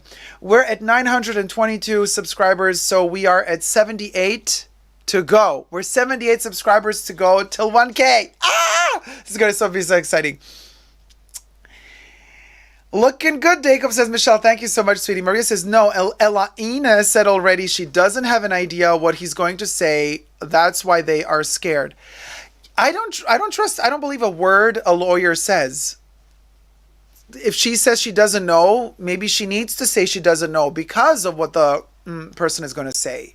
So maybe she's playing it, because lawyers, they're not under oath. Not as far as I know. I don't think the lawyers are under oath. They don't need to say the truth. Going to go get self-tan my legs during break, says T-Pal. Oh, fabulosity, darling. Michelle says, okay, thank you for the video clip. Francesca. Hello, Francesca. I think we didn't see Kate swearing. We just heard her. Oh, thank you, Francesca. A1H says, Amber sent a dodgy video to the witness, TMZ reporter, and if he testifies, he proves she's guilty of defamation. Well, he proves she's lying. Because under oath, she said she did not contact TMZ. Under oath, she said just a couple of days ago in this trial, she said that she did not contact TMZ, allegedly. So if this person testifies, if this person were to testify that indeed it was her or whoever for her who contacted them with this video, well then, then the jury, at least what's going to happen is that the jury's going to think that she's a liar. Whether or not the lawyers are going to allow certain things to be said or done is another question. But the jury is going to be like, wait, hold on a minute. She said she didn't contact TMZ, but now this guy says, yeah, she a liar. But if Amber shot the video, listen, you can sell your copyright to someone else. But if Amber shot the video herself, and which she claimed that she has done in her testimony, if Amber shot the video of Johnny slamming the cupboards, then she owns the copyright. So, if she owns the copyright, she's the only person who can sell it. Why isn't anybody mentioning this? She can claim that somebody stole the footage. Because I think they asked her, does anybody else have access to your footage? And she didn't know. I think so. I can't recall really what she said to that. But somebody could have stolen the footage. Possibility. Sure, people steal all the time. But technically speaking, if she shot the footage, she owns the copyright. So you either sell the copyright off to somebody else who then sells it off to TMZ, or you sell it yourself. But technically speaking, I think if you go to a TMZ, are they considered news? Whatever they're considered. I mean, serious news reporters would have to approve the origin of the facts that they're going to state. But also, if you're purchasing footage as an exclusive, like Johnny slamming the cupboards, you need to check the origin because you don't want to get sued. You can't, like, somebody just sells you a video as if they own the rights to it. But if they don't own the copyright to that video, but they sell it to you, you might get in trouble. TMZ copyright struck a lot of channels claiming they own the video. So a lot of the channels that were playing certain snippets during this trial, a lot of YouTube channels have been copyright stricken or struck by TMZ because TMZ claims that they own the video. So how can they own it if Amber didn't sell it? You see, it's a very simple logical question. I'm not posing legal questions here. I'm posing logical questions. As a content creator myself, as an artist myself, I know a little bit about copyright law because it concerns me personally as an artist. When I create my videos, I want to know up to a certain extent, like, what are my rights? Do I own my own footage? So if TMZ is going to copyright strike YouTubers who are discussing this trial and who are live streaming the trial and who during the live streaming of the trial have also live streamed the snippet of Johnny Depp slamming the cupboards, if TMZ claims copyright over that footage, that means that TMZ must have purchased the copyright off of Amber Heard because Amber Heard shot the footage. She generated the footage. By generating it, you own it, copyright-wise. So either she sold her copyright to somebody else who then sold it to TMZ, or she sold it to TMZ, or TMZ is just claiming copyright unjustly. But then either way you turn it, it ain't good. It ain't good. So my question, how can TMZ own the copyright if Amber Heard did not sell her copyright? Very easy question. Why isn't anybody asking this? Why isn't anybody asking this? Why isn't anybody asking this question? It's such a simple question. Debbie says TMZ is a gossip channel. Michelle Crawford says you're right. Katie says she keeps getting strict down and says it has to be Amber who sold it to them, so they own the copyright, says Katie. Maria says, oh my God, I just remembered when Camille did the cross, she told Amber TMZ owned the video. Dacob is on it, says Katie, 100%. They own it. Sunset says, excellent point, Dacob. But it's such an easy question. Why aren't the lawyers asking? If TMZ is striking down video, if TMZ is claiming to have the copyright, how can they have the copyright to this video if Amber didn't sell her copyright? She filmed the video. She owns the copyright. Nicole Papinchuk, are you with us in the chats? Please, Nicole is a lawyer. Can you please illuminate? Am I wrong here? Nicole is probably out for lunch too because Nicole is super busy. But if Nicole, if you're with us in the chats, let me know. Because listen, you guys, it's a very simple thing. Sunset says, excellent point, Dacob. Thanks. And I'm just telling you, I'm not a lawyer. I'm an artist. Okay, so, Hey, Nicole. Hey, Nicole, my love. Listen, so this is the question, Nicole. We need your expertise in this case. If you may, indulge us for a second here. Pro bono. So, Nicole, when Camille was interrogating Amber, and Camille said, TMZ owns the rights to the video of Johnny Depp slamming the cupboards. And TMZ allegedly has also put strikes on YouTube channels that have shown that video because TMZ claims that they have the rights. TMZ is striking channels that are using that clip. But Amber Heard filmed that video. She claimed that she personally filmed the video. She filmed Johnny slapping the cupboard. So, if she generated that video, she owns the copyright to that video. Now, the question is, how can TMZ own the copyright to that video if Amber Heard did not sell the copyright to that video? Mind you, Amber Heard also testified saying she doesn't know how they got the video, allegedly. So, Nicole, that's the question. Why didn't any lawyer ask this simple question?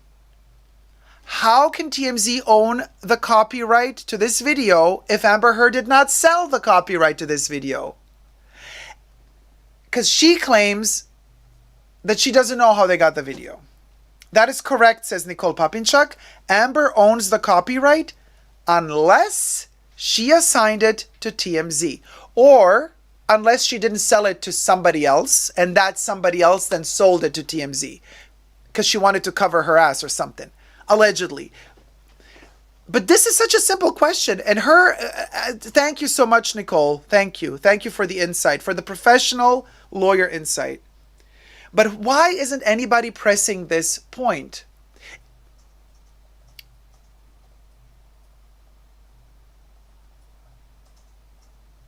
I don't know. Maybe Amber Heard is in some sort of conservatorship, like Britney used to be, or has a power of attorney. Maybe somebody has power of attorney over Amber Heard.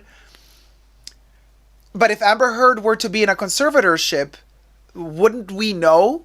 Wouldn't that be part of this case?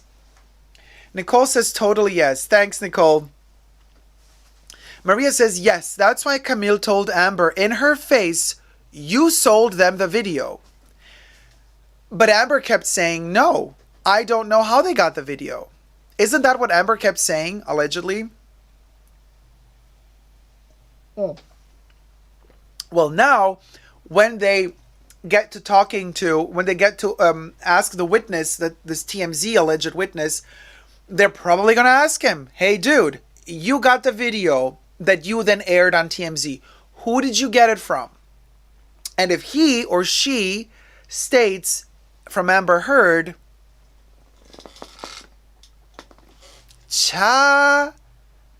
we did done had herses. Because at that point, Amber said her lawyers or her PR sent the video. Interesting, RN. But do Amber's lawyers or PR team have conservatorship over her? Nicole says Amber would have leaked the video, says Nicole, to TMZ. Or someone on her team to insulate Amber from this liability and line of questioning. But then, Nicole, Amber has to testify to who she gave her copyright to. Because otherwise, if she says she didn't give her copyright to anyone, then TMZ can get sued because TMZ claims that they have that they own the video. But they don't own the video if a thief of the video sold them the video. Then TMZ is liable to be sued because then they're claiming unjustly to own the copyright of the video. If Amber states that her video was stolen, that she has no clue how TMZ got it, well, then she got no money for the copyright either. So now, if somebody in the witness stand says, I got the video from that and that person, and Amber then says, but I didn't give it to that person, well, then TMZ is in trouble because TMZ does not own the copyright then. Yes, otherwise she's a lying liar who lies. Hashtag perjury. Poo-jury, says Nicole Papinchuk. Maria says, okay, right. Jack says, how did the lawyers or PR get the video then? If Amber didn't give it to them. Maria says, yes. She said no. I think it was probably one of her friends because I can't believe Amber was stupid enough to do it herself. Oh, Maria. Toddlers and tiaras. And if you know, you know. Just got to watch Miss Kate and she was class straight from jump. Right, Trina? Amazing. Nicole says, yes, otherwise she's lying. RN says to Jack, exactly. Camille was doing cross-examination and Amber just kept evading the question with her lies, says RN. Andrea says, maybe Amber didn't take the video. Well, Amber said she took the video. Amber said she filmed the video. You guys, am I wrong here? Did Amber not testify to have taken the video of Johnny Depp slamming the cupboards in the kitchen? Who shot that video, you guys? Can somebody recall, was she asked by Camille if she took that video? Maisita says, yeah, she took the video. Debbie says she took it. And Mizi says, Elaine seemed very nervous about not knowing who the journalist will name as a source. Yeah, she was biting her fingers, kind of. Not biting them, but like kind of doing some weird motion, Elaine. Trina said no, she did say she took the video. Trina, that's a... Yeah. When somebody writes a sentence like that, you retracted it. Okay, because is it yes or no? Trina retracted the message. Heather says she was also in the video, says Heather. What, did she reverse the camera to film herself? Jack says, what time do we resume? I think it's about 20, 30 minutes left. And Famika says she did, Dacob. She filmed the video. She did the video, yes, says Jack. 35 minutes. We're resuming. The trial resumes in 35 minutes. You guys, don't miss it because they're gonna jump right into this. I presume they're gonna jump right into the witness from TMZ. RN says the TMZ reporter could have acquired the video and requested to use it and get the copyright. No monetary transaction is necessary, just owner permission. Right, RN. But the owner of the copyright is Amber. So they had to get permission from her. Otherwise, they can't. Unless Amber didn't sell the copyright or give the copyright to a third party. And then the third party gave it to TMZ. Or the third party gave it to the fourth party, the fourth to the fifth to the sixth. You know the spiel. This thing can go on forever. And then somebody gave it to TMZ. It's all possible. But if this person testifies that Amber Heard or her team or somebody who knows her friend, sister, what have you, gave them the video, well then Amber is in deep hashtag #amberturd. Debbie says she did reverse it showing herself laughing. Okay, I don't remember that part. So I just remember poor Johnny slamming the thing and talking heavily. And so she reversed it and showed herself. Heather says Johnny Depp is still on the stand. Yes, Maria says she did the video and she even tried. Yes, he still is on the stand. So when they resume After lunch, he's going to come back again. Or maybe the other guy's going to come and then Johnny's going to come after. I don't know how it works, if that's even allowed to happen. Or they have to first finish with Johnny and then get the other one on stand. Probably they got to finish with Johnny because they got to do cross. And then they got to do redirect with Johnny. Maria says, Johnny Depp is on the stand, says Heather. Maria says, she did the video and she even tries to hide the phone from Johnny. And that's when he realizes. Thanks, Maria. Maisita says, wow. A1H says, I watched the slamming video. He had a cowboy hat on. Wasn't ready for that, says A1H. Aaron says, I bet you Elaina sold it. Just saying, LOL. I mean, Elaine is probably super scared, but she's like, oh, darn. Well, you guys, when they come back to court and they call the witness, if when the witness testifies, the camera pans to Elaine, and we see Elaine with a dark black wig, a hat, different makeup, then we know.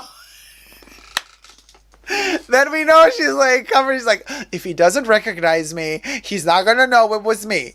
Okay, so we gotta keep an eye for Elaine. If Elaine comes back with a wig, different, Elaina, what happened, girl? You used your lunch break to run across the street to Party City and get yourself a wig, honey. Plot twist. Or whoever the lawyer Again, I never stress enough, all of this is just for funds, entertainment purposes only. I don't mean any of this seriously, you guys. This is all just my opinion. Satire and jokes. That's all it is. I wish them all the best. Each and every one of them. Now, and perjury, says Trina. Jack says, Camille said, end of questioning. So he will be either cross-examined or by Elaine. No, Jack. Johnny is not going to be cross-examined by Elaine. Johnny is going to be cross-examined by the bulldog, the bull terrier, the pit bull, the Rottenbottom, Rottenborn. He's going to be if they want to cross-examine him, it's going to be Rottenborn. Maria says, RN, that will be a good twist. I bet you Elaine, right? Or whoever the lawyer talking was. Oh my God, plot twist. Party City. Yeah, Debbie, wig from Party City. Trina says, going to CVS for cheap hair dye. Oh my God, could you imagine if Elaine rushed off to CVS for cheap hair dye and like she's in the court public toilets trying to dye her hair black really quickly, and then they're like, it's time, and then she has to rush in and like all the black dye is like dripping from the sides. That would be amazing. That would be amazing. Oh, what a day. This is freaking awesome. I am titillate. I'm elating. Tit-elating.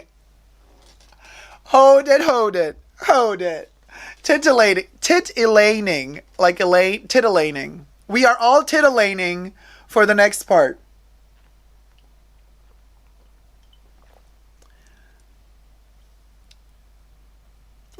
Madame says, Katy Perry part of me, moment haircut and hair dye in the gas station restroom, live in Ferret. Titillating. I'm literally holding my tit when you said that. Oh my God, T-Pal. This has been such a treat today, says Zara. Treat us as LOL. Titillating, you guys. She is joining the army, says Madame. Oh, man, this is just about done with the self-tan. Yas, queen. Oh, self-tan. I should have taken... Oh my God, that oil. Oof, child, let me tell you. Wait, is that a bug up there? There's something I got to squish on the ceiling, but I can't reach it. So that little bronzer oil for the face and the body from Chanel that I got. Oh my God, you guys, I can't. I'm itchy here. Don't poke yourself with anything, you guys. I'm just doing this because I have makeup and it's itchy. So you just kind of touch it very delicately with a pointy. The spot that's itching, and you don't have to scratch yourself, but the itch is gone. It's a great tip. But you got to do it very carefully. And if you're a kid, don't do it. Dacob, will you be watching the Obi-Wan show? Yes, Zara, I will. Madame says, have you tried the new Mademoiselle oil? I've tried the old Mademoiselle oil. Coco Mademoiselle had a body oil a couple of years back. Yes, Sunset and Moonlight. Yes, the oil smells very different from number 5 body oils. It has nothing to do with it. It smells of... Chanel has a special formula for their Le Beige cosmetic range. So they perfume their cosmetics. Le Beige is perfumed like, oh my God, it smells so divine. This oil has this perfume of sunny beaches, enjoying a coconut cocktail under the sun, holiday vibes, relaxing mood. It smells divine. It even smells better than Sublimage. And I love how Sublimage smells, especially the extract cream. But the beige oil, pardon me, I need some water.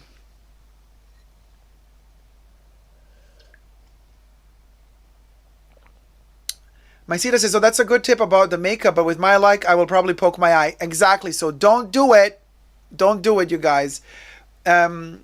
You're making some tea, Debs? Just about done with self-tan. Oh, Sansa says, oh, interesting. Thank you, Daco. I can't wait to see the video you made about it. It's amazing, that oil. Now, Jack, I think Jack went for a snack, so I don't know if you're with us, Jack, but you were asking me about the wrinkles on the sides when you do makeup and then it cracks. My makeup also cracks. However, I have really strong spotlights, so you see it crack a little bit less. If you were with me here in real life, you would see it crack, because obviously I have heavy foundation. Oh my God, I have like a little thing here. Sorry guys for coughing.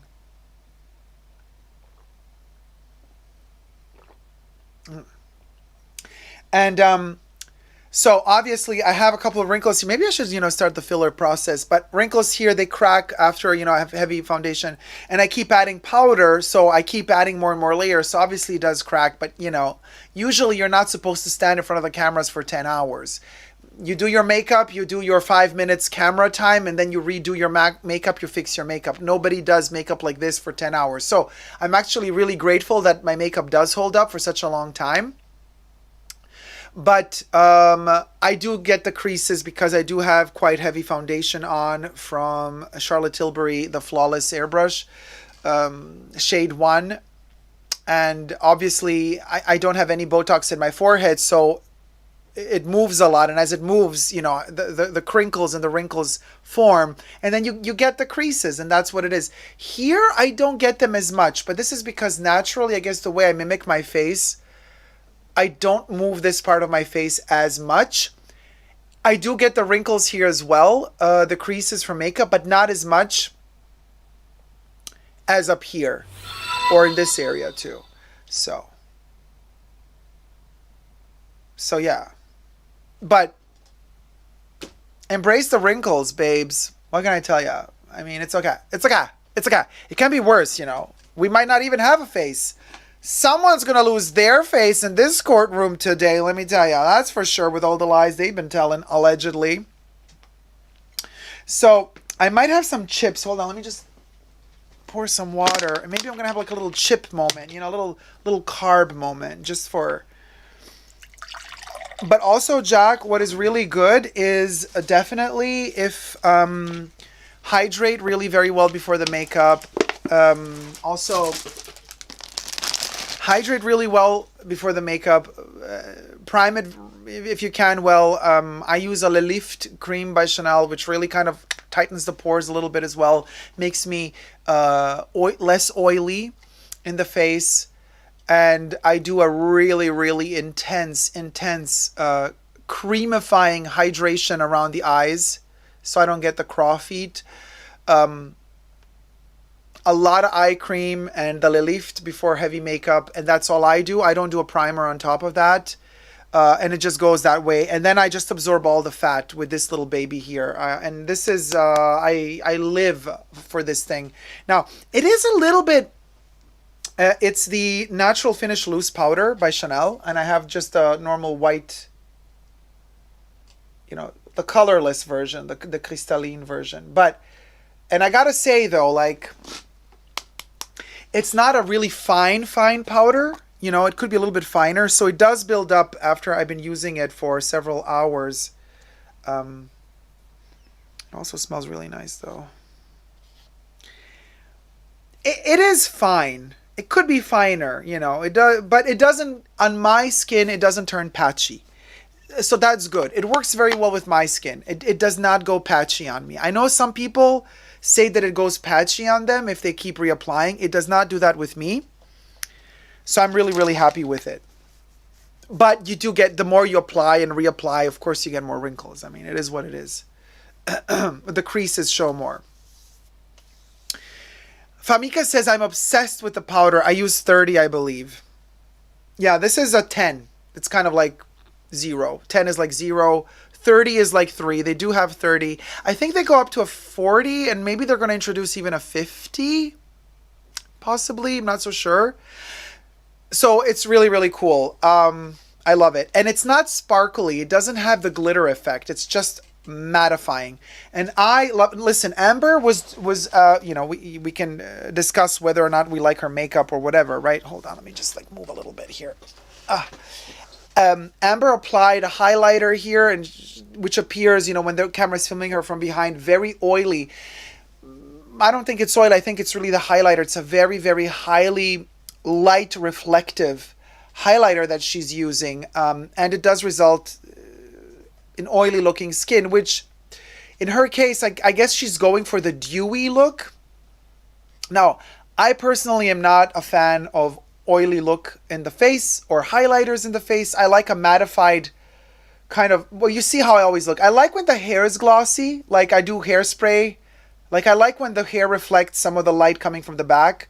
I like a glossy hair moment, but I don't want the face to be glossy. This is just my personal preference, however. A lot of people like to have that dewy, glossy look in the face. I don't. I like this kind of pale, flat look. It's a preference. This by no means is professional makeup, mind you. I'm no professional makeup artist, and I don't even presume to be so. I do the I do the bare minimum just to keep going for you guys in front of the camera. But what I want to say is, I find it personally much more comfortable to have a mattified dry face for many hours on camera, because it comes across also cleaner than if you kind of start shining too much, and fresher, drier. So there's that. But that's just my personal preference. And I like the flat look. Some people would work with a lot more contouring. Some people would play with shadows wherever they could put them. And if you're really good at that, you can make it look amazing. I'm not good at that. So I don't bother going that direction. I do my eyebrows. They're dark. That's my contrast in my face. I have my blush here, which today, by the way, you guys, I've changed my blush today. I started using a new one. So usually the blush that I use is Malice, number 7. We love the name Malice, number 71 from Chanel. This is a beautiful, beautiful rosy color. And oh man, the smell of roses. It's perfumed, obviously. So it's this gorgeous rosy. Look at this rosy, beautiful. I want to say a hint of peachy, but it's a rosy color. But today, I wanted to kind of go in that Amber Heard direction a little bit for funsies, and I went for number 82. I used Reflex, as in gag reflex, but here it is. I'm using number 82 today. It's called Reflex. It has a bit of sheen to it. It is a little bit darker. And it's a rose that has a bit of sparkle to it, and a hint, it goes into a darkness. It's a little bit darker. You see what I mean? I don't want to say it goes towards brown, but it's more that pink that goes into terracotta or terracotta. but with a little bit of glitz. So that's the blush I'm using today. I did not make a line. I just made a whole clump here and a whole clump here, and then I elongated it up there. I put a little bit up here and a little bit on the right there in the bridge of my nose. Oh, Heather, the Chanel oil that smells beachy, that's the limited edition that they released just now. It's called, it's from the Le Beige range. It's called, oh gosh, I have to get it. I don't know anymore. It was just released now. It's a big one. It's 250 milliliter. Shimmer gold. What's it called? I'm going to have to look it up. Hold on. Let me just pack these little babies away, because otherwise I'm going to get confused with all my makeup here when I have to refresh the makeup. So, okay, let me check the oil for you. Peachy Terracotta looks better on me than Rose Blush. Yeah, you play with whatever color, works best for you. Let me flip my pillows here. I like playing, sometimes it's not even, and again, we were talking about makeup the other day on my channel. I made a video about, I haven't posted the video yet, but I said, it's not necessarily about what makes you look more beautiful or less beautiful. It's about how it makes you feel. I like the feel, makeup is there to accentuate a mood, not necessarily to make me look more beautiful or to make me feel more beautiful, but I use it definitely to make me feel more intensely the emotions I'm already feeling that day. So, I like makeup for that. It's not necessarily about glam. It's for me more about accentuating the mood. So sometimes if I'm in an ugly mood, I'm gonna do ugly makeup. You best believe. So let me see.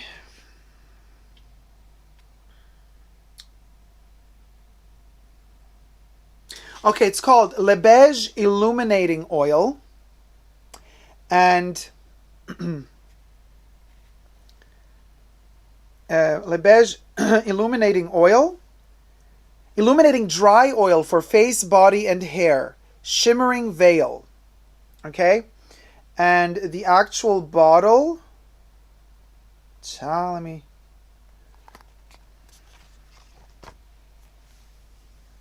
looks like this.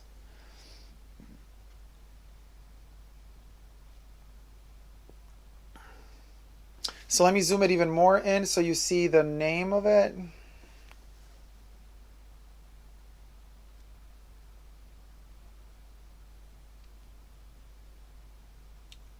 And look at all that gold glitter inside. It's so amazing. It's like a lava lamp because as you kind of turning it around, the air and the gold glitter keeps moving, and I just like keep turning it all the time. It's amazing. Now don't get scared when you first buy it, because obviously the glitter sedimentates at the bottom. So you think like, because when I first bought it, like all the gold is all the way down here, and all of this is just transparent oil. You gotta mix it, you mix it, mix it, mix it. Yeah.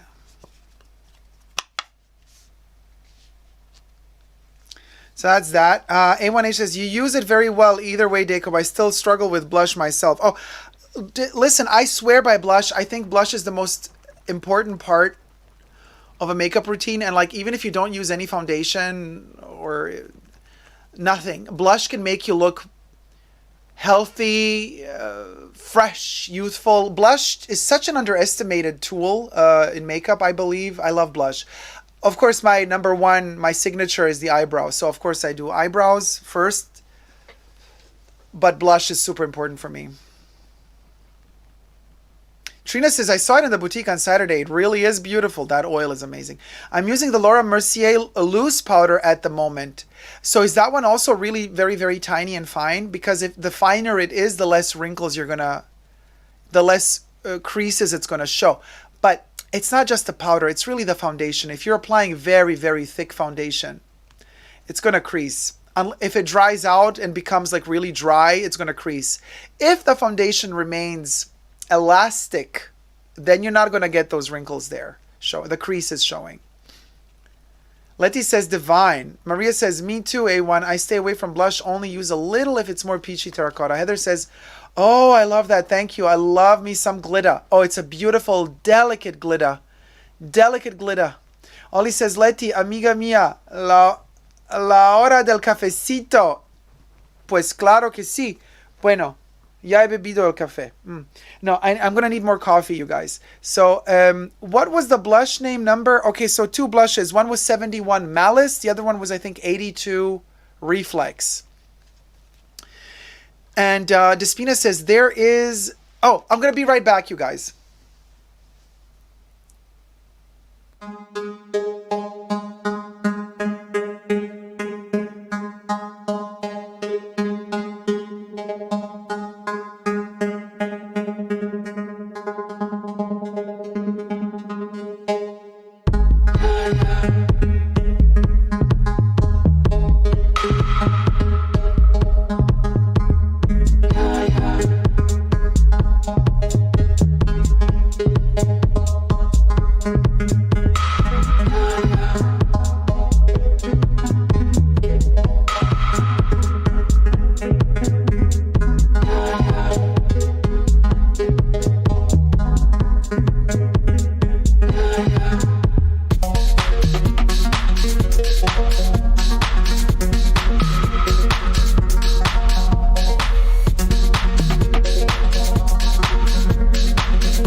And hi, everybody, I'm back. I just had to do something for the 31st of May. So listen, be sure to tune in to my main Super Dacob channel on the 31st of May for a special live stream announcement. Something's going to happen in the live stream on the 31st of May on my main channel. I just had to do something connected with that. And then I got the oil. So I'm going to show you how it looks like when you first get it. You're going to be shocked. And I'm going to be careful not to mix it so you guys can see. You see? It's the oil. Okay, you see the glitter is all at the bottom. And like there's all the oil at the top, right? And you're going to be like, what? No, this is defect, blah, blah, blah, blah, blah, blah. Hey, love DIY. But oh my gosh, look at the, I'm living for this. Let's mix it up. So obviously when you start, oh my gosh, this thing is just so majestic. It's like, I don't want to use it up because I want to always play with it. It's like oil with the gold particles. So I'm waiting for all the gold to kind of fall down. There it is. Yeah, very lava lamp. You guys. Sorry, where's the center? Okay. All right.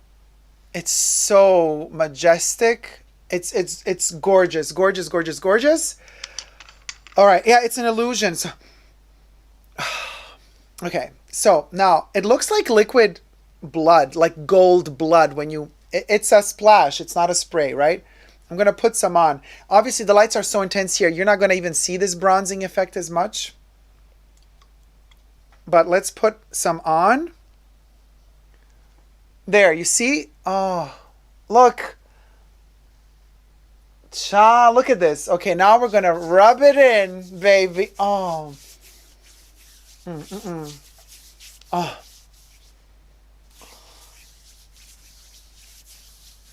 It smells so good. We're like 6 minutes till the trial is back. We're lubricating ourselves for part 2, baby.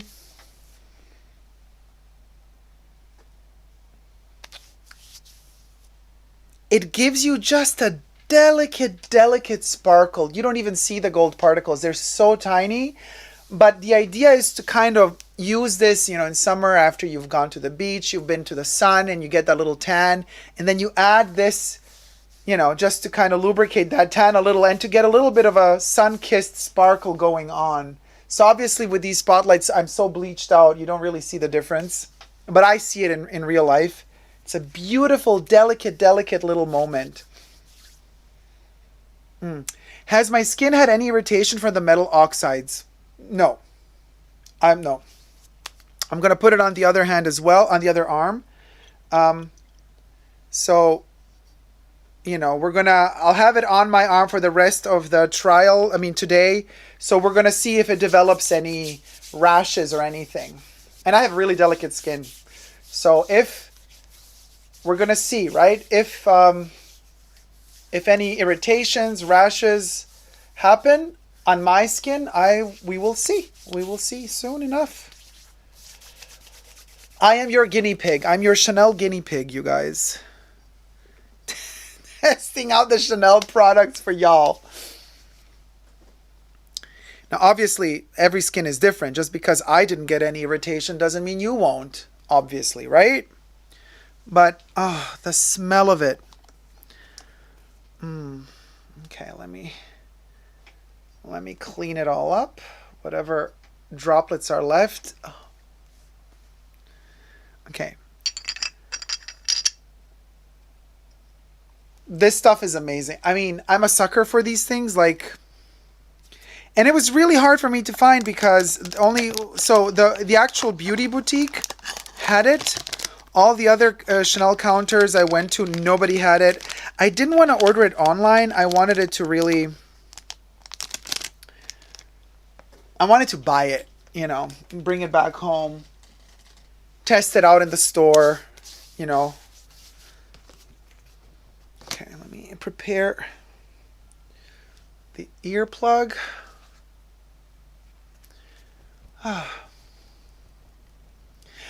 T-Pal, no, I don't want to put it on my face. You can. This is also for the face, but I don't want to have any illumination or highlighting in this area. But you can definitely do it. They actually recommend to do it. Audrey says, yes, a super concealing foundation I found is Revolution Conceal and Define Foundation, 1 shade darker as it's a bit light. 4 minutes to go. Oil us up, says Debs. Has your skin had any irritation from the middle? Oh, sorry, I already read that one. Good morning, Mom. To T-Pal says, love DIY. My Sita says, nice. T-Pal says, does it spread nice? Mine, not so good. Think I might have to get this one. What's that noise? I hear a telephone. Weird. It spreads really nicely. It's flawless. But it's so delicate. Like it gives you such a delicate sheen. Really nice. I don't think this is real gold, Love DIY. I mean, it probably has, like Jack said, some oxide stuff. The one online is a highlighter in the US, says Debbie. Hey Nina, how's it going, sweetie? Jack says, love DIY. The oxides they used are tin, iron, and titanium. Probably not very healthy. I mean, when does Chanel use anything healthy? Debbie says, not the same product. Hey Nina again, hi. Oh, Madame, you found one Fragment d'Or a month ago, still in stock, and you bought it. I love it. But that one is alcohol-based. That's not an oil. That one is alcohol-based. That one can irritate you a little bit because it's an alcohol-based gel. Very different from this product. Oh, they're back. You fell asleep to Mina? Love DIY, isn't she amazing? Mina is amazing.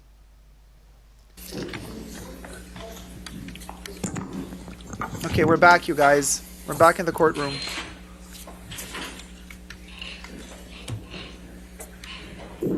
Sweet things. It's gonna come to the US. Online. In the stores, you can already find it in some beauty boutiques.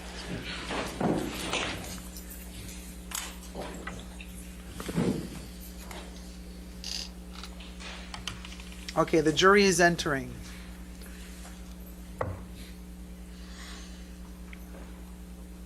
Rottenberg. Amber Heard's lawyer is Rottenberg. It's the guy that's getting white hair. This guy.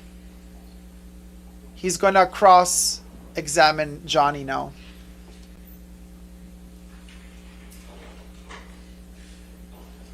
Rottenborn. Rottenbaum. All right, cross-examination. Thank you, Your Honor. Mr. Depp, I'd like to start with the honeymoon that you and Ms. Heard took in late July 2015. Certainly. You testify that you took a train ride from Bangkok to Singapore, is that right? That's correct. And you claim that on this train ride that Ms. Heard hit you in the face, correct? Yes. And left a black eye, correct? Yes. And Michelle, could you please pull up PX 162? Is that already in evidence? Yes, Your Honor. Published to the jury? Thank you. They're going to try to say that he lied about being hurt by Mr. Amber. Depp, this is the picture that your counsel showed you both in your prior, or showed you this morning, correct? Yes, sir. Okay. And that mark under your left eye is what you claim to be a black eye caused by Ms. Heard, correct? Seems to be there's some scratches around my nose as well. Okay. All right, but it's your left eye, the one close to the chef. That's what you says your black eye, correct? No, the right one also. Okay. And that was the picture your team chose to show you, right? Let's pull up Exhibit 1905, Michelle, please. I'm sorry, which number was it? This is a new exhibit, Your Honor, 1905. And that's defendants? Defendants Exhibit 1905. Okay, thank you. At least he calls Michelle by her Permission name. to That's publish, Your nice. Honor. Or you want to put it in evidence? Okay, any objection to 1905? With the comments, we have no objection to the photograph itself. We would ask the comments be redacted as hearsay. Well, I'd like to at least question the witness about the I comments. have no objection to the photograph being published. Okay, well, let's wait a minute. Mr. Depp, you see here, these are 4 pictures of you, right? Yes. Yeah, and below it, they indicate that they were taken on July 24th, 2015 in Bangkok, Thailand, correct? Objection, lack of foundation, calls for speculation. Overruled. In Bangkok, Thailand, so before the train ride. Correct, before the train ride, because you didn't get on the train ride till the 25th, is that right? Somewhere in that area, I guess. Okay. Your Honor, I'd ask for permission to publish this to the jury. All right, If it's just the photographs, we have no all right, objection. if you want to redact the, just have the photographs in it. Sure. We'll do 1905. 5, but just with redactions, it'll be fine.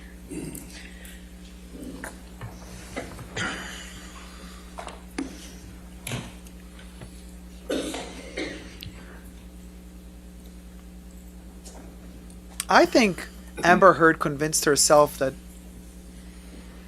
if she's lying, that the lies are true. You know what I There's mean? still some on the bottom. After so many years of going through this. Yeah. This was 4 pictures? We saw them for a split second.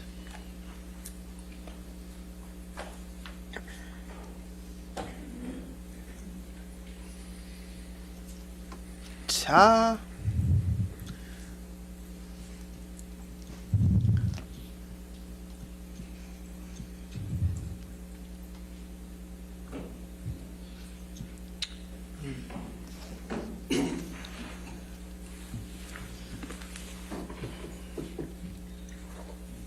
Yeah, Maria, right? I also feel like if she's lying, I think at this point, after all these years, like she believes her own lies. If she's lying. Thank you, Michelle. All right, publish. You see, he's nice to Michelle. Mr. Thank you, Your Honor. Rottenborn, Michelle, that's could you that's please, nice of him. Scroll down to the bottom 2 pictures there. Because Michelle is awesome.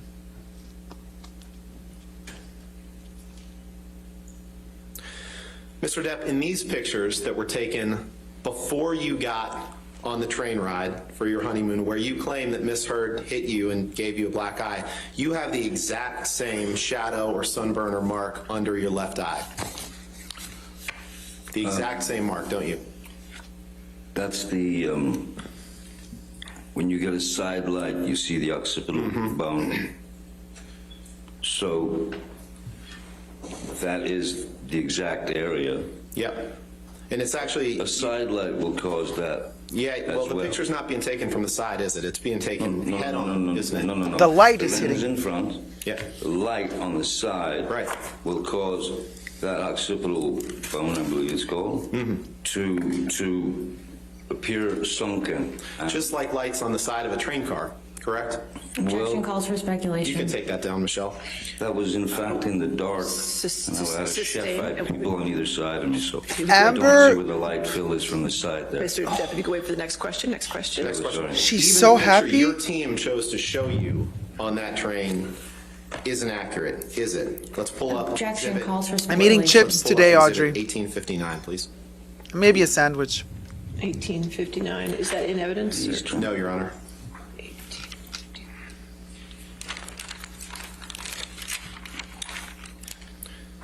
Mr. Depp, this is the same picture, or the same, the exact same scene displayed in PX 162 that you looked at this morning, correct? That looks like my face has been, the eyes have been photoshopped. Oh, okay. So this post from the Eastern and Oriental Express's Facebook page, you're saying that that's photoshopped? Is that from their page? I would, sure, why wouldn't they? Let's pull them up side by side, please. Your Honor, I move for the admission of this exhibit. We can just, would ask for admission of this photograph. Oh, wait, All something's right, just a posted. photograph? Yep. Are you going to We maintain our lack of authentication, lack of foundation. All right. It's covering my Objection on screen. I can't see 1859. anything. Thank you, Your Honor. Michelle, could I please get you to? I can't see anything on my screen. We actually have one. It's that will admit or ask to be admitted as 1858. That is just the picture. I already have 18. Okay, so we'll call this 1859 then. This is 1859. Yeah, we just need to. Okay. We'll fix that exhibit sticker on the bottom and get you that correct 1859. 1859. And Michelle, what I'd like to ask you to do, please, is to put the picture displayed as 1859, just was admitted into evidence, next to PX 162 that was shown to Mr. Depp this morning. Okay. You can pop those. They're both in evidence. Okay. Can you try to make them the same size, please? This is the exact same picture, isn't it, Mr. Depp?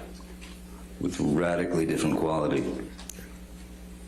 And No, you answered my question. It's not the Really? same you know, I picture. wasn't done. You answered my question, sir. Thank you. Appreciate it. You're very welcome.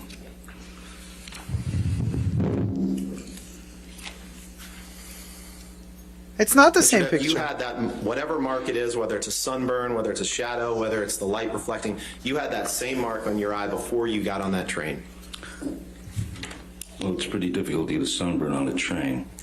And in Let's the go to- photographs with the child, I don't look particularly sunburned. Can we see those again? Let's pull up exhibit one. Actually, no, let's talk about Australia for a little bit. Oh, good.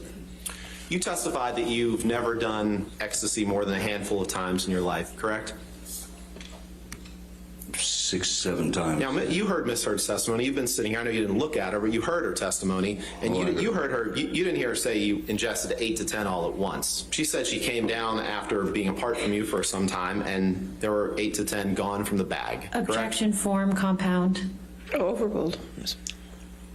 I also heard Ms. Heard say I reached into a bag and poured a bunch of Yep. MDMA down my mouth. Correct. That's right. She didn't say you poured handfuls. 10 at one time, did she? No, she said a handful. Okay. Which is more than 10, I believe. Okay, the fact is, Mr. Depp, you were asking for ecstasy. You who have only done it 6 times in your life, you were asking for ecstasy and cocaine within minutes of being admitted to the hospital after suffering your finger injury, weren't you? Objection compound. I don't recall that I was begging pull up- for any drugs. Yeah, let's pull up plaintiff's or exhibit 393, please. You just said you don't recall you were begging for any drugs? No, I don't, but I do okay. recall being in great pain and great distress. Ike Tini. Okay. I could have asked for a teddy bear as well. Okay. So this has been admitted, Your Honor. This is in evidence, okay? And publish. I'm good. How are you, Xeni? Thanks for asking. And if you can blow up the text, please, Michelle. In this text message, Mr. Depp, you were, after you suffered your finger injury, you just testified you don't recall asking for any drugs.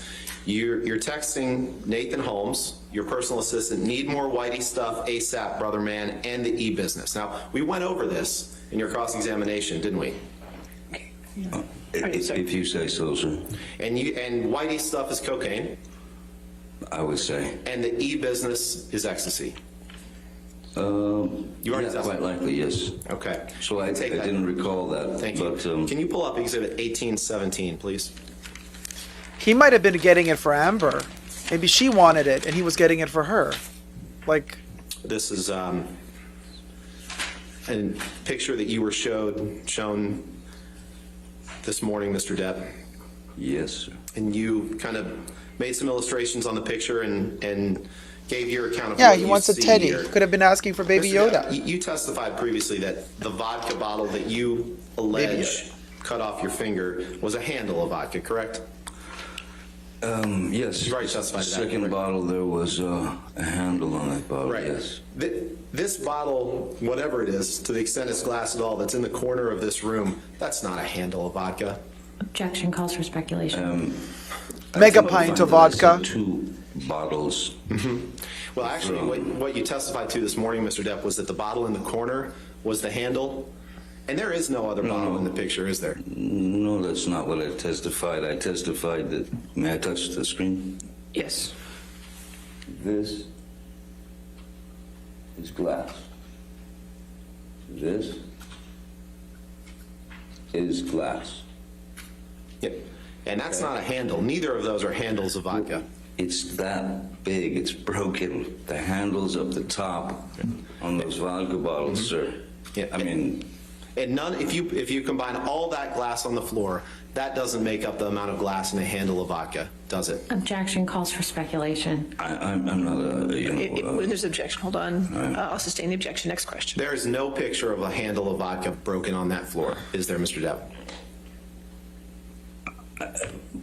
no, I don't see it. I see glass under this chair here. Okay. Well, you testified this morning that you did see it, so it's good to get that clarification. Let's move No, I on. didn't say I saw a handle. You also testified this morning that and I want to get this. I want to make sure that we're on the same page here.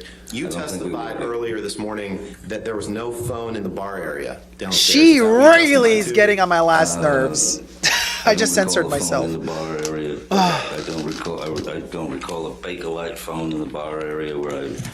Okay. Let's pull up, Michelle, please, the UK day 3, page 421. Mr. Depp, we've done this drill before. This is your testimony from the UK, correct? Can I please have, It's this. We don't have copies for everyone. It's on the screen. Your right Honor, may I there. please, I would like to have what he's, the testimony of the Here, witness. you can have my copy. Yeah, you can have my copy.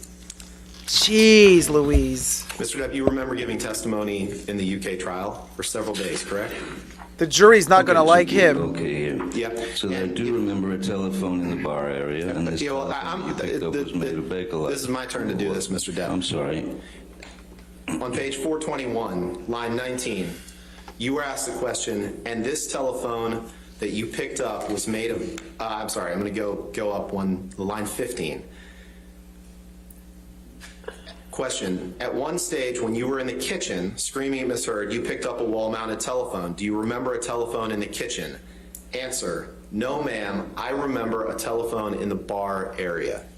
Question, and this telephone that you picked up was made of Bakelite. Do you know what I mean by that? A retro telephone, wall-mounted but retro.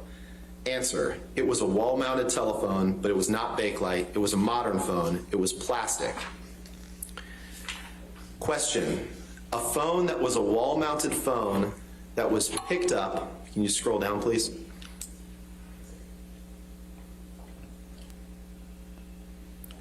Question, a phone that was a wall-mounted phone that was picked up by you, held in your right hand, and you were repeatedly smashing it against the wall in your right hand. Answer, that is possible.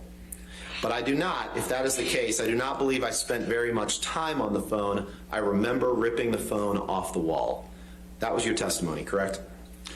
It seems it would be yes. Thank you. You answered my question. Thank you. Mr. Depp, you've claimed before, you've said, if I'm angry and I've got to lash out or hit somebody, I'm going to do it. And I don't care what the repercussions are. Anger doesn't pay rent. It's got to go. It's got to be evicted. You've said that before, haven't you? Have you a quote from me somewhere saying that? It's my question to you. You've said that before, haven't you? Well, actually, let's refresh your recollection. Can you pull up the Ghost in the Machine article, please? Possibly about paparazzis.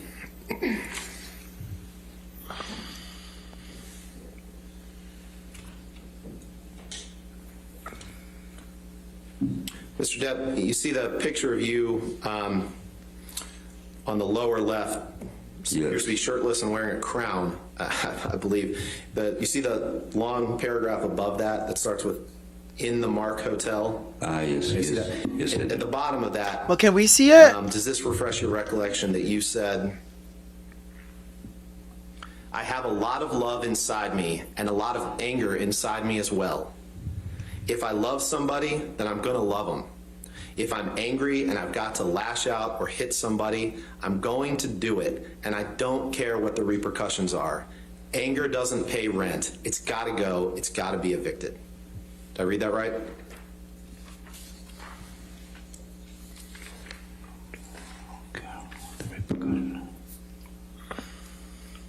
You did read that right, yes. Thank you. You can take that down, Michelle, please. Now, Mr. Depp, you've also claimed that She's dressed like a villain. if you want to be with a woman sexually, that she is rightfully yours. She enjoys being the villain. Haven't you? Well, let her be it. Could you repeat that? And you've also said that with Could you repeat that, please? Yeah, that if you want to be with a woman sexually, that she is rightfully yours. That's ludicrous. You've also said that with respect to women that you want to be with, you've remarked, I need, I want, I take, haven't you? Equally as ludicrous, no. Can you pull up DX883, please? You can pull it what you like. I've never said those words. There's not enough hubris in me to say anything like that. 883? 883, Your Honor. It's not, is it empty? It is not. Oh my admitted God, yet. this is so uncomfortable. I mean, Rottenborn wants to be this uncomfortable, but Mr. Depp, these are text messages from you to Stephen Deuters on February 22nd, 2017, correct?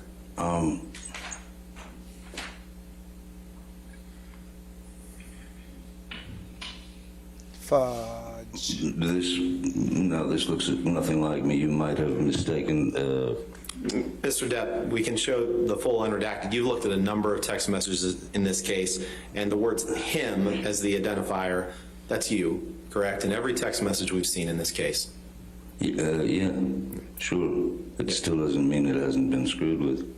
That's not anything that I've ever said or written. You want to see the whole thing unredacted? We can look at that too. No, because you could have typed it up last night. No. Yeah.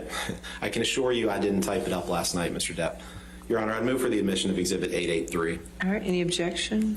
Objection on relevance grounds, Your Honor. All right, well, do you want to approach for a moment? Let's take a look.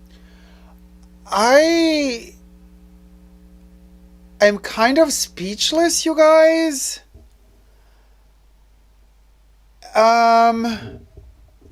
Look at her. Look at her. Look at her go. Ah, yeah, we got him all right. Look at her. Oh my God. Amber Heard's body language today is vile, to say the least. Just my opinion. If these texts indeed are real, and he keeps saying he didn't say it,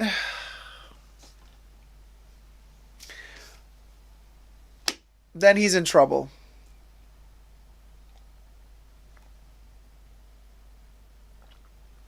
People saying right insane things when they're high, true. But darn, you guys. Sweet Thing says, or allegedly, Amber could have grabbed his phone while he was sleeping and texted gross things at people. Thank you. Mr. Depp, you're aware that these are text messages. You can see the bottom right where it says death. Oh no, they're allowing the messages? 8129. Those are produced by you in this litigation. You understand that, right? I understand that, sir. All right, Michelle, could you please, He gave them the look at text. the top text first.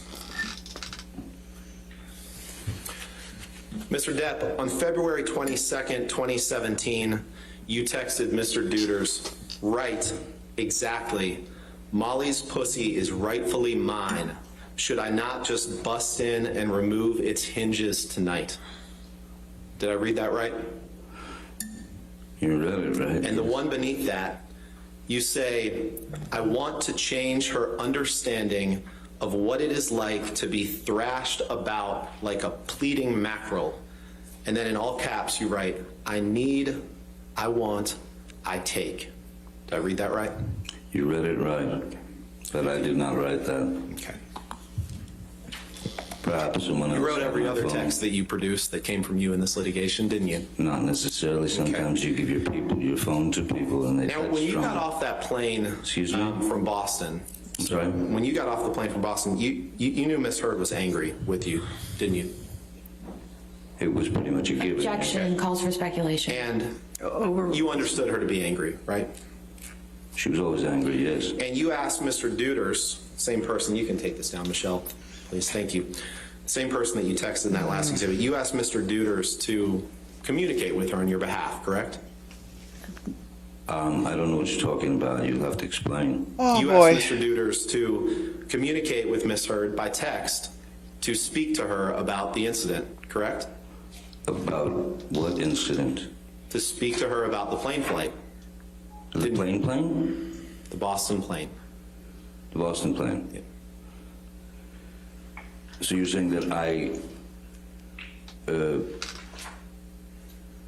influenced Mr. Duders. I told him that he had to write this, and I told him that he had to write that. Is that what you're saying? No. It wasn't uncommon for Mr. Duders to communicate with Ms. Heard on your behalf, correct? Objection calls for speculation. He was your personal assistant. Mr. Duders was your personal assistant, correct? I had two personal assistants Right. at the time. He was one of them, right? Yeah, Mr. Duders was one of them, yes, sir. Right, and it wasn't uncommon for you to ask Mr. Duders to communicate with Ms. Heard on your behalf, correct? It wasn't uncommon for any of them to communicate with Ms. Heard on my behalf if I were on set or unavailable or any of that. Or if Ms. Heard and you had a fight, you would sometimes have them communicate with Ms. Heard on your behalf, correct? I think my crew caught on very quickly that Just a yes or no. would be Mr. Depp. necessary for them to. No, just a yes or no. It was not uncommon after you and Ms. Your Heard Honor. had. I'd ask that he be allowed to finish his answer. Yes or no question, Your Honor. All right. Go ahead and ask your question. Thank you, Your Honor. It wasn't uncommon for you to have one of your personal assistants communicate with Ms. Heard after you and her had a fight. I disagree because you're insinuating that I had them do it, and you don't know that. After the Boston plane flight, you had Mr. Duders communicate with Ms. Heard, correct? When I'm asked what to do, I said placate her, just placate her like we always do. And you told him, send her whatever message you need to send to I'm placate, sorry, he's correct? sorry, he feels bad, yes, because any other answer, it would turn into World War III. Okay. Can you pull up Exhibit 229, please?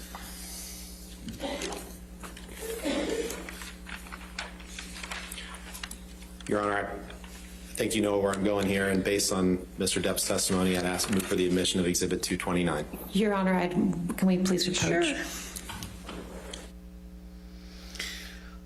Oh my God. Oh, this sucked the life out of me. I mean, at this point, I don't know what to tell you guys. I guess some lawyers are just, they like this line of aggressiveness, and other lawyers a little bit more humane. It is America after all, and this is considered cool by many, like the way Rottenborn is doing. Not my style. You were pretty angry after Ms. Heard got her temporary restraining order, weren't you? Angry. I was, more than anything, I was hurt. And you testified earlier this morning, you claimed that you somehow were responsible for her getting the role with Warner Brothers, correct? That's what you testified to this morning. You also tried to get her fired from Aquaman, didn't you? After the temporary restraining order. Which question would you like me to handle first, sir? One question, sir. You tried to get her fired from the Aquaman after the temporary restraining order, didn't you? Well, what is related to the story about me getting... It just yes or no, Mr. Depp. I didn't ask does what not related, come down to what yes or story no at all related to. times. I can't please you with a yes or a no every single time. It's a yes or no question, Mr. Depp. You tried to get Ms. Heard fired, didn't you? Answer's no. All right, let's pull up Exhibit 821. You go, Johnny. You show him. You show him, Johnny. I can't please you every time. Oh, baby. This is a text message that you had with your sister, Christy Dombrowski. She was the first witness in this case, right? She doesn't work at Warner Brothers. She can't fire Amber. Yeah. This is a text message you had with her on June 4th, 2016, isn't it? June 12th, yes. Your Honor, move for the admission of Exhibit 821 as redacted. Any objection? We would object on relevance grounds, Your Honor. I'll overrule that objection, 821 in evidence.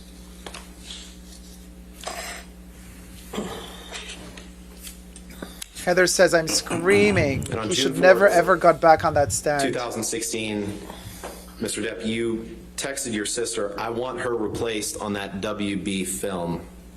Did I read that right? You did. Her is referring to Amber, right? That's correct. And WB is Warner Brothers, correct?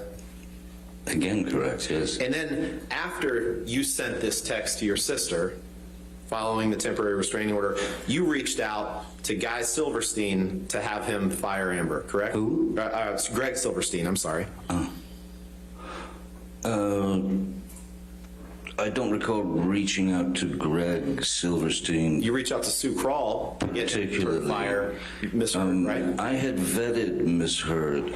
And I had vetted Miss Heard. Mr. Depp, you got your chance Warner to speak this morning. Brothers Your Honor, Warner Brothers had two franchises. Mr. Depp, if you could just answer the question, sir. Next question. You reached out to Greg Silverstein to get him to try to get Amber fired from Aquaman, didn't you? Asked and answered. Excuse me?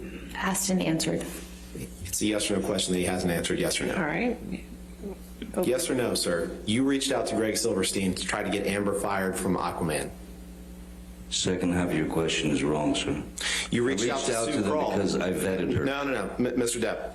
You reached out to Sue Kroll to get her to try to get her to help you get Amber fired from Aquaman, didn't you? No. And you reached out to Kevin Sujihara to try to get him to help you get Amber fired from Aquaman, didn't you? No. Can you pull Amber. up Exhibit 857, please? That cringe, you can wipe it right off your face, girl.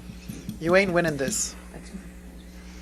And guess what, baby? You can keep your Aquaman film because Mr. Depp, They're this gonna is be your a last, text message most that luckily. you sent to Christian Carino on August my 15th, opinion. 2016, correct? This is already in evidence, correct? Or is it 857? Parts of it are. Oh, so not this. Not this Well, version. this can't be 857, then don't. 850. Sorry. Mr. Unburney, you can't do this to me. I'm sorry, Your Honor. Understood. We'll call it 857. understood, right? 857. You're so funny, Rottenborn. You're so funny. All right. Yes, sir. Thank you. My apologies, Your Honor. Mr. Depp, you sent this text to Christian Carino on August 15th? I most certainly did. Okay. And in this text that you sent to Christian, now Christian Carino is the person who used to be Amber's agent and then was your agent for a time, correct? That is correct. And in this text, Your Honor, permission to publish, please.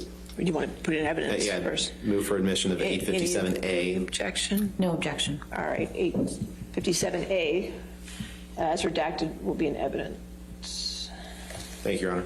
And in this text, Mr. She Depp, knows the camera's there. you said She that watches she's when she begging comes for home. total global humiliation. Their hotel room. She's going to get it. She watches, Ree I'm stuff going to need your on text YouTube about and San whatever. She Francisco, knows the brother. camera's there. I'm even sorry to ask, but she sucked Mollusk's crooked dick and he gave her Apparently. some shitty lawyers. Allegedly. I have no mercy, no fear, and not an ounce of emotion, or what I once thought was love for this gold-digging, low-level, dime-a-dozen, mushy, pointless, dangling, overused, flappy fish market. I'm so fucking happy she wants to go to fight this out. She will hit the wall hard, and I cannot wait to have this waste of a cum guzzler out of my life. I met a fucking sublime little Russian here, which made me realize the time I blew on that 50-cent stripper. I wouldn't touch her with a goddamn glove. I can only hope that karma kicks in and takes the gift of breath from her. Sorry, man, but now I will stop at nothing. Let's see if Mollusk has a pair. Come see me face to face. I'll show him things he's never seen before, like the other side of his dick when I slice it off. Did I read that right? You did. Now, not long after this, you can take that down, Michelle, thank you. Not long after this, you met Mr. Waldman in the late summer or fall of 2016, correct? I still don't see tears, Amber. September, October, somewhere in there, whatever. Maybe And low he's res been your attorney camera? since then, correct? Camera low res? Yes, sir. Just like And you're claiming you met low res with him camera in the Orient Express? with the Daily Mail in London in February 2020, didn't you? I'm sorry, again? You and Mr. Waldman together met with the Daily Mail in London in February 2020, didn't you? Are you asking me a question about my attorney and I? Yeah, that you two met with people from the Daily Mail in London in February 2020. Was that during the London trial? No, No? no, in February. I don't recall it, though. Okay. I don't. To the extent Mr. Waldman testified that you did, you don't dispute that, correct? I just don't recall it. Okay. You don't disagree with Mr. Waldman's testimony that you and he met with people from the Daily Mail in London in February 2020, correct? If that's Mr. Waldman's testimony, then... Okay. But I just didn't necessarily know who these people were. Right. I guess. The same month that the Daily Mail released alleged tapes between you and Amber. Objection Correct. calls for speculation, lack of Alleged. personal knowledge. Alleged. I'll sustain the objection. Next question. Now, Mr. Depp, you testified, and I wrote it down before lunch. You said, when Ms. Myers asked you something about, how does it feel to make you, or how does it feel to be here? You said, I've been living with it for 6 years and waiting to be able to get the truth out. Remember saying that? Yes. You also said, I've spoken up for what I've been carrying on my back. Something to that effect. You remember saying that? Yes. And you've claimed several times in this proceeding, Mr. Depp, that this trial is your first chance to tell your story, haven't you? Yes, sir. But that's just not true, is it, Mr. Depp? That is not true. No, for me it is true. Okay, well, here's the thing. The fact is, Mr. Depp, when Dan Wooten wrote an article that was published in The Sun calling you a wife beater, you brought a lawsuit against The Sun in June of 2018, correct? Yes, I brought And that was 6 months before Miss Heard ever wrote her op-ed, correct? I don't know. And in the summer of 2020, there was a several-week trial in London against The Sun, correct? Ms. Heard was not a party to that trial, was she? Not my question, Mr. Depp. In the article that The Sun wrote that you sued over, you sued for Mr. Wooten calling you a wife beater, correct? Objection asked and answered. Sustained. Next question. And in the trial that you subsequently brought, you called a lot of witnesses, right? I don't know what a lot is. I don't know. Many people testified on both sides of the trial, correct? Yes, many people. And many exhibits were introduced, correct? Like a trial, yes. And you, just like in this trial, you were on the stand for several days in that trial, correct? Yes, sir, I was. And that trial involved the same factual issues that you are litigating here, which is whether you Objection committed calls domestic for abuse illegal. against Amber Heard. Sustain the objection. Next question. You brought that case against The Sun because you were angry at The Sun for calling you a wife beater, correct? Yeah, that's probably a pretty good reason. And you went through that trial in London, correct? I did indeed, yes. Mr. Depp, you've already had a chance to tell your story, haven't you? No, there Objection were asked and answered. great limitations in the UK trial. Okay. No further questions. All right. Redirect. Thank you. Holy moly, you guys. She's like, you nailed him. Oh my God. Mr. Depp, Mr. Rottenborn asked you some questions about the UK trial. Why do you feel that this is the first time that you've actually had an opportunity to tell your story and, as you said, get the load off your back? As the UK trial was me suing Dan Wooten and The Sun for defamation for calling me a wife beater. the UK have different, well, there are different laws, there are different ways they handle things. There are also limitations in evidence. Some things can be brought up, some things cannot be Your Honor, brought up. they calls Mr. for a legal Rottenborn. conclusion. He's talking about limitations in evidence in English. Your Honor, he's talking about his experience testifying. Overruled. He'll be okay. Yes, there is. He'll be okay. Everything Oh, is Johnny. boxed in with regard to what can be said, what can be spoken about. So, Ms. Heard provided information to the Sun as their star witness, but the case was not brought against Ms. Heard. It was brought against the Sun newspaper, journal, whatever it is. Mr. Rottenborn referenced that you were on the stand for multiple days. 4.5, I believe, yes. Yeah. What was the nature of that examination? Or, excuse me, who was conducting that examination of you? QC Sasha Was, And whose attorney was that? the Sun's. Can we please pull up DX 857A? All right, it's already in evidence, so you can publish it. Mr. Depp, do you recall seeing this text message when Mr. Rottenborn was questioning you? Oh, yes, I do. Can you explain what you're conveying to Mr. Carino in this text message?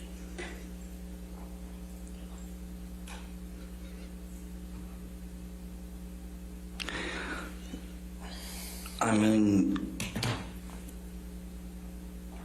in total shock that this is happening to me, that my entire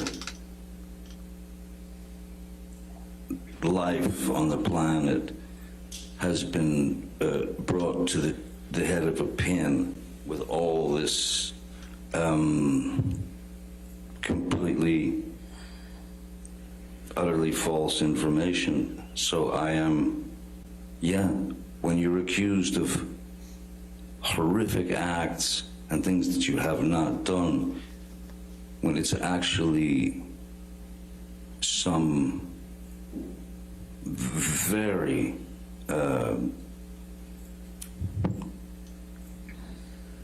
ugly things that are going out there into the world about you on a non-stop basis by Ms. Heard and her team, you have a tendency as humans to get very, very irate and angry, not to the point where you go out and hurt someone, not to the point even where you assault a cabinet. But you do get irate. You do wonder why this person is doing this to me. So yeah, many things go through your head. And then you've got your family, you've got your kids, you've got your parents. My mom, thankfully, didn't get to read any of this, because that would have killed her. But my father, my family, everyone that I've met, the people that have supported me, suddenly I'm...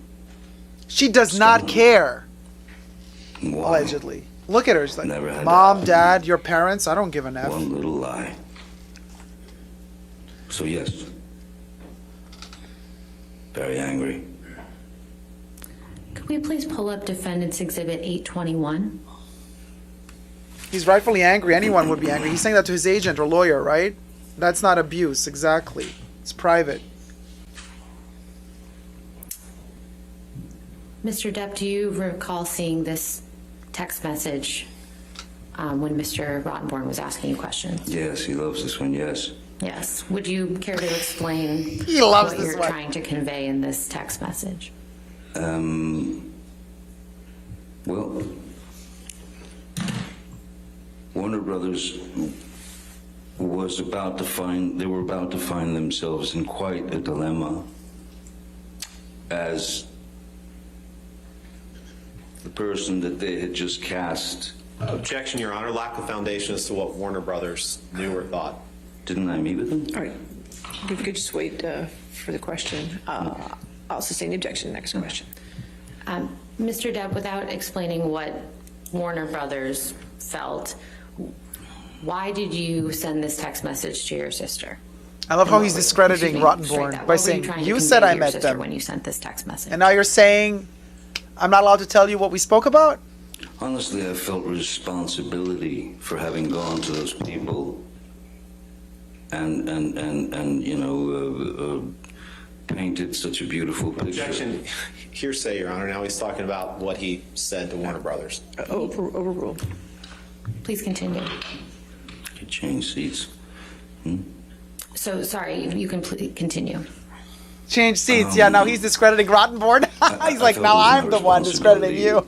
To get the truth to Warner Brothers about what they were going to end up facing down the line, which is 2 franchises that would be causing problems for one another, especially as any news, any press, any media that came out about me at that time had been turned into, I was Charles Manson, I was the worst thing on earth, and they just kept coming. It was like a nonstop fire. So my responsibility, after having painted a beautiful picture of her for them, was to tell them, I think you better. Objection, Your Honor. He's getting into what he claims he told Warner Brothers or wanted to. He's saying what he wanted to tell them. He's not saying what he actually told them. I'll sustain the objection. Next question. Mr. Depp, you mentioned 2 franchise films with Warner Brothers. What 2 franchise films are you referring to? There was Aquaman, sorry. Aquanet? Aquaman and That's her. Fantastic. That's the only job she gonna get. The one that I was in.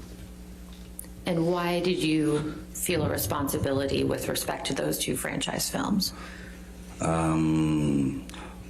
Warner Brothers was starting to get quite upset about some of the things that were being said about me in the press that were constant hit pieces. On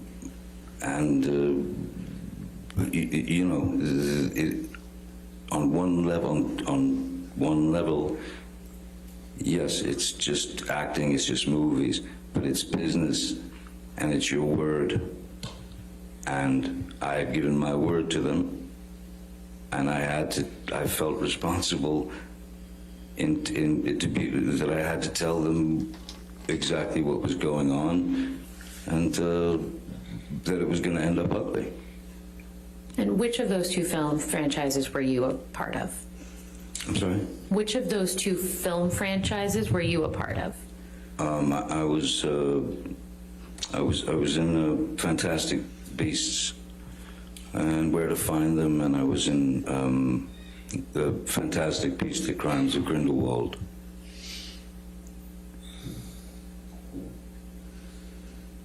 Could we please pull up DX 883? Hey, Picky Ricky. Welcome. Oh, love you too, sweetie.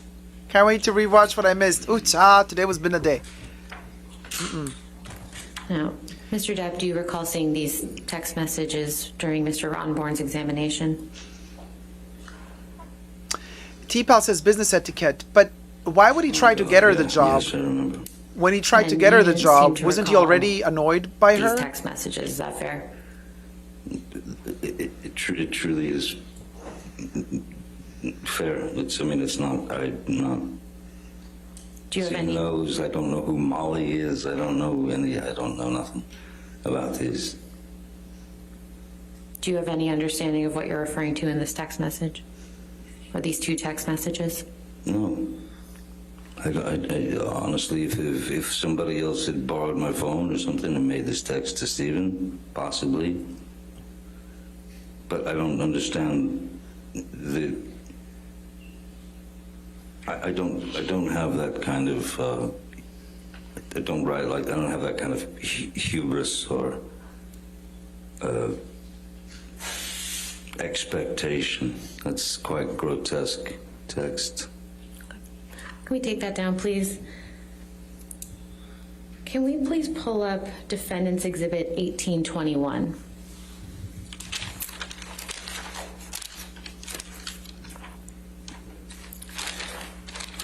Mr. Depp,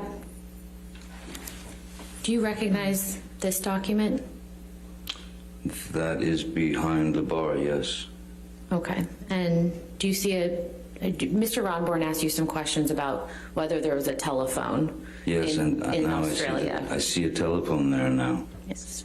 And did you recall that telephone being there? I don't recall the telephone being there, but I can see it now. Can we please pull up Defendant's Exhibit 1820? Love says it's common courtesy to give colleagues a heads up when a situation's change. Yeah, but Do you he's recall me showing you talking this about text being message honest. earlier on?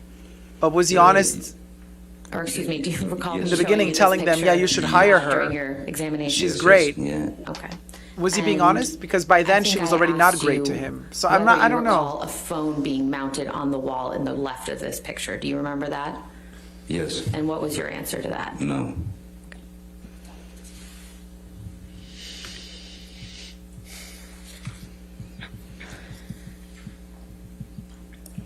Mr. Depp, Mr. Ronborn asked you some questions about your honeymoon. Do you Subscribe, remember you that? guys. Thanks, Yes. Nina. And I believe you had testified that you and Miss Heard were on the Orient Express together.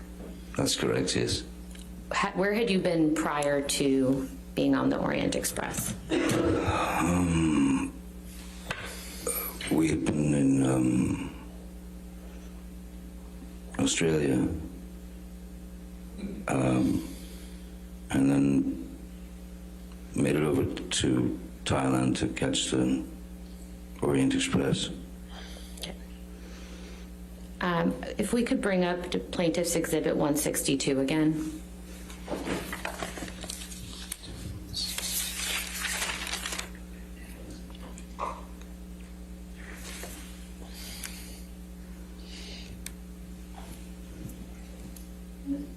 No, I get, Depp, do baby, you that know he who was took being this gracious, picture? maybe. Malcolm Connolly. But if And he knew already back despite then that what she was Mr. troubled, Rottenborn then he showed wasn't you being about honest of to the picture of you prior Warner to this, Brothers. do you see a bruise on your face in this picture? I see like what looks like And then pretty after decent she shine started, or kind of a whatever she did scratch to up him, and then yes. then he contacted them again to say, And don't. do you recall don't hire how her. you got the scratches and the shiner? There was a very brief freak out that Miss Heard had in our cabin. No, I did not pledge Just that. before this Hearsay, dinner. madame. I can't remember why, but there were many. I remember taking the photograph, though. I mean, I remember being there. I remember meeting the chef and all. But I mean, the quality of the photo's not great. The quality of the other photo that he showed us is. So Tipa says, Dacob, it's kind of like when I love my child, but they are being demons inside the house. Depp, did So you I buy ever them a swing physically set to abuse play Miss Heard outside during away your from relationship? me, which may calm the demons. He got her a part in a movie. No, that's different because I'm not saying that he did something. Next to your attorneys, thank you. Thank you very much.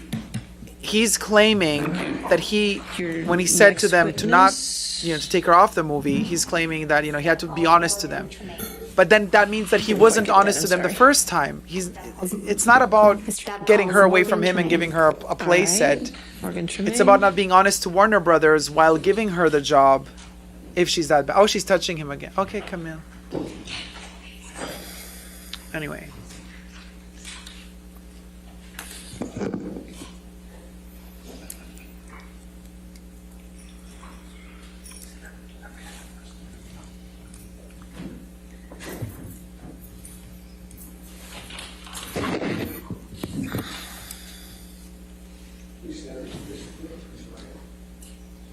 That's what I don't know, Jack. If she had already abused him when he recommended her to Warner Brothers, I think she already was abusive to him, but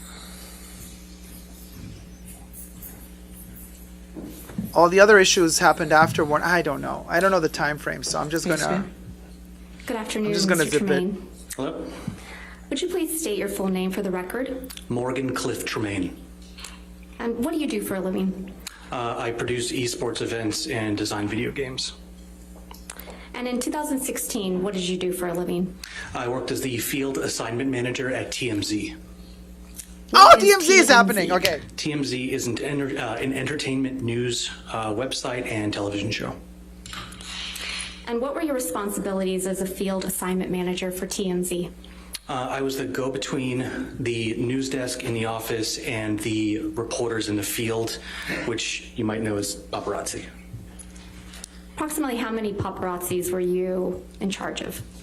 At the time, it was about 20 in LA, a handful, maybe 3 in New York, and then 1 in DC.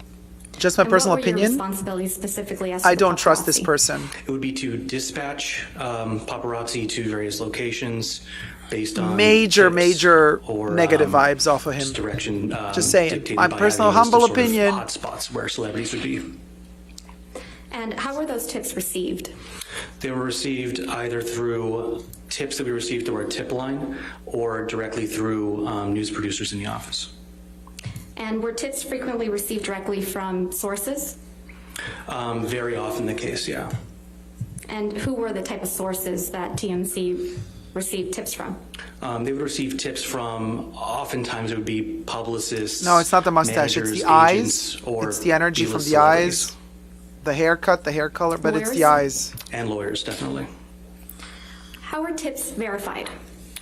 Tips are verified by an extensive Yeah, he looks process. slimy If for they a come fact. in through our tip line, we have to verify who sent it, that the source is truthful, and so they have to. Trina add their also says contact Dacob, I information, feel the which is same way, not a really field getting in a that, trustworthy vibe. on that website for like name, phone number, things like that. And how long did that process typically take? If we receive a tip through the tip line, it could take a while because that would need to be. No, if it Nina, was a tip, paparazzi we need does to not mean verify it. parasite If it in was Italian. media, such as photos or videos, that would paparazzi need to was be actually extensively invented by verified Fellini. to ensure that the person sending it is the the copyright word did not holder exist before. and that we would have the legal ability to air it and distribute it.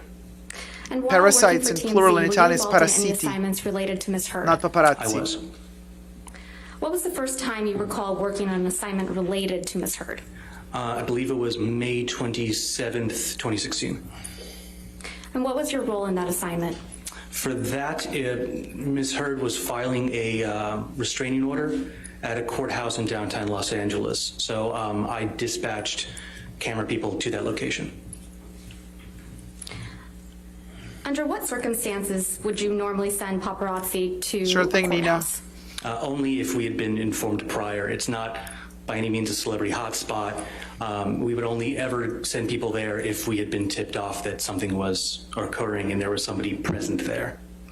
And what footage was TMZ trying to capture at the LA courthouse on May 27th, 2016? We were trying to capture Amber leaving the courthouse and an alleged bruise on the right side of her face.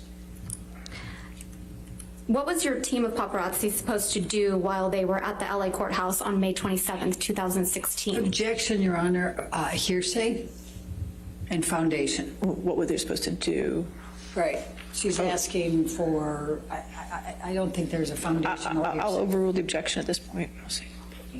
Good. Mr. Tremaine, Can you state the question again?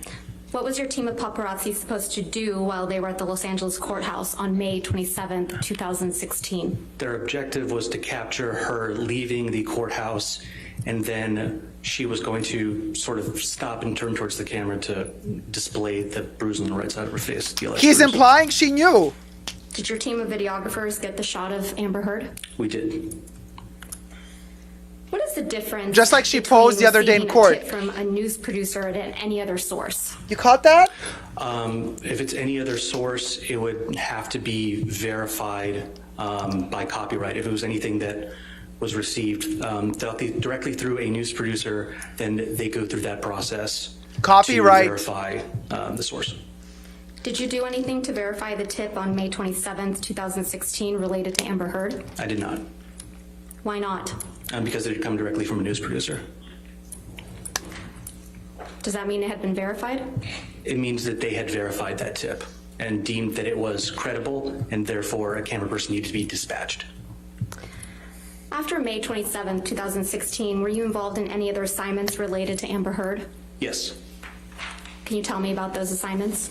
The next one would have been August 6th, 2016, where she was giving a deposition. So what did you do in relation to that tip? I dispatched camera people to a parking lot adjacent to a law office in which she would be arriving to, so we could get the footage of her arriving for the deposition. Do you typically send paparazzis to parking lots of law offices? No, not at all.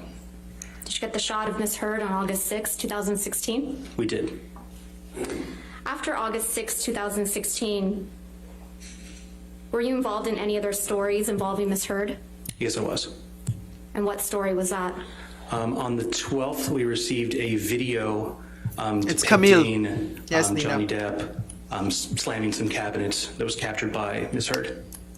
And what day was that? I believe that was the August 12th Of 2016? of 2016, yes. Can you describe to the jury how you received the video on August 12, 2016? Yes, the video was sent in through our email tip line, which is an email distribution that goes to all the producers and to myself as the field assignment manager, because it often included celebrity locations. It came in as I recall, Objection, hearsay.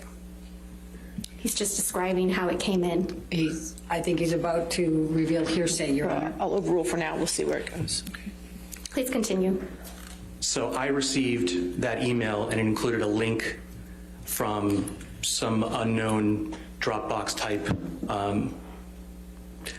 public website in which it contained that Objection, video. Your Honor, hearsay. He's about to describe what comes from the Dropbox website, and that's... So far, he just said was a link from a Dropbox. We'll see the next question. Go ahead, next question. He's So smiling. you received a link. What was in that link? In that link was the video of Johnny Depp smashing the cabinets. And you received this video in your inbox, correct? I did. But you don't own What the did copyright. you do once you received that video? We downloaded it. We alerted the web editor who was sitting next to me at the time.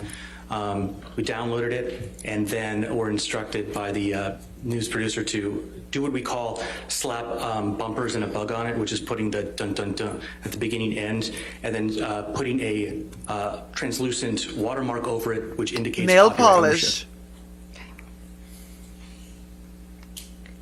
After you did that, was it posted? It was posted, yes. Where was it posted? It was posted to tmz.com. Yeah, but you have to verify copyright. You can't just... Did you do anything else related to Amber Heard on August 12, 2016? Yes, I received a tip that Amber Heard would be arriving at LAX. And I don't so think he's a dispatched sister. camera people I think to, he's straight. Film that exit, or her arrival to LAX, rather. And why did you do that? I was instructed to. How long does it take to post a story after media's been received by TMZ? After media's been received, it could take any length of time depending on who owns the copyright. There! How There! does TMZ obtain copyright over images and videos?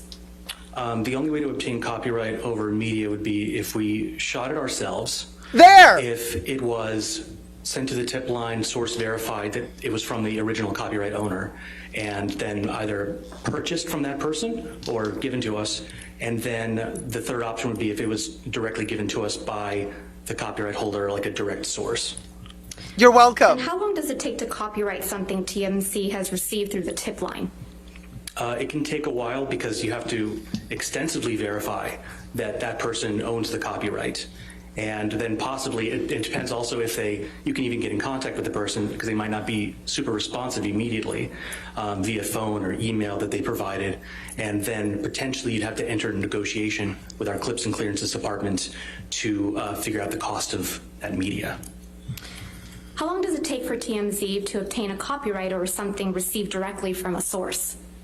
Something in the realm of 15 minutes just to do what I described before, which is putting bumpers and a bug on something and write the article and post it. It's pretty fast. How much time had passed from the time you received the kitchen cabinet video to the time it was posted on TMZ? About 15 minutes. Did any other tabloids other than TMZ post this video? Objection, leading and calls for hearsay. Did They own any their other rights. Tabloids? Overrule. Mr. Tremaine, go ahead. No, they did not. And why not? Because it was a TMZ exclusive. And what does that mean? It means the TMZ owns the copyright to it. So it can't be distributed by any other media source without backlinking to TMZ, and they wouldn't be able to upload that media without getting a copyright strike. Have you seen the kitchen cabinet video that was played in this trial? I have, yes. How does that video that was played in this trial compare to the one you received on August 12, 2016? When I had clicked the direct link that we received and watched the video in its entirety, it was much shorter than the video we had received, than the video that's been played in this trial.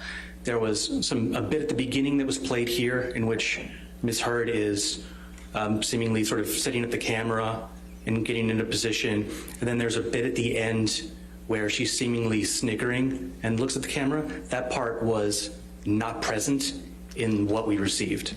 Because she cut it out. Did TMZ edit the video? Allegedly. No, not even a little.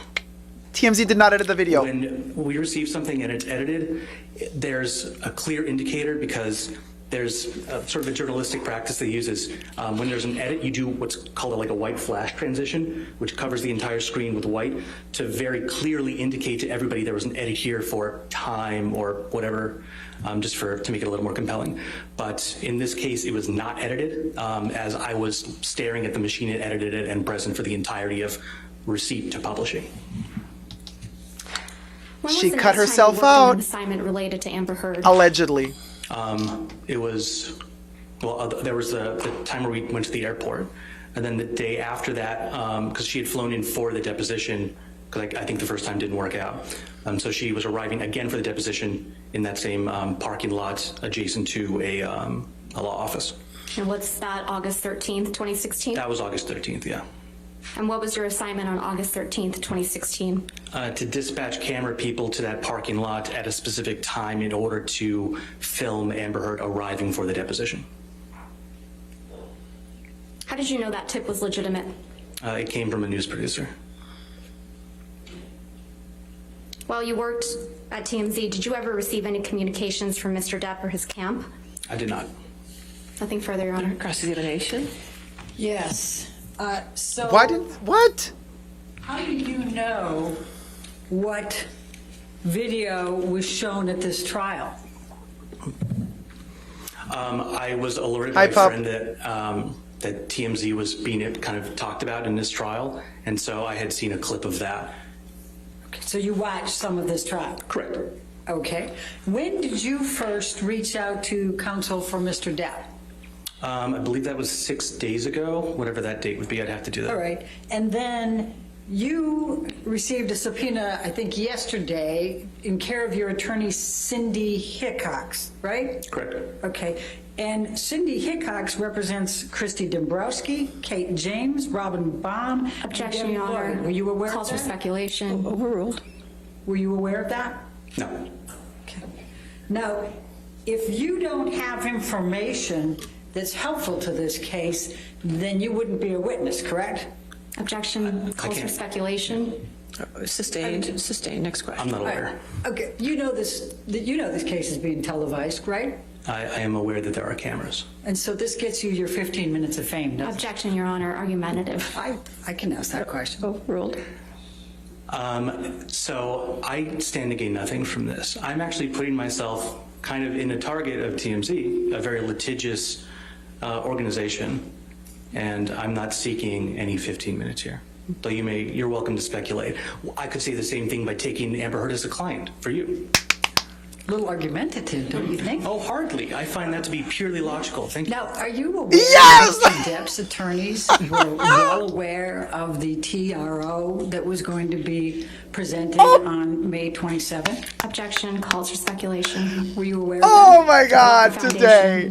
Overruled if you can answer it. Can you restate the question? Were you aware that Mr. Depp's divorce attorneys were aware that Amber Heard was going in to seek a TRO on May 27th? He I don't is think I understand the Draco question. I don't think so, Malfoy, no. after all. Okay, do kind of a you complicated know whether Blair He Burr, doesn't give one a of damn Mr. Depp's about divorce any attorneys, repercussions. had a very close relationship with TMZ at that time? Objection, calls for speculation. Overruled. If he knows. I was not aware of that. Okay, and when you said that you were dispatched twice, once to film Amber in a parking lot for Slytherin the is deposition, in the and then it house. didn't work out, and so you had to do it another time. How did you know it didn't work out? Because TMZ.com posted an article saying as much. Okay, And do you I was know- not dispatched. Do you I know worked in the office. why the deposition did not work out? I'd have to reference the article, I forget. So do you I didn't write that story. I wasn't involved in the actual you know- journalism. have known or not known whether that deposition was going to work out? In other words, the people representing Mr. Depp or the people representing Ms. Heard? I wouldn't know. Okay. And then the video clip. You don't know who provided that, correct? Correct. Okay. Not testifying to I have that. no further. All right, redirect. Damn. He should have said, yeah, I know, it was Tremaine, Amber. Why did you contact me in relation to this case? I saw that there was a discrepancy with like the video that was shown here and the video that I know I had received. So I had no interest in testifying. I had reached out simply to maybe try to help with the timeline of things or help with the case in any way, just by virtue of understanding the timeline of the stories that were published and kind of how that can be unclear. But I had no idea I'd be on the stand. Okay, nothing further. Thank you. All right, sir, you're free to go. Thank Thank you.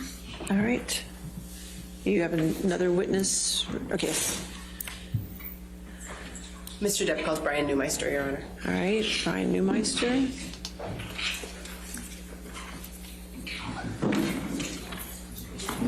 He has not been sworn. He's not been sworn. Don't let him pass. You shall not pass. Do solemnly swear or affirm to testify truthfully in this case on penalty of law? I thought they were going to say, yeah, I know this came from Amber Heard. But I mean, they're implying that it came from Amber Heard because of the copyright situation.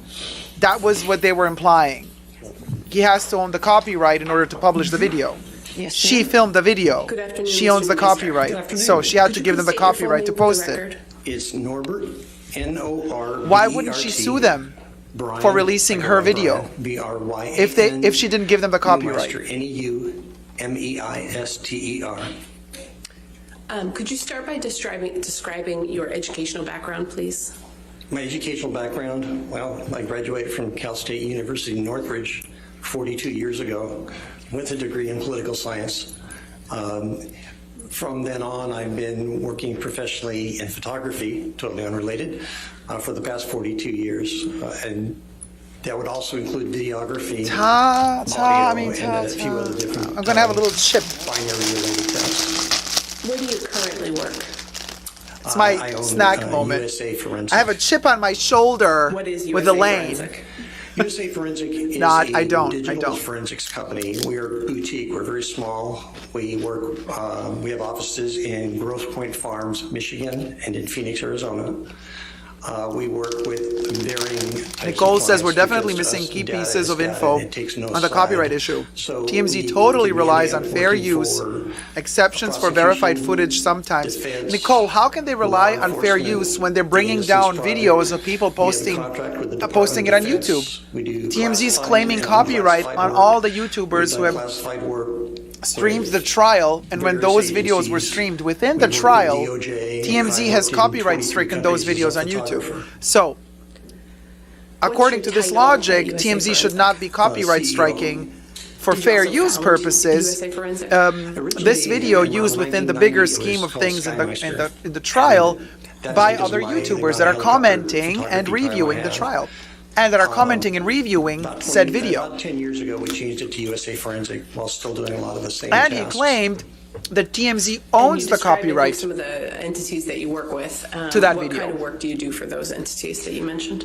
We do audio forensics, which is clarifying audio. For So that example, means sting operations that or, TMZ audio that got may the be picked up copyright. on surveillance or From any who? other type of recording, removing From the background person sounds. that filmed the video. Video clarification. We do a lot of work with Axon cameras. Checked on. No, I get it, Nicole. You're not saying that they don't own the copyright. They own the copyright. Do you have an objection to him That's the being point. moved That's in what as he an very expert? clearly said. She They hasn't moved yet. I'm own objecting to the relevance copyright. of the testimony on the subject matter right And now. this is what I'll overrule Camille, the objection. what I think Camille was getting to Go ahead, Mr. Nemesio, you can continue. when she was questioning him. Where I left off And is, he said it. we He's do like, a lot no, of no, work with Axon TMZ police owns the cameras copyright. because they don't really handle low lux levels or low light levels very well. So we clean up, we are beta testers for a program called Input Ace, which is part of the Axon company used by police officers. We clarify their cameras to better see what happened at night, for example, in different scenes. We do the same with surveillance cameras. Yeah, I agree with you too, Nicole. Any kind of camera, cell phone cameras. We also do cell phone forensics, computer forensics, and cell tower forensics, along with Thank you, Nina. Bon photographic appetit. forensics. What types of cases do you work on? It can be anything from Fortune 500s to it can be anything from a pro per, which is a person that's actually just representing themselves in a smaller case, to a lot of homicide cases, defamation. It could be any kind of case that requires cell phone extractions or computer extractions. Could be money laundering. Could be Department of Defense identifying a voice. Yeah, that Sylvie, type good of point. thing. He would have need Satellite solid imagery, proof. Sylvie says if basically he said it anything was with Amber, binary it would be information. speculative. Have you been retained as an expert before? Oh, yes. I would say we average about 150 Unless to you had 200 like solid cases a proof, but he year. kept relying The last on, he said, my 4 years, producer, my we've done over producer, my 600 producer cases, decides, my producer told me and to that do would this. be in, Why don't they call the producer US to testify? federal courts, US district Why don't they courts, subpoena the producer? Various state courts throughout the United States. We just wrapped up a case that was an overseas case, wrapped up yesterday. We do U.S. military court. We have a case coming up in front of the U.S. Supreme Court. So it's really varied. I've done quite a few U.S. district court cases. Have you testified as an expert in digital forensics before? Yes, and what people sometimes don't understand is only about 2% of all cases go to trial. So 98% of the time, you're actually just doing the forensic work and giving it to the parties. And as we say, data is data. It really doesn't take a side. We don't have a narrative. So very often it's just providing the data for the attorneys to work with or the parties. Have you ever been excluded from testifying as an expert regarding any work that you performed? No, but you have to take into account that sometimes there might be curbs put on. For example, in this trial, there's certain boundaries. Or if you're working with a pro per or with a attorney that is not very familiar with electronics. And the thing is, again, they teach Latin in law school, not binary, and binary is the universal language these days. So sometimes in the legal system, it's a little bit hard to explain to attorneys what exactly we're doing, so we try to break it down and make that work. Nicole says consideration about the money. What is digital forensics? Digital forensics is anything In that California, you for a are copyright using, like transfer, your can be television nominal. set, your cell phone, your computer. The real value for Amber anything that is the video runs leak. off of binary information that has coding in it. How long have you worked in digital forensics? Well, I actually started off in analog, Yeah. so it's been 40 some odd years. I started off as a cameraman. My first cameras were film cameras. When Huge I was a value. kid, my dad was a director of sales and sales service administration for the video NBC leak. television network on the West Coast. Itself. So I grew up around television cameras. My first cameras were cameras people might not have heard of, Leica, Hasselblad, cameras like that. I trained with some of the best photographers around. The temptation of the crunch, Vanessa. Niall Latham, really excellent photographers. And I started shooting videotape from helicopters, and I logged about 14,700 hours But super sus video. And at the beginning of the at video that where you time, see oddly Amber, enough, and since the end we of the were video where you only see Amber, we were talking about it before the helicopter, a television testimony. helicopter. We were the only helicopter in That Phoenix. those two parts were At the cut out time, of the the video, sheriff's and that he department says did that not he have a received the helicopter. video already cut. The police department did not have a helicopter, nor did Aerovac. So we ended up doubling So in up, that video, you don't know being a if news Amber crew Heard as well shot as it or an not. rescue crew. So as far as forensics, analog probably from 1980 to 1990, and digital from 1990 through current. How'd you get started in it? Really by osmosis. I started in the production field. I usually don't do that much TV work anymore. I did shoot part of an episode, a program called Planet Earth for the BBC last year. I don't normally do television anymore. It's just 99% forensics. But I got started because very often as working in the helicopter, we'd be asked to work for a police department in a rescue or a chase or whatever the situation might be. And since I'd be videotaping it, they would ask me to break it down frame by frame and analyzing it using what's called a time-based corrector in the day. And so word got out that I could do unusual things because I'm pretty good with machines. And it just ended up, more and more people started calling, and it just became a full-time job. Have you received any professional certifications in forensics? Yes, but again, most hackers and people who do interesting work don't have any certifications, because the certification is usually like a week-long course. I've been doing this stuff 42 years. My partner, Matt Erickson, he's actually a... Objection, Your Honor, to the partner who's not testifying to his qualifications on relevance. Sustained objection. Yep. Mr. Neumeister, can you just describe which professional certifications you have received? For cell phones, oxygen. Which Yeah, is Heather, a if it's true, program that similar could to imply that Amber These Heard are, would have these been are planning programs this. that are used by law enforcement and by private parties to extract Planting the data from seeds. cell phones that has been deleted, Allegedly. or which is critical in a lot of cases, deleted data, or just to what we call image a cell phone. In other words, get every bit of data that's possible on a cell phone. And again, every cell phone is different. The next would be in a cell tower forensics. Are you a member of any professional associations in your field? Yes, the IEEE, which is the International Engineering Society, and the reason I belong to that is about 40% of the world's white papers on electronics are published through IEEE. So they have a huge database on anything from microwave technology to telephone transmission technology. I love how he Anything that said I might work with hackers that don't have might a white paper certification. on it. Also, He's like, I've been doing with this the for Audio 40 Engineering years. Society, These certifications AES, take a week to do. I'm a member of that. I lecture to AES. But he has a certification, he said. There's a few others, but again, they're just mainly to have a repository of information. Have you received any honors or awards?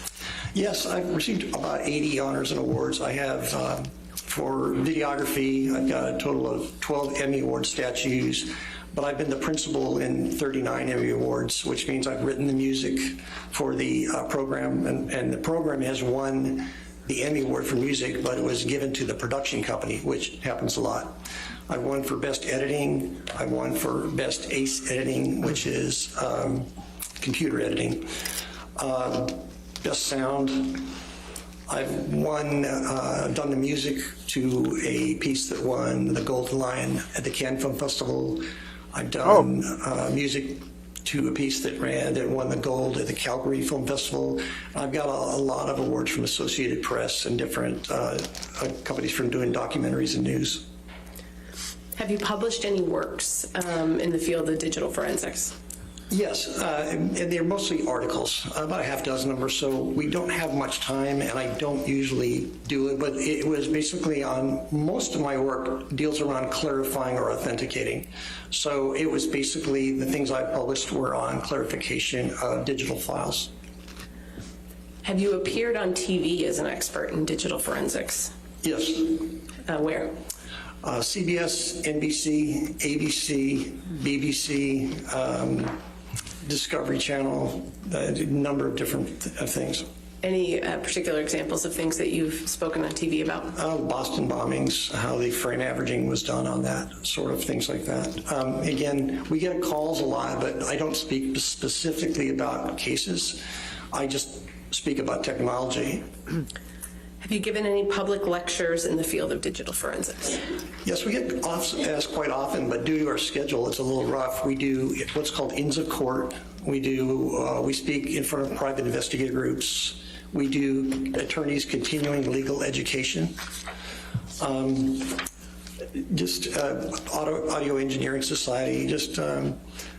We try to do a few a year, and that's about what our schedules will allow, given our time. Your Honor, at this point, I'd like to tender Mr. Neumeister as an expert in the field of digital forensics. Any objection? No objection, All Your right, Honor. so moved. Mr. Neumeister, turning to the work you've done in this case, what have you done? I was asked to analyze the photographs of reported injuries to Miss Heard. Oh. And what was the purpose of that analysis? To authenticate photos or to review and see if they were altered in any way. What did you analyze to reach your opinions? Well, I analyzed groups of photos that were submitted by Ms. Heard's legal team. Oh, this is drama. What do you do to analyze those photographs? Well, normally you start off by looking at what's called the EXIF data. The EXIF data is the binary data that's encoded into a photograph. It tells you, for example, if the flash fired, what the operating software version was of the cell phone or camera that shot a photo, what type of lens was used, what the f-stop was. There's literally about 1,000 lines of code in the EXIF data on a JPEG photo. So we would start with an EXIF editor or an EXIF viewer. Anything else that you looked at? Yes, when we're dealing with RGB cameras, which are red, green, and blue channel cameras, which would be a cell phone or a basic home camera. They're based on RGB channels. We would do four types of scopes. We would do a vector scope. We do a luminance scope. We do a waveform scope, and then what's called an RGB parade. And those scopes analyze different things. The vector scope analyzes where the different types of colors are headed. For example, it's broken up into reds, magenta, and different areas on a scope. We would take a look at that to see if there's anything out of the normal for the type of camera being used. In other words, would there be above a certain percentage of chroma? And chroma means color saturation. Objection, Your Honor. Outside the scope, we can approach. All right, you want to approach? It's not outside the scope because, you guys, I can tell you as a photographer, you push the contrast, the chroma, the illumination, the saturation. You can accentuate shadows, bruises, redness. See where we're going here? That's what he's saying. They blocked him because they don't want that to be said.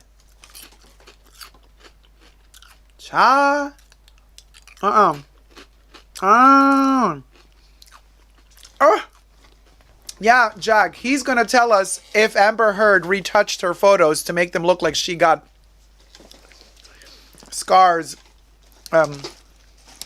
What you might call it. You know, bruises.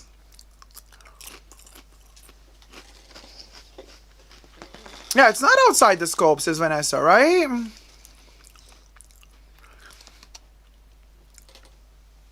Today's too much. I have to lie down, says Sylvia. It's a roller coaster. Nicole says, digital forensics, Jack. Ears are perked. Yes, Nicole Papinchuk, mine too. Smurfette says, imagine if she put a filter on the photos. Oh, honey. Oh, honey. He's going to deliver the tea.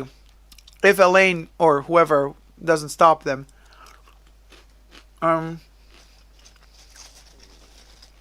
There were two picture comparisons with different chroma. Yeah, Vanessa.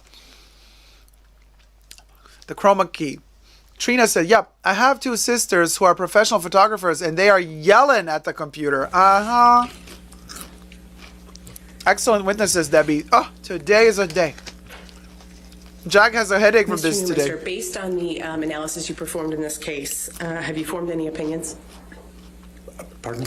Based on the analysis you've done in this case, have you formed any opinions? Yes. What are they? Well, 3 basic ones. One is quite a number of the photos had been through a photo, at least one, possibly two. Objection, Your Honor. Foundation, which photos is he referring to? We have to go through this one by one. One's in evidence.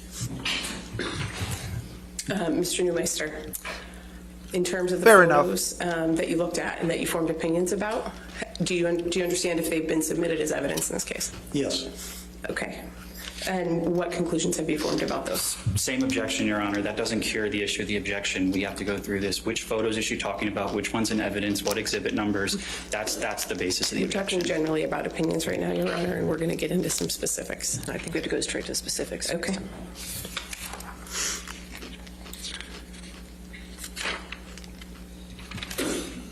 Fair enough.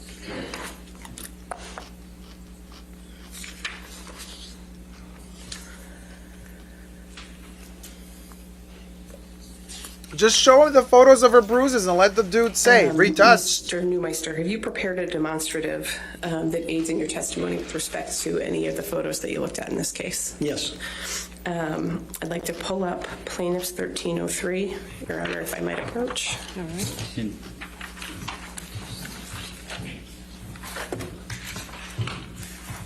Your Honor, I would again object. We can approach to discuss Okay, it. you want to approach? Why? You wanted her to show you every single photo and say, retouched, not retouched, for this reason, for that reason. Now she's doing it. Now you're still not happy. You still want to approach the bench. Child, I can't with these people. I can't. Oh.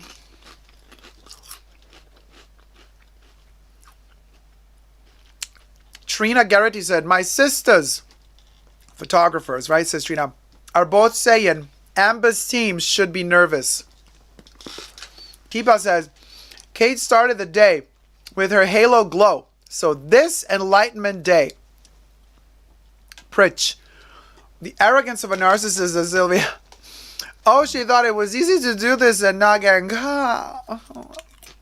Nia says, guys, when is the jury to give a verdict? How much time do they need? Everybody's hoping the verdict is coming on Friday. Tom, but we can't pull guarantee up, it. Defendant's Exhibit 170A, which has been Welcome admitted back, into Andrea. evidence.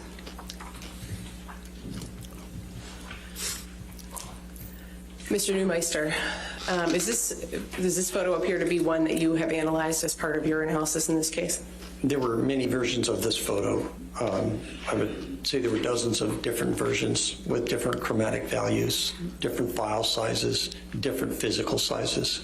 Some had been through Photos 1 or Photos 3, which are photo editing software programs.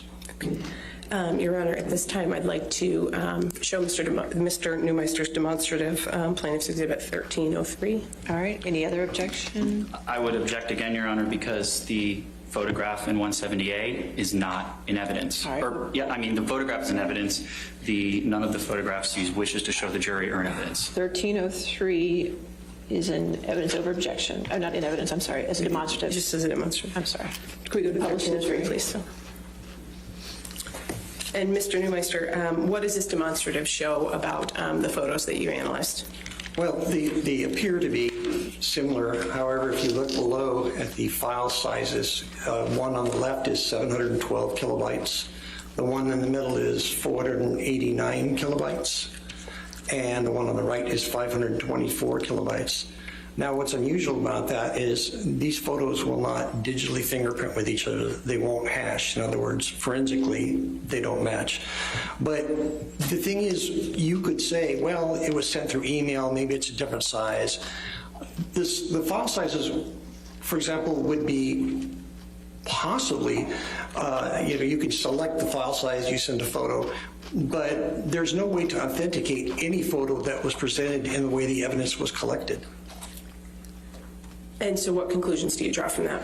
Well, this is just 3 of many of the same type of photos that are all different sizes and have different chromatic, which means color. Objection, Your Honor. We just had a ruling on this.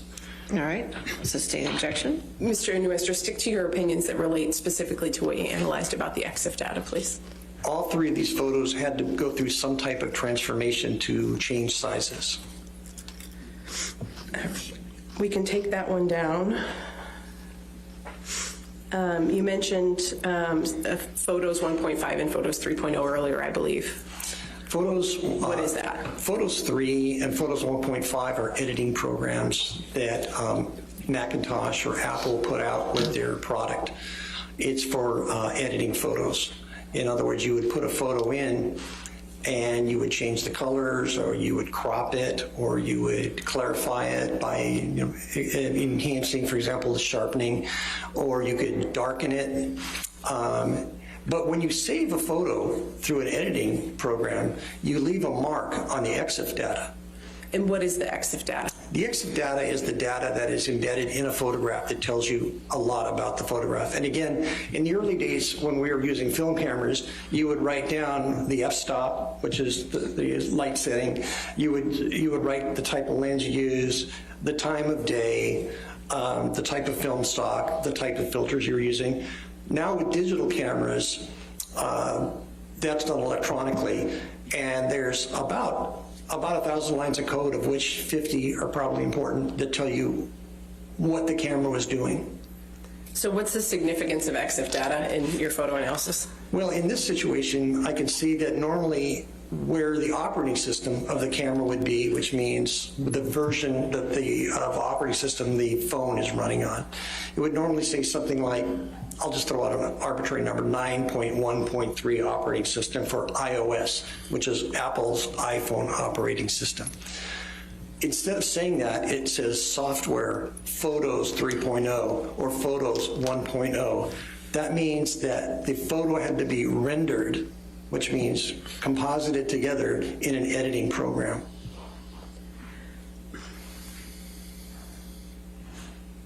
Did you prepare a demonstrative that shows some of your analysis of some of the EXIF data of the photos in this case? Yes, I did. Okay. Can we pull up 1304, please? Hey, Anna. Oh, thank you, Anna Lopez. Okay. Fancy even eating chips. Affluent and elegant.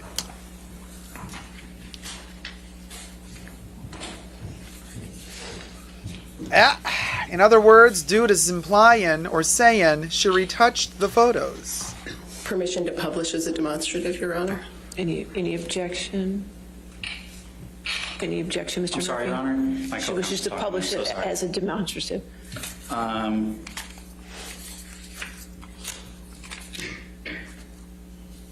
objection as demonstrative. All right, thank you. We'll publish it as 1304, just as a demonstrative. And Mr. Newmeister, No jail, are these Nina. Images She might have to pay if she excerpts from the loses, report if you Amber prepared in this loses. case? Yes, they are. And what do they show? It's not a On criminal this particular photo and on lawsuit. all of them, it shows the first few lines of EXIF data, the ones that would be most important for this photograph. So, for example, things you would see, the very top line would be the make of phone. It's an Apple iPhone 6. And then the resolution is 72 pixels per inch, 72:1. And instead, where it says software on a normal iPhone photo, it would, instead of saying Photos 3, it would say the software version, for example, 9.3.1. And then you've got the date and the time of the photo below that, which is really easy to change in an EXIF editor. And below that, you have things like like the flash. You've got the exposure type, how long the exposure was. So what you just highlighted there again was the date and time. So that's universal time code minus whatever area you're in the world. Anything else you want to show us with this demonstrative? Yeah, just below that, if you look, there's some things that would say, for example, a directly photographed image. That is not going to be necessarily accurate once it's been through an editor. It will always pretty much say that. So when you're looking at scene type or auto exposure, These are things that really don't matter all that much. What would matter is, for example, if you're taking notes, the focal length would be important. The pattern of metering, things like that to a photographer would be important. And again, this is just a few lines, and the reason I put these in there was just to explain a bit what EXIF data is. The actual thing I'm trying to point out is the fact that instead of an operating system, it shows the editing program that was used on this photo. Are there additional photos that you did this analysis for? Yes, many. Okay. Can we scroll to the next page, please, Tom? Is there anything about this photo that you noted as part of your analysis, Mr. Neumeister? Yes, again, it's you know, right there, you've got photos 3.0 on that particular photo. And I think, you know, we pretty much covered what the stuff is, but again, you see the photos 3.0. And again, this could not come out of an iPhone this way. This would go into a computer, be edited, and rendered through the photo editor, and this would then be embedded in the EXIF data. Okay. Do you have other photos in this demonstrative? Yes. All right, can we scroll to the next page? Same thing. You've got up here on the top, you've got the photos 3.0, and this is throughout a lot of the photos that are in evidence, or versions of the photos in evidence, were gone through photos 3.0 or photos 1.5, an earlier version. Can we scroll to the next page, please, Tom? And what about this one? Same thing, photos 3.0. And again, in a photo editing app, you can do an awful lot of things. So when you see photos 3.0, first of all, you know it's not anywhere near an original. There's going to be compression artifacts because it's a JPEG file. I'll sustain the objection. Next question. Can we move on to the next page of this demonstrative, please? And again, same thing. You've got the photos app. Okay. And I believe there's one final photo in this demonstrative. What about this one? Again, if you look up there, it says photos 3.0 on that particular photo. All right. We can take that one down. Your Honor, I have a little bit left. I don't know if you wanted to. All right, you want to take our afternoon? Let's go ahead and take our afternoon recess. Just do not discuss the case and don't do any outside research. Thank you. Basically, what they're saying, he's not telling us that he can say what part of the photo, well, was retouched or not, but he's saying they were definitely retouched. Now, I think, sorry, let me just close the bag of chips so they don't fall out. I think, however, right, so let's just come back at 4 o'clock, all right? Thank you. However, no matter how you put this, hey Michelle, how's it going? Boop, boop, boop. She's so cute. No matter how you do this, I'm sure there's a possibility somehow, well, I think at least that there's a possibility to find out more about, like, oh, this part of the photo was retouched because pixels are shifted like this or like that instead of like that. You know what I mean? Just saying. Smurfette is like, why would she retouch the photos? Well, to what they're implying here in the testimony is that why would she retouch the photos? Exactly. Well, she would retouch them to maybe enhance a bruise, or to make a bruise, appear more bruised, or to create a bruise, or to tone down a bruise, or to slim your face, expand your face to make you look skinnier, fatter, whatever. So what he's saying is if it went through these software processing, the photo is not anywhere near to what it was originally. So, there's that. Yeah. Interesting, isn't it? So they're going to be back at, what did she say? 4:30. I think this is going to be super interesting, and I wonder if there's going to be another witness after him. Hold on, I gotta go just for a second because I have to write something because it's been a long day, but I'll be right back, you guys. Where?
Hi guys, I'm back. Just touching up. So it's happening. We're back in court in a minute. I had to write something, send something off. Then I also had to pee, to be perfectly honest with you. TMI, right? And now we're back. So,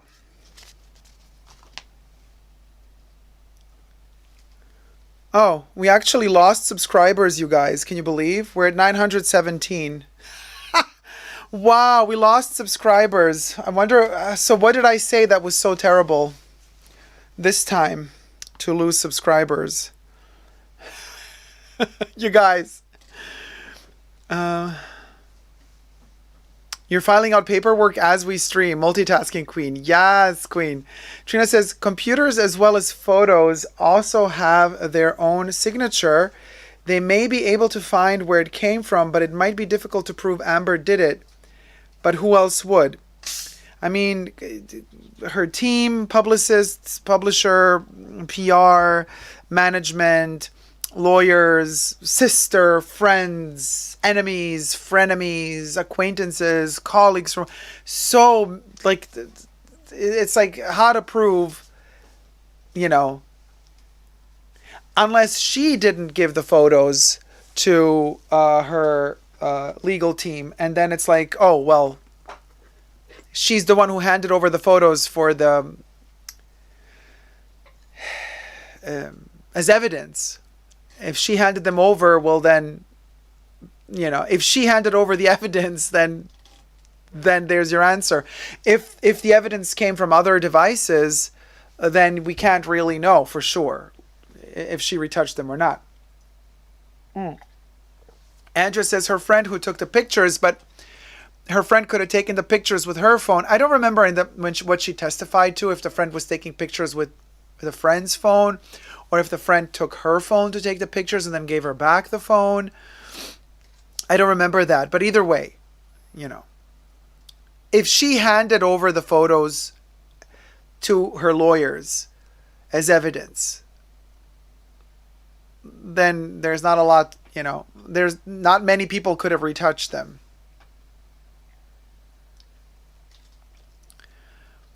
Hey T-Pal, did everything come out okay?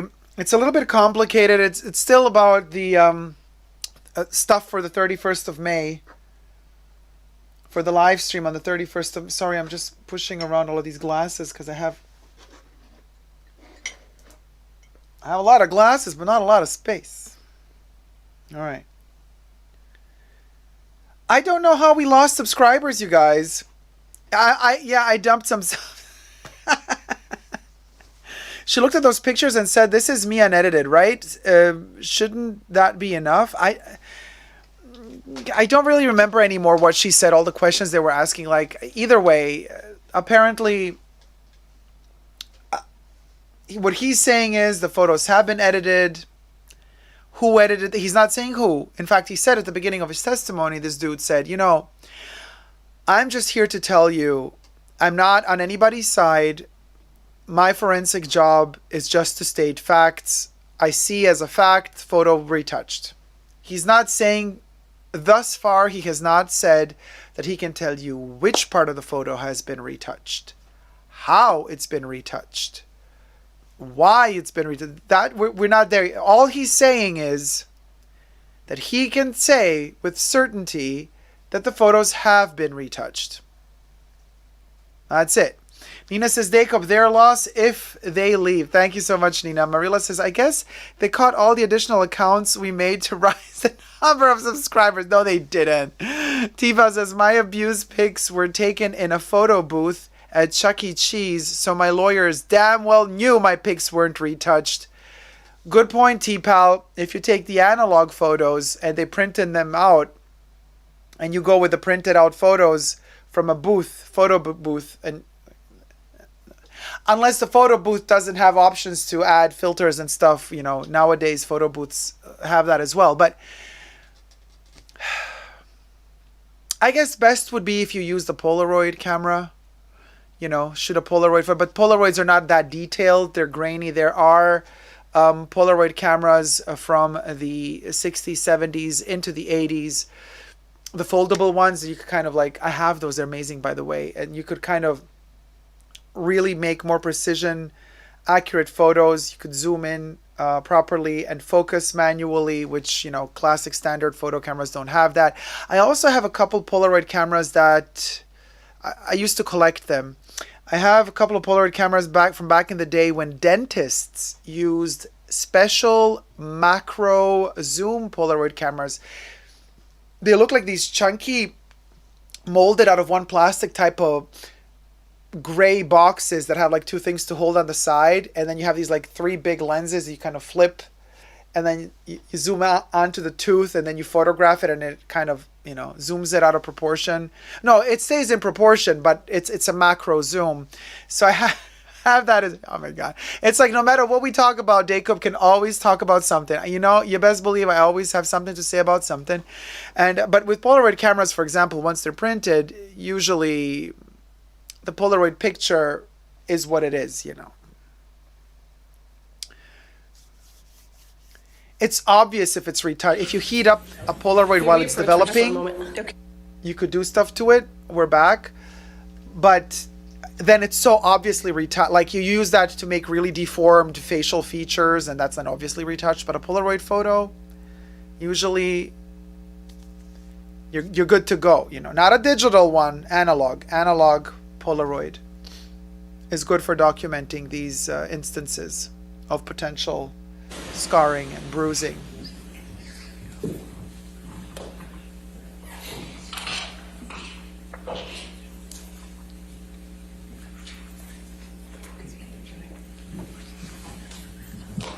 All right, we're ready for the jury. You've seen those big cameras? Debbie says, yeah, and they made you bite down on film sometimes too, says Debbie. Nina is going to bed soonish. This was a long day, but I don't really want to leave. Oh, Nina, stay with us as long as you can, and then when you're tired and you gotta sleep, then you sleep. Thank you. Audrey, good point. Audrey says, remember that man on YouTube that zoomed in on the van in the Gabby Petito case, Dacob? Yes, and they have a YouTube channel. It's a family that travels in a van, and they saw the van, and thanks to them they were able to localize the van and find Gabby Petito's body. Thank you, Nina. Nina says, Dacob, lots of interesting things. Love to hear what you have to say. Thanks, Nina. Letty says, I just watched the Kate Moss deposition. Oh my God. Question? What a missed opportunity. They should have asked more questions. Regardless, she was Mr. brilliant. Newmeister, do you One of have the another hottest demonstrative couples of the prepared, 90s for sure. that I shows agree. a photo with EXIF data reflecting that it was saved in Photos 3? Correct. Photos 3, yes. Your Honor, we have a video of these photos, and we're happy to play it once so that counsel can review, if that's all right. Okay.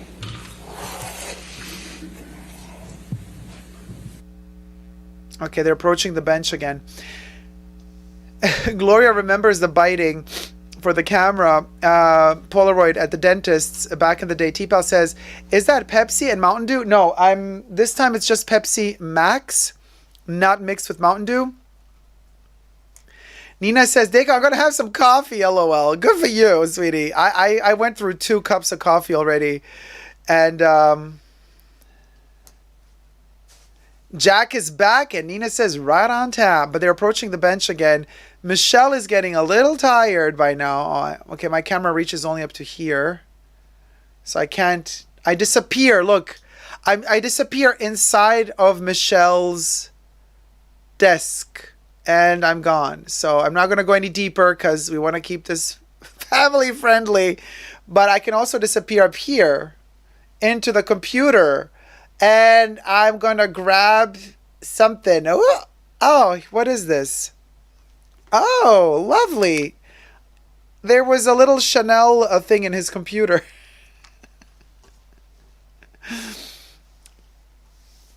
Heather says, yes, the Petito case. Oh, livid for the Gabby Petito. No, obviously terrible story, but we were all obsessing over finding Brian Laundrie, and unfortunately, they found him too late. Pepsi Max is my favorite, says Amizi. Trina says, stay with us, Nina. Coffee, coffee, coffee, coffee, coffee. Nina says, Dacob, that's Judy. She knows all the juicy details.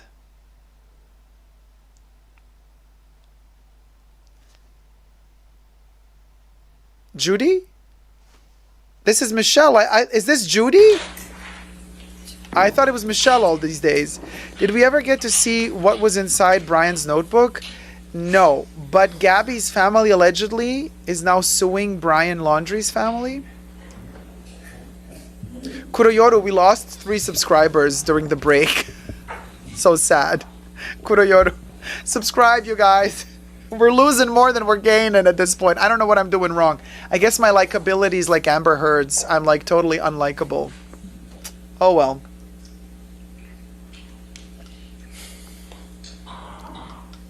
I don't know, Jack. We lost 3.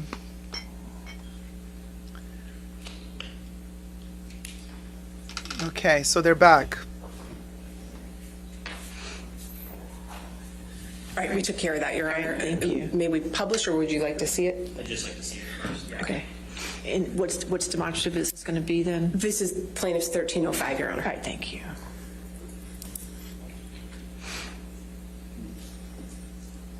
So Nina says that's Judy. The judge always says, good morning, Judy. I thought it was Michelle. So who's Michelle? I've been calling her Michelle the whole time. Honey, it's not you, it's them, says Heather. Thank you, sweetie. Subject to Your Honor's ruling, that's not. All right. So marked as plaintiff's 1305. Catherine of Sweden, love you too, sweetie. Maria says, no. Oh, that's Michelle. She says, good morning, jury. Oh, okay, good. So thank you, guys. So it is Michelle. Maria says that's Michelle. Go ahead and play the demonstrative that you prepared. The judge says, good morning, jury. If you want to explain to them what the demonstrative shows, that would be great. Yes, ma'am. Poor Michelle. They've given her all the names. And Mizi says, yeah, Rotten Bottom called her Michelle.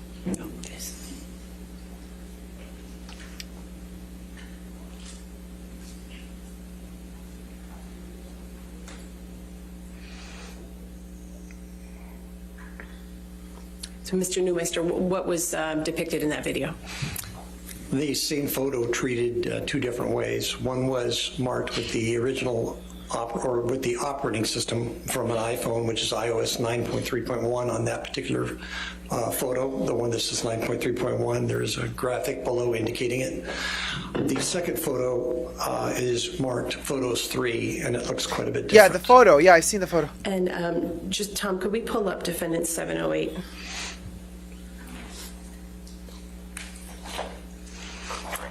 Mr. Neumeister, does the image in defendant 708 appear to be similar, the same photo as what was depicted in your demonstrative?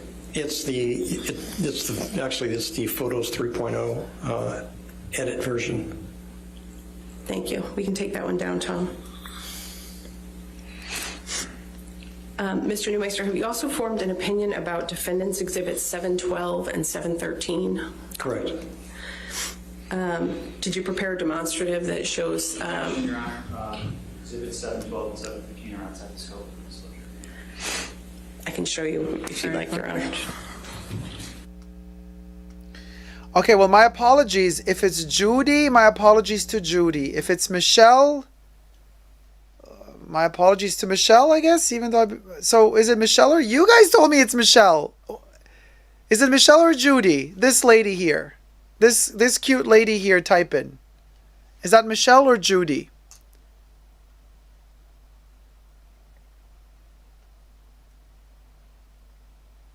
Andrea Myers, after she used the bruise kit. Okay, Heather says this is Michelle. Amizi says this is Michelle. Catherine says it's definitely Judy. I watched the day one back. So it's Judy.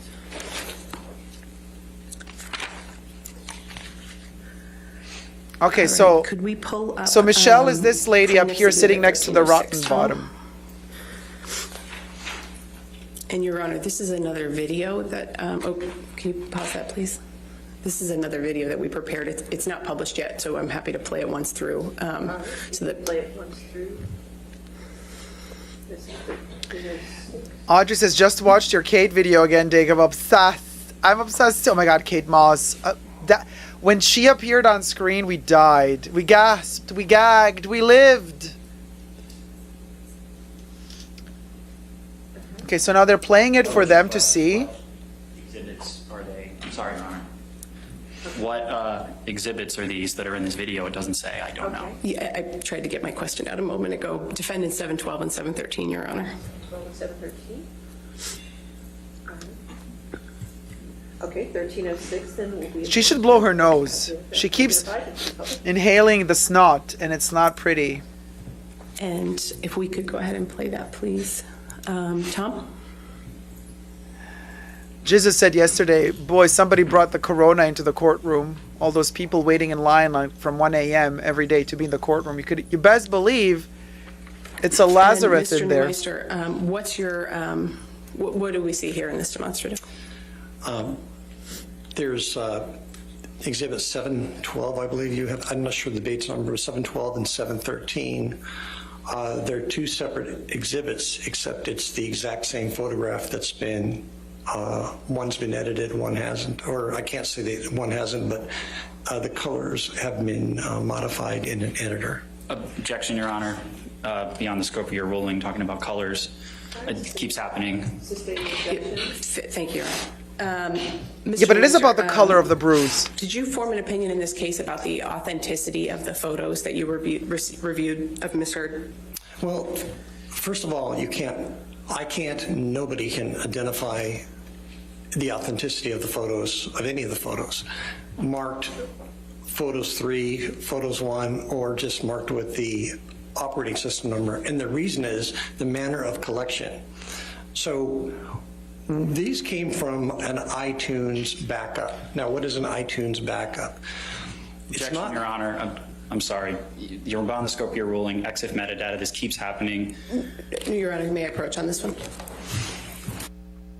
Oh, she's happy. She's like, oh yeah, you're doing it. You're not letting them show to the world that someone retouched these photos. Yeah, we're getting away with it, aren't we, Amba? No, we're not.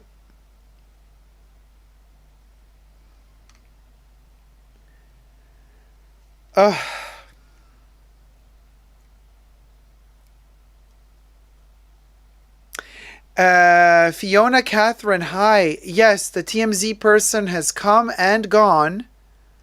And then we went into recess, and now we're back. And now they are interviewing a metadata forensic person who Amber's lawyers don't seem to want to let talk. all he's trying to say is these photos are retouched. And all he's trying to say is, don't trust the photos you're seeing because they're retouched. So, Mr. Neumeister, without going into the Allegedly. specifics, what's your opinion about the authenticity of the photos you received from Ms. Heard? Based on the way they were collected, there would be... Objection, Your Honor. We just ruled on this. I framed my question, I thought, Your Honor, to avoid the issue that you're concerned about. Mr. Neumeister, what's your opinion about the authenticity here? There's no way for any forensic expert to validate any of these photos. Okay, thank you very much. No further questions.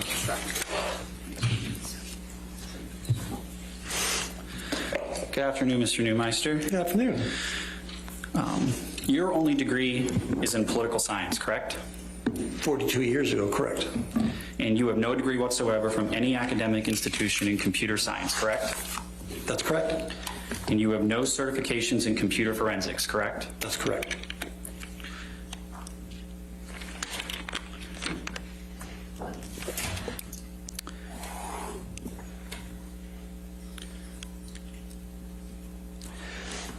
From the opinions you've testified today, you relied on no data except for the embedded EXIF metadata to support those opinions, correct? Incorrect. What other data did you rely on for the opinions you've testified to today? I was trying to explain that you kept it. What other data did you rely on for the actual opinions you've been able to testify to today besides EXIF metadata? The type of extraction that was performed? You're asking the question. For the actual opinions you testified to. That is what I would use. I would also use vector scopes. Objection, Your Honor. That was not responsive to my question, Your Honor. If you want to approach. That was, he's trying to answer your question. Yeah, he can't believe, like, why aren't they let him talk? What the, like, let him talk. Let him talk. Nina says, how can they object even before the question is asked? Well, because they kept objecting. And at the beginning, it was clear why, but then every variation of the question, they kept answer that question. Pardon? You can answer the question. Can you restate the question? I don't recall the question, Your Honor. Right. We can move on. Your Honor, maybe we could have the court reporter read it back. They could redirect. No. Okay, what was the question, Judy? It's Judy! You were right, it's Judy. Was, what methodology did I use to make my findings? Judy's voice has changed. That's. Sorry. Is that correct, Judy? It's Judy! Oh, Judy, please forgive me, Judy. Well, now we know it's Judy. You were right, guys, it's Judy. Of course it would be Judy. Twin Peaks, baby. You know that she rules. She rules the courtroom. Okay. It's Judy. So. Thank you, Nina. You were correct. Analyzing video or photo. You were correct, Nina. Objection to video, Your Honor. That's beyond the scope. All right, if you could just answer the question, sir. When you're analyzing a photo, a digital photo, you look at the EXIF data, you use a vector scope, you can use a Pantone chart if that's available, and that should be done, but that's a whole different deal. If I go into that, you'll object to it. So you'd also use a waveform scope, you would use an RGB parade, you can use a histogram, though in this case it's not really all that relevant. You are not offering any opinions that any photograph in this case was intentionally modified by Ms. Heard, correct? I'm just stating the fact that photographs were modified. But so you are not offering any opinion that any photograph in this case was intentionally modified by Ms. Heard, correct? That's correct. Can you please pull up Exhibit 170A? Virginie Vian is still in the courtroom, you guys. Yes, Your Honor. She's still collecting ideas for her next collection, for her next métier d'art So you offer collection. testimony regarding this photograph during the direct examination, Le right, Mr. courtroom. Neumeister?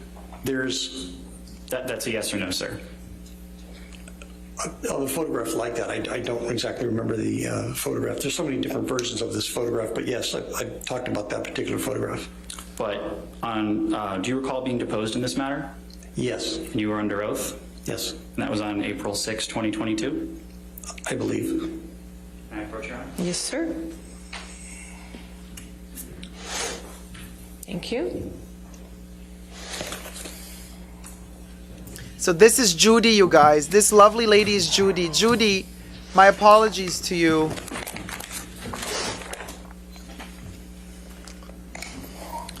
So, Mr. Neumeister, if you could please turn to page 76. And when I say pages, those are the little pages in the 4 boxes, not the page at the top. And do you see page 76, line 3?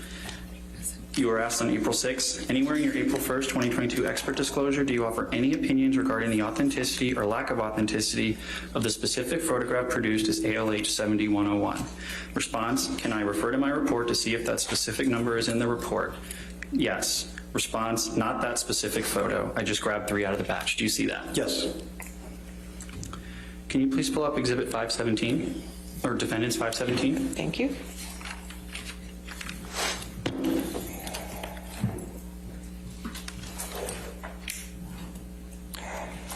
You are not offering any opinions regarding this specific photograph, right, Mr. Neumeister? That's correct. My testimony's been limited here. Well, I would never recast this, Nina. I think this is the best it And you gets. are not offering any opinion that any photograph was visually doctored by Amber, correct? Not by, I can't put the person who might have done it.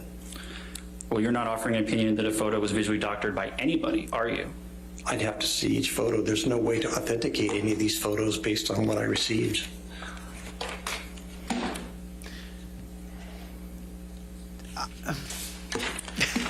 So you testified about Photos 3. Do you recall that testimony? Correct. Yeah, Photos 3 is a photo editing and photo sorting application, correct? We can't recast It's a Johnny. photo editor Forget and about photo it. This sorter, is it, as you are guys. a number of editors.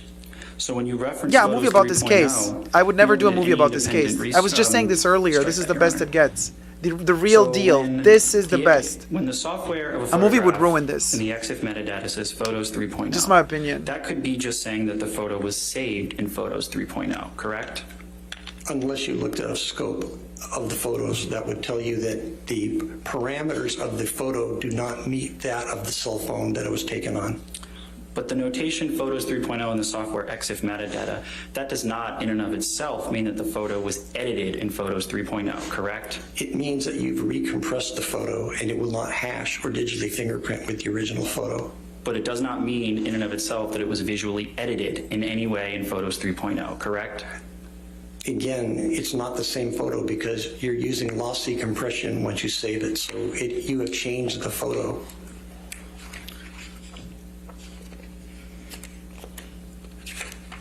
It's like the lawyer wants to So change if you could please turn physics to page 233 to of that transcript. make physics fit his narrative, but you can't. You can't change Shannon, physics just to fit line your 20. narrative. Do you see You question can't when do it that. says exit software, okay, to Photos 3.0 on to 234. That's just saying it was saved in Photos 3.0, right? Response, saved in 3.0. That's correct. Question, that notation in and of itself does not mean that the photo was edited in 3.0, right? Answer, that's correct. Did I read that correctly? Yes.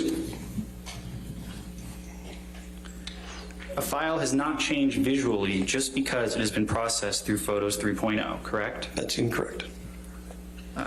Can you look at page 128 of your deposition, please?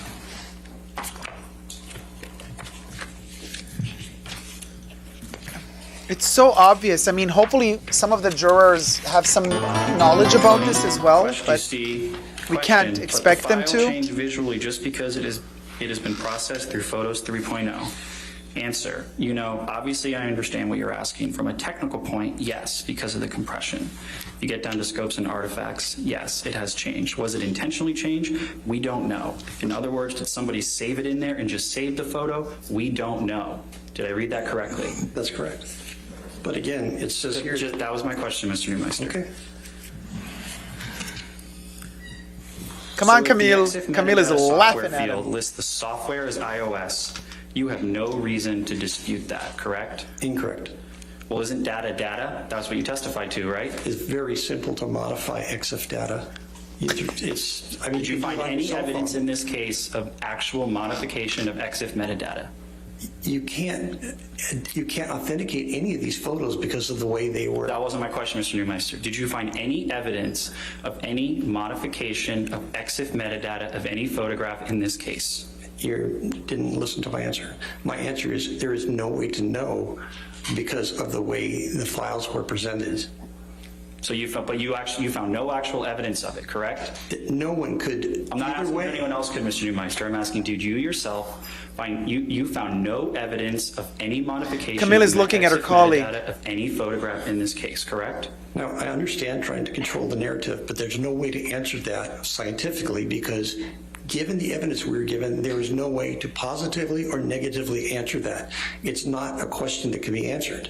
It is a question, Mr. Neumeister. The question is, did you yourself, you found no This guy's cool. I like him. of any modification of software EXIF metadata of any photograph in this case, correct? You found no actual evidence of that, did you?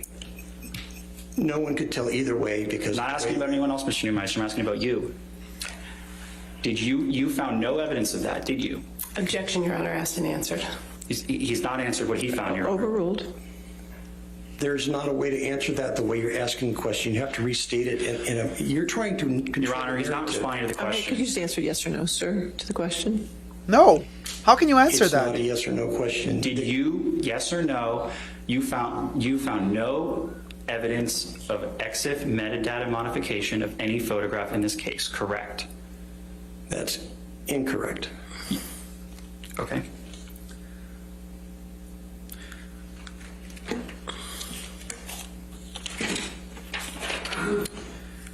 It is your opinion that the metadata of all photographs of purported injuries that Ms. Heard has identified as her trial exhibits do not indicate that the photographs went through a photo editing application, correct?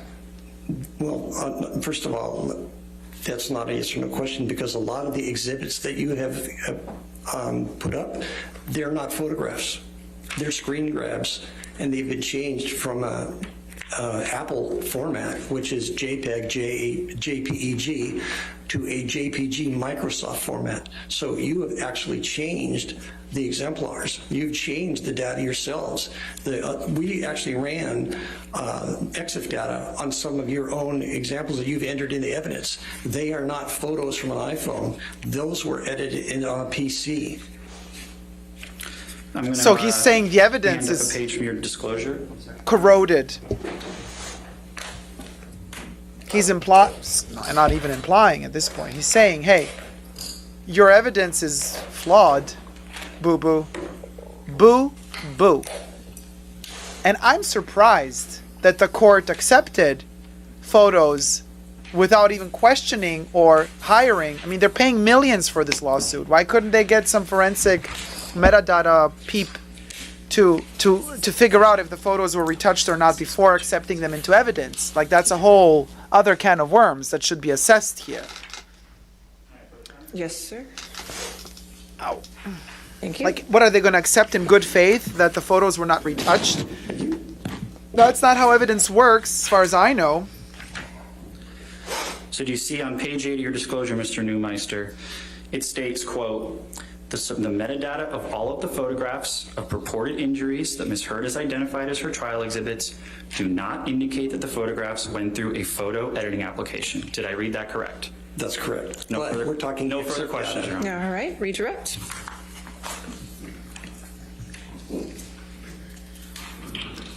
Mr. Neumeister, Yes. a moment ago, Mr. Murphy was asking you some questions about your opinion about the trial exhibits that Ms. Heard has offered in this matter. And he asked you about your opinion that they don't indicate that they've gone through a photo editing application. What can you tell us about that? Well, first of all, on this last exhibit, it says metadata, not EXIF data. So that's two different things altogether. We're talking EXIF data, and on the report, I put metadata because I was requested to cover meta and EXIF data. So it's taken out of context. The EXIF data is the data based that's embedded in the photo. Metadata can be the file data about the file itself, two different things. So the way the data was collected, it was an iTunes backup is a backup. Objection, Your Honor. Backups outside the scope of Your Honor's ruling beyond exit metadata. I think you opened the door on the overruled the objection. Thank you, Your Honor. Finally. An iTunes backup is only a backup of things that are on an iPhone that have not been deleted. It does not have the critical operating system. It doesn't have any of the files that would validate the path of a photograph in that phone. It does not have a lot of the log files. It does not have the Knowledge C database, which talks about usage of the phone and the patterns of how data was handled. All it is the photos you decided to save, not the photos you deleted. So it's a very limited database. Without the system registry or without the system operating system, there's no way to tell, because it's very easy to modify a photo on a phone and have it just read iOS 9.3.1. But with the actual phone, if you were able to get a hold of the actual phone, and in 95% of all cases we have the actual phones. It doesn't matter if the phones are 10 years old or 20 years old, or I mean, not 20 years old, but 10 years old. The reason is if people have something they want to keep as evidence, they don't throw out their phones. They don't recycle their phones. They save their phones. So people ask how we're doing phones on 13-year-old cases, because people do not throw out evidence. They keep the phone. So in a situation like this, there are no forensic extractions. In fact, the extractions we were provided were backups of iTunes, just exports. So it's third generation, and there is no way to verify the file paths and the history of any single photo that we've looked at. Very No further clear. questions, Your Honor. All right. Very Thank you, clear sir. to You the can have a seat in point. courtroom, or you're free to go. Thank you very much. All right, your next witness. It was like pulling teeth getting this one done. We call Beverly Leonard by video link. I need the TV. All right, just give us a moment to get the TV up.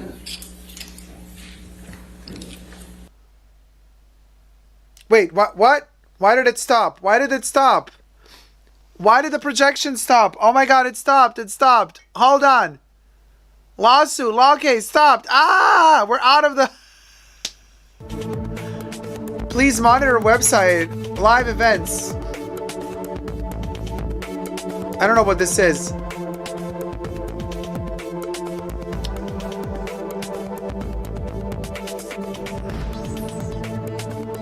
Okay, we gotta change this now. That took forever. That man was excellent, says Heather. Yeah, Camille, go lady. I agree, very clear, says Barbara. And also what he said was, we do not know what exactly and who potentially changed these photos. Now, you don't need to be an expert to sit in that court. And we've said this before. I mean, we've been watching this for days. I don't know if I actually live streamed the moment when it was happening. When they showed the first time in court here, Amber Heard's photos, you know, with the alleged bruises. And they showed like the same photo next to each like twice. And they're like, oh, two different photos. I'm like, well, this is the same photo. One is showing, one is like redder, one is more pale. On one you have more contrast. On the other one you have more saturation. I'm like, how can they allow this as evidence in court when it's literally the same photo, but with amped colors, amped everything? So it's like, it makes no sense. How can you accept this as evidence? How? How is it? How can anybody accept this as evidence? Yeah, Rottenborn pulled the cables off Mr. Bean style, right? Once they allowed him to talk, says Trina. Once they allowed him to talk, he really delivered. Heather says, that man was excellent. Nina says, yeah, Camille, you go, lady, right? Very clear, says Barbara. Shioka, A1H says, but I think even... What does SCR abbreviation mean? Shot won't erase metadata. You can get apps for erasing in some YouTube tutorials. Well, they obviously didn't go that far because they obviously Heard's team was not prepared for it. They accepted it because they wanted to expose Amber, says Michael G. Debbie says the court hasn't kept up with technology. Yeah, which is terrible, but they do have that one television. Did you see, guys, the other day, between the judge and the witness, there's that big kind of wooden panel thing. And then when they have to show a video or a testimony to the jury and to the people in the courtroom, that whole thing elevates from inside of the wooden panel. A huge TV elevates and then it flips and then it kind of turns. I'm like, well, that's technology. You know what I mean? But what I think was not invested was the money to actually get professional people to verify the metadata or the provenience of certain photos, like where did they come from. Now, maybe Amber Heard did hand over her phone to her lawyers with the pictures on them. And then as the lawyers were then sending a copy to the judge, sending a copy to Johnny's lawyers, maybe that's how the photos started getting copied. And this I do not know, but they're not offering us this sort of, they're not telling us this is the process we went through. They're not telling us how they authenticated these photos. I don't know. Maybe you guys know. I have not heard of any process done to authenticate somehow or legitimize these photos as pure what should I call it? Proof, evidence of any kind. So nobody was verifying the evidence, Debbie. Right. Nadine says, hi, Dacob, just joined the live. Did I miss Kate Moss? Hey, Nadine. Yes, you missed Kate Moss, but I posted Kate Moss as a separate clip on Totally Dacob. By the way, guys, subscribe to Totally Dacob. We're trying to get to 1K subscribers today, or, you know, any day, anytime soon. We're at 919 now. So, yeah. Prior to this, we lost 3 subscribers for some reason. I don't know. Maybe it was something did I ruffle some feathers, you guys? Was I ruffling some feathers? Was I too opinionated? Was I not digestible by the YouTube standards? Maria says, Dacob, she didn't give her phone. She lost her phone. That's the whole thing. In the beginning of the trial, they say it. Oh, that's because the guy went to the street, tried to find the phone that apparently that other homeless guy had on the street or something like that, and then he gave him a tip. Yeah, I remember that convo, but they found the phone again. Lost the phone, says A1H. Yes, Murphet, conveniently lost the phone. No, Dacob, says Debbie. You were fine, says Debs. Thanks. Yeah, working on the likability here. Conveniently lost the phone. Haha, not for me, says Maggie. Laura Spock says, please keep being undigestible. Maria says, no, that was Johnny's phone. No, 2 phones. There was a problem with 2 phones, Maria. By this point, after Michelle and Judy, it could, I don't know anything anymore. After Michelle and Judy, listen, even the Mandela effect will go. And, thanks, Despina. Dacob, you're perfect. You're great, says, yeah, thanks, guys. Oh, Marilla, thank you. I think we're here because you're not YouTube standard. I mean, you know. We go in separate directions when it comes to what standard is on YouTube and when it comes to what fashion bunker is on YouTube. So obviously we have our, anyway. T-Pal says, I googled her pics. They are edited, as I see edited pics all the time in a beauty group, and the one way you can tell is by looking at the eyebrow hairs. You have to see actual hairs. If not, it's edited. Well, that depends, T-Pal, how high res or low res the camera was, and also how the lighting setting was. And also, sometimes with these cameras, you know how easy, I always have to remind myself to actually clean the lens before I take a picture, because you touch it, you leave finger marks on it. So you create like what they used to do back in the 20s and 30s when they wanted to create that haze look for the stars of Hollywood. They would put Vaseline on the lenses of the cameras to create that halo haze around, So similar happens when you fingerprint your your lens. If the lens isn't clean, if you forgot to clean the lens off your mobile phone camera, you can get that blurry effect unwillingly just because you forgot to clean the lens. And then you get that, then of course the camera cannot capture high-res pictures of every eyebrow being seen.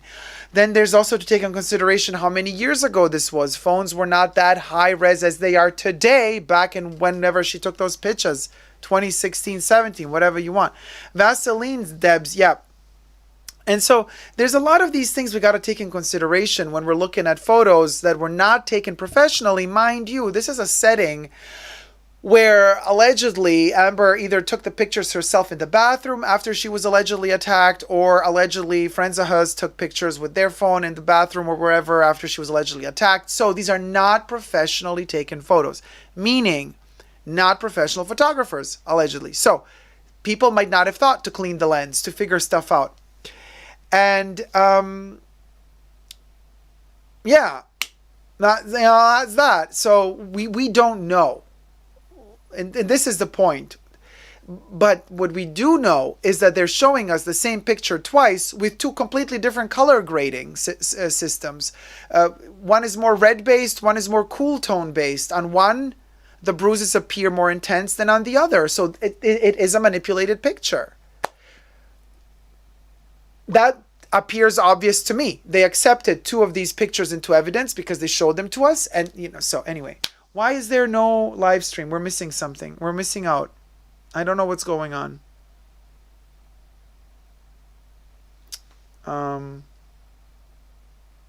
Maybe I have to find another stream from some other place. Just had a witness testifying the airport employee who saw Amber hit her then girlfriend. Now, there must be more than just those weird channels that take you down. There must be other live streams. So it could be sent over and over and over again, making the quality worse while at Well, no, if it's a digital, technically that can happen as well, especially like, for example, if you pass from a TIFF to a JPEG, you are reducing quality, you're compressing it. That happens automatically. So if you have an original TIFF, you got to stick to TIFF. You could professional photographer is going to take a picture in RAW. Now, before you pass it through other codecs, compressing, you could keep it RAW. But a TIFF, once you've worked on a TIFF and then you save it as a JPEG, you've already compressed it. That JPEG then, you could turn it into a PNG. You could turn it back into TIFF. You keep losing. But if you stay within the same framework and you don't retouch the photo and you keep just copying it, then, because technically we're working in a binary system here of ones and zeros, you should not be losing quality. It's not like copying a VHS tape.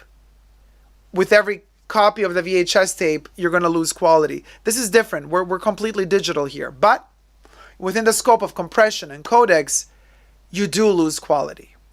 That's just bottom line. But again, they're just giving us these photos and saying, well, this is evidence.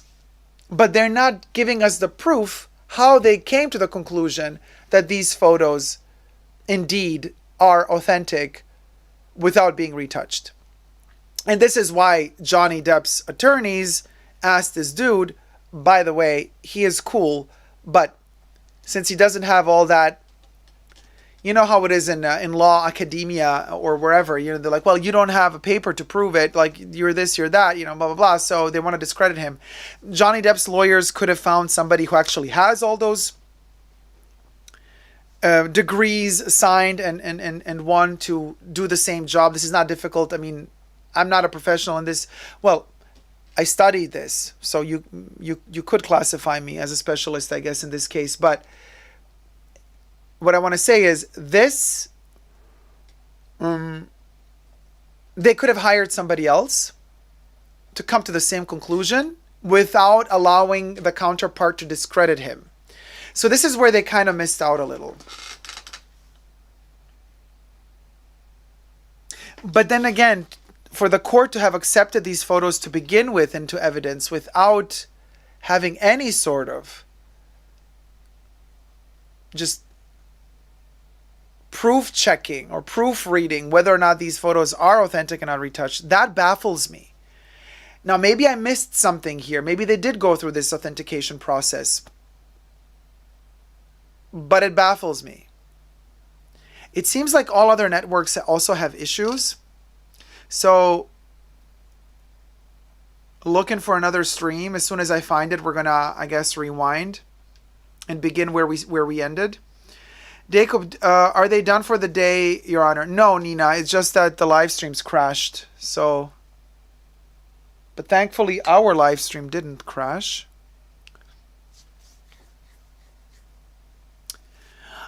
While I'm waiting for another live stream, does anybody have experience with York peppermint patties? Hashtag not sponsored, but so look, you guys, I just got these, right? And I'm kind of living for them, but I wonder, I got the sugar-free York patties, not sponsored, but because I'm like, oh my God, chocolate and mint, live and ferret, 0 sugar. So did anybody have these? And because I know that they make them with sugar, but then I found these with like 0 sugar and I was like, OMG. But then, and I'm going to ask you the question, they say that, so the ingredients are maltitol,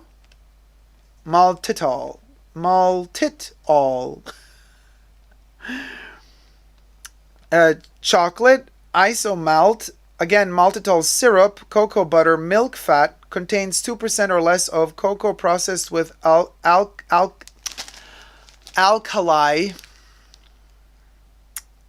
polydextrose, lecithin, soy, oil of peppermint, artificial flavor of vanilla. And then it says, excess consumption may lead to gas and bloating. Did anybody have issues digesting? Because like it's no sugar and you get to eat chocolate with no sugar, live in ferret. It's not finished, Francesca. It's just that live streams are collapsing.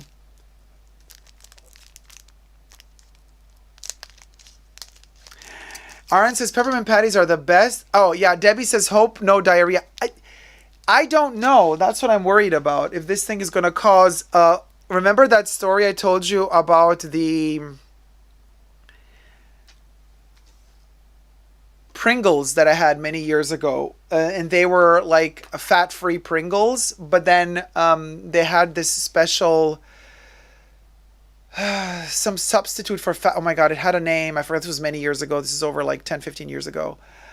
And I ate a whole package and then the diarrhea started and it didn't stop for a week. And when it started, I felt so sick. I read the package and at the bottom it said, may cause anal leakage. Literally, that was the warning at the bottom of the box of the fat-free Pringles.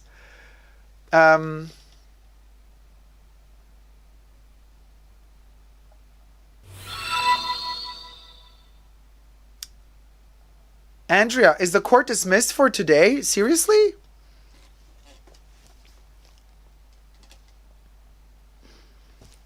Could be, but we didn't even... They were talking about the next witness. They're done for the day. Judy just got up. Okay, but where are you looking? Where are you watching this? So let's rewind. Oh, I can't. No. I'm not going to stream from them. They're going to get the channel. They're going to... This channel is nasty. We're not going to stream from that channel. I'm not even going to say their name. But,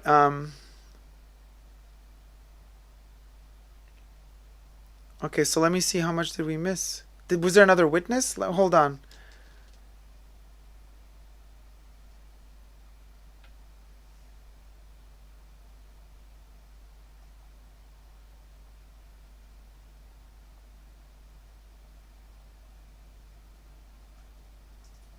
So,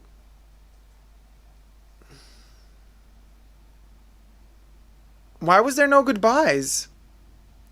Dacob, they are done for the day. Judy just got up. Amy says yes. Murphet, yes. Andrea, yes. Trina, yes. Nina, yes. Hi, Sharon. Trina says no more witnesses. They decided to get ready for tomorrow. Oh, okay, cool. Okay, so we're done for the day. They just did organizational stuff in the end. Okay, well then let me take this thing off my t-shirt.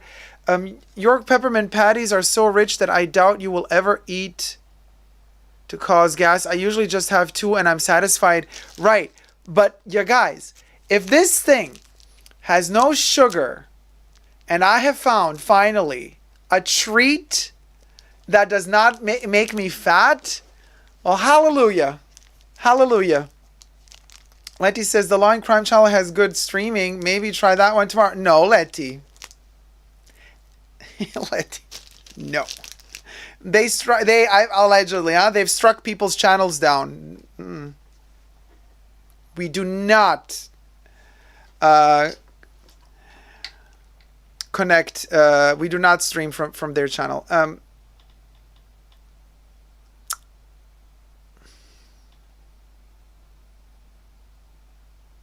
They just decided to get ready for tomorrow. What is tomorrow? Well, tomorrow we don't know who the witnesses are. Judge said Johnny has 7 hours and Amber... Oh, thank you, Maria. So, Amber has 1 hour left to torture the witnesses, and Johnny has 7 hours left. T-Pal says, okay, so they are done. What's the plan for tomorrow? Andrea says the attorneys are working out their differences in instructions to jury. Interesting. Zara says, hallelujah. No strikes needed, says Debbie. Ellen says, finally finished working, but I'm listening all day. Oh, what a day. What a day, Ellen. What a day. Pap says, sugar substitutes are worse for you than regular sugar. RN says, I don't know, but maybe stream directly from the Virginia court? Maybe. Letty says, oh, sorry, I didn't know. Yeah. Now you know. Trina says, the next witness will be done via video and they were having trouble. Oh, gotcha, Trina. So that's why they decided to end it there. Back again, what happened, Jack? So apparently the streams kind of stopped, crashed, or fell down, or just stopped. And then the next witness was supposed to come. And then Trina says the next witness was supposed to be done via video and they were having trouble via video or connections or whatever. So they're done for the day and they're going to start tomorrow. Tomorrow, I guess, the first witness is going to be via camera. Cute Little Angel, well, what I gather, I mean, usually the court thing, they end on Thursdays. Thursday's the last day. Then they re-begin on Monday. This week, however, they're also going to go into court on Friday. I hope that they're going to also live stream the thing on Friday if the jury comes to a verdict. And if the jury reaches a verdict by Friday, then Friday we should get the wrapping up of this case, and the jury will hopefully make a decision by Friday, and then we could wrap it up and end it.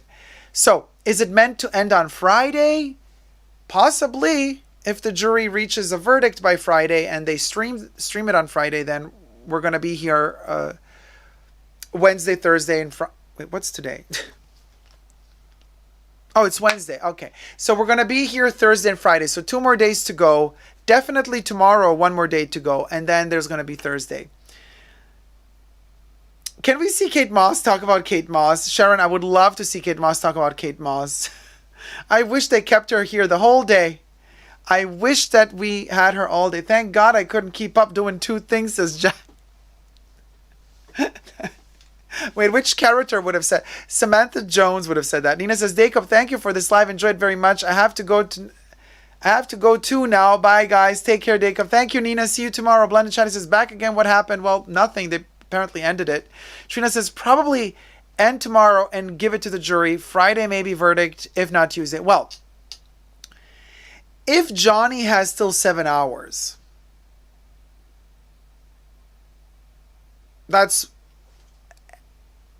and Amber has 1 hour. Well, that's 8 hours. Well, yeah, technically they should end tomorrow.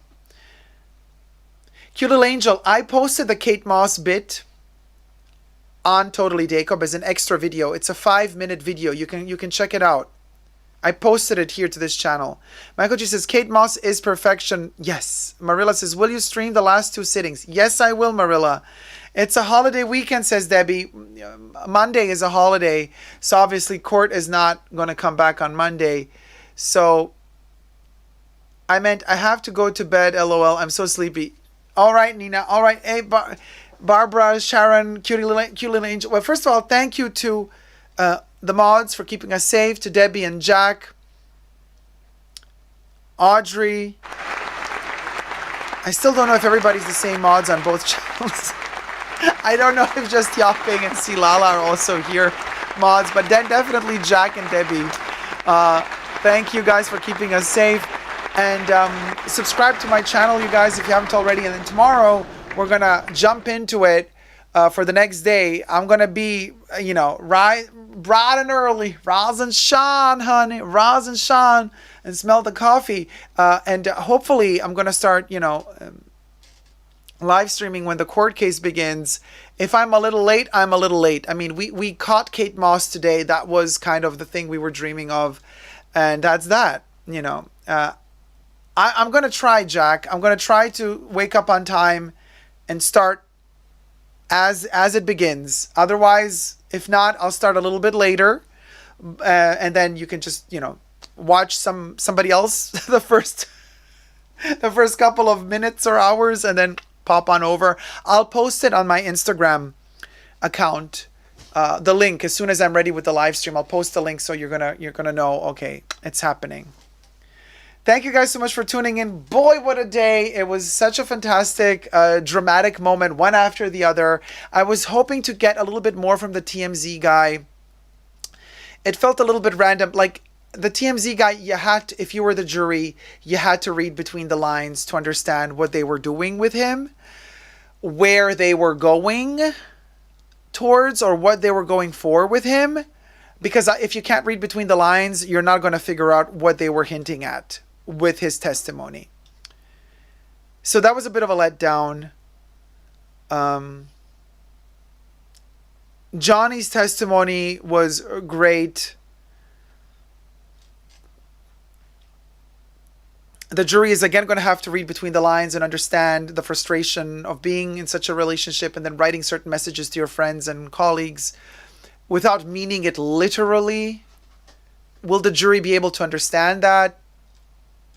Amber's lawyers are saying, take his words written in a text message literally. Johnny's side is saying, no, don't take his text messages literally. They were emotional. So, RN says, I feel the TMZ guy was holding back. The highlight of the day, of course, was Kate Moss. But in terms of comebacks and clapbacks, up until the TMZ guy, I thought Johnny Depp had the best clapbacks because he always kind of attacks Rotten Bottom. But the TMZ guy, who I thought was super shady and sketchy in the beginning, and I still think he is, he delivered the best clapback of the day, in my honest opinion, when Elaine asked him, oh, so you're doing this just for your fame, for your 5 minutes of fame, aren't you? And then he said, well, aren't you doing the same thing, missy? Why did you take on Amber Heard's case? Because you want to get more popularity as a lawyer. That comeback was amazing. The guy was fearless.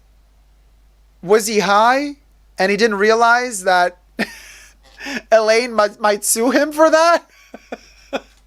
That Elaine might just sue him for that? And then I don't know what was going down there, but Audrey, okay. Oh, and we got a fruit fly too. Wow, wonderful. We end the day. We end the day slaying. Audrey, also a mod. Now I see it because you have the wrench next to your name. Because I don't know anymore on Totally Dacob if we have the same mods as on the main, on the Super Dacob channel. Oh my gosh, I squished the living bejesus out of this creature. PETA gonna come for me now. Well, listen, I'm sorry. Bugs can live outside of the fashion bunker, not inside. Thank you very much. Keeping it very, very real.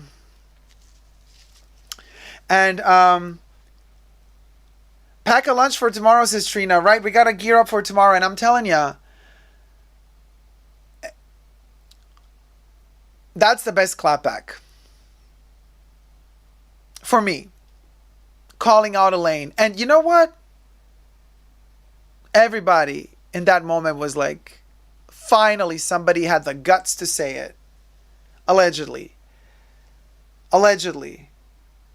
Oh, RN says, what did Elaine reply to him? She replied something like, oh, you're getting feisty, aren't you? Or something like that. What did she say? Amber's attitude today was nasty. I agree, Maria. She was, you know what? Amber's attitude today felt to me like how she was in that, what was it, 2016 recording that they have of her where she was like eating and being like all like, I don't care, I'm untouchable. Remember that recording? That arrogance, I have the feeling like that's what's coming out again. That's how it felt to me. Like we were seeing the true Amber today, with that kind of snarkiness and that, I felt that way at least. Like I felt that aggressive arrogance out of her.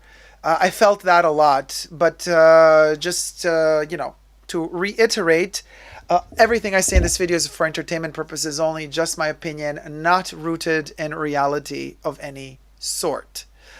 Just my opinion only. Everything is alleged. Maria says, yes, I was just going to tell you that she was just like in the UK trial. Maybe that's the true Amber. It really felt that way to me. Trina says, see you tomorrow, T-Pal.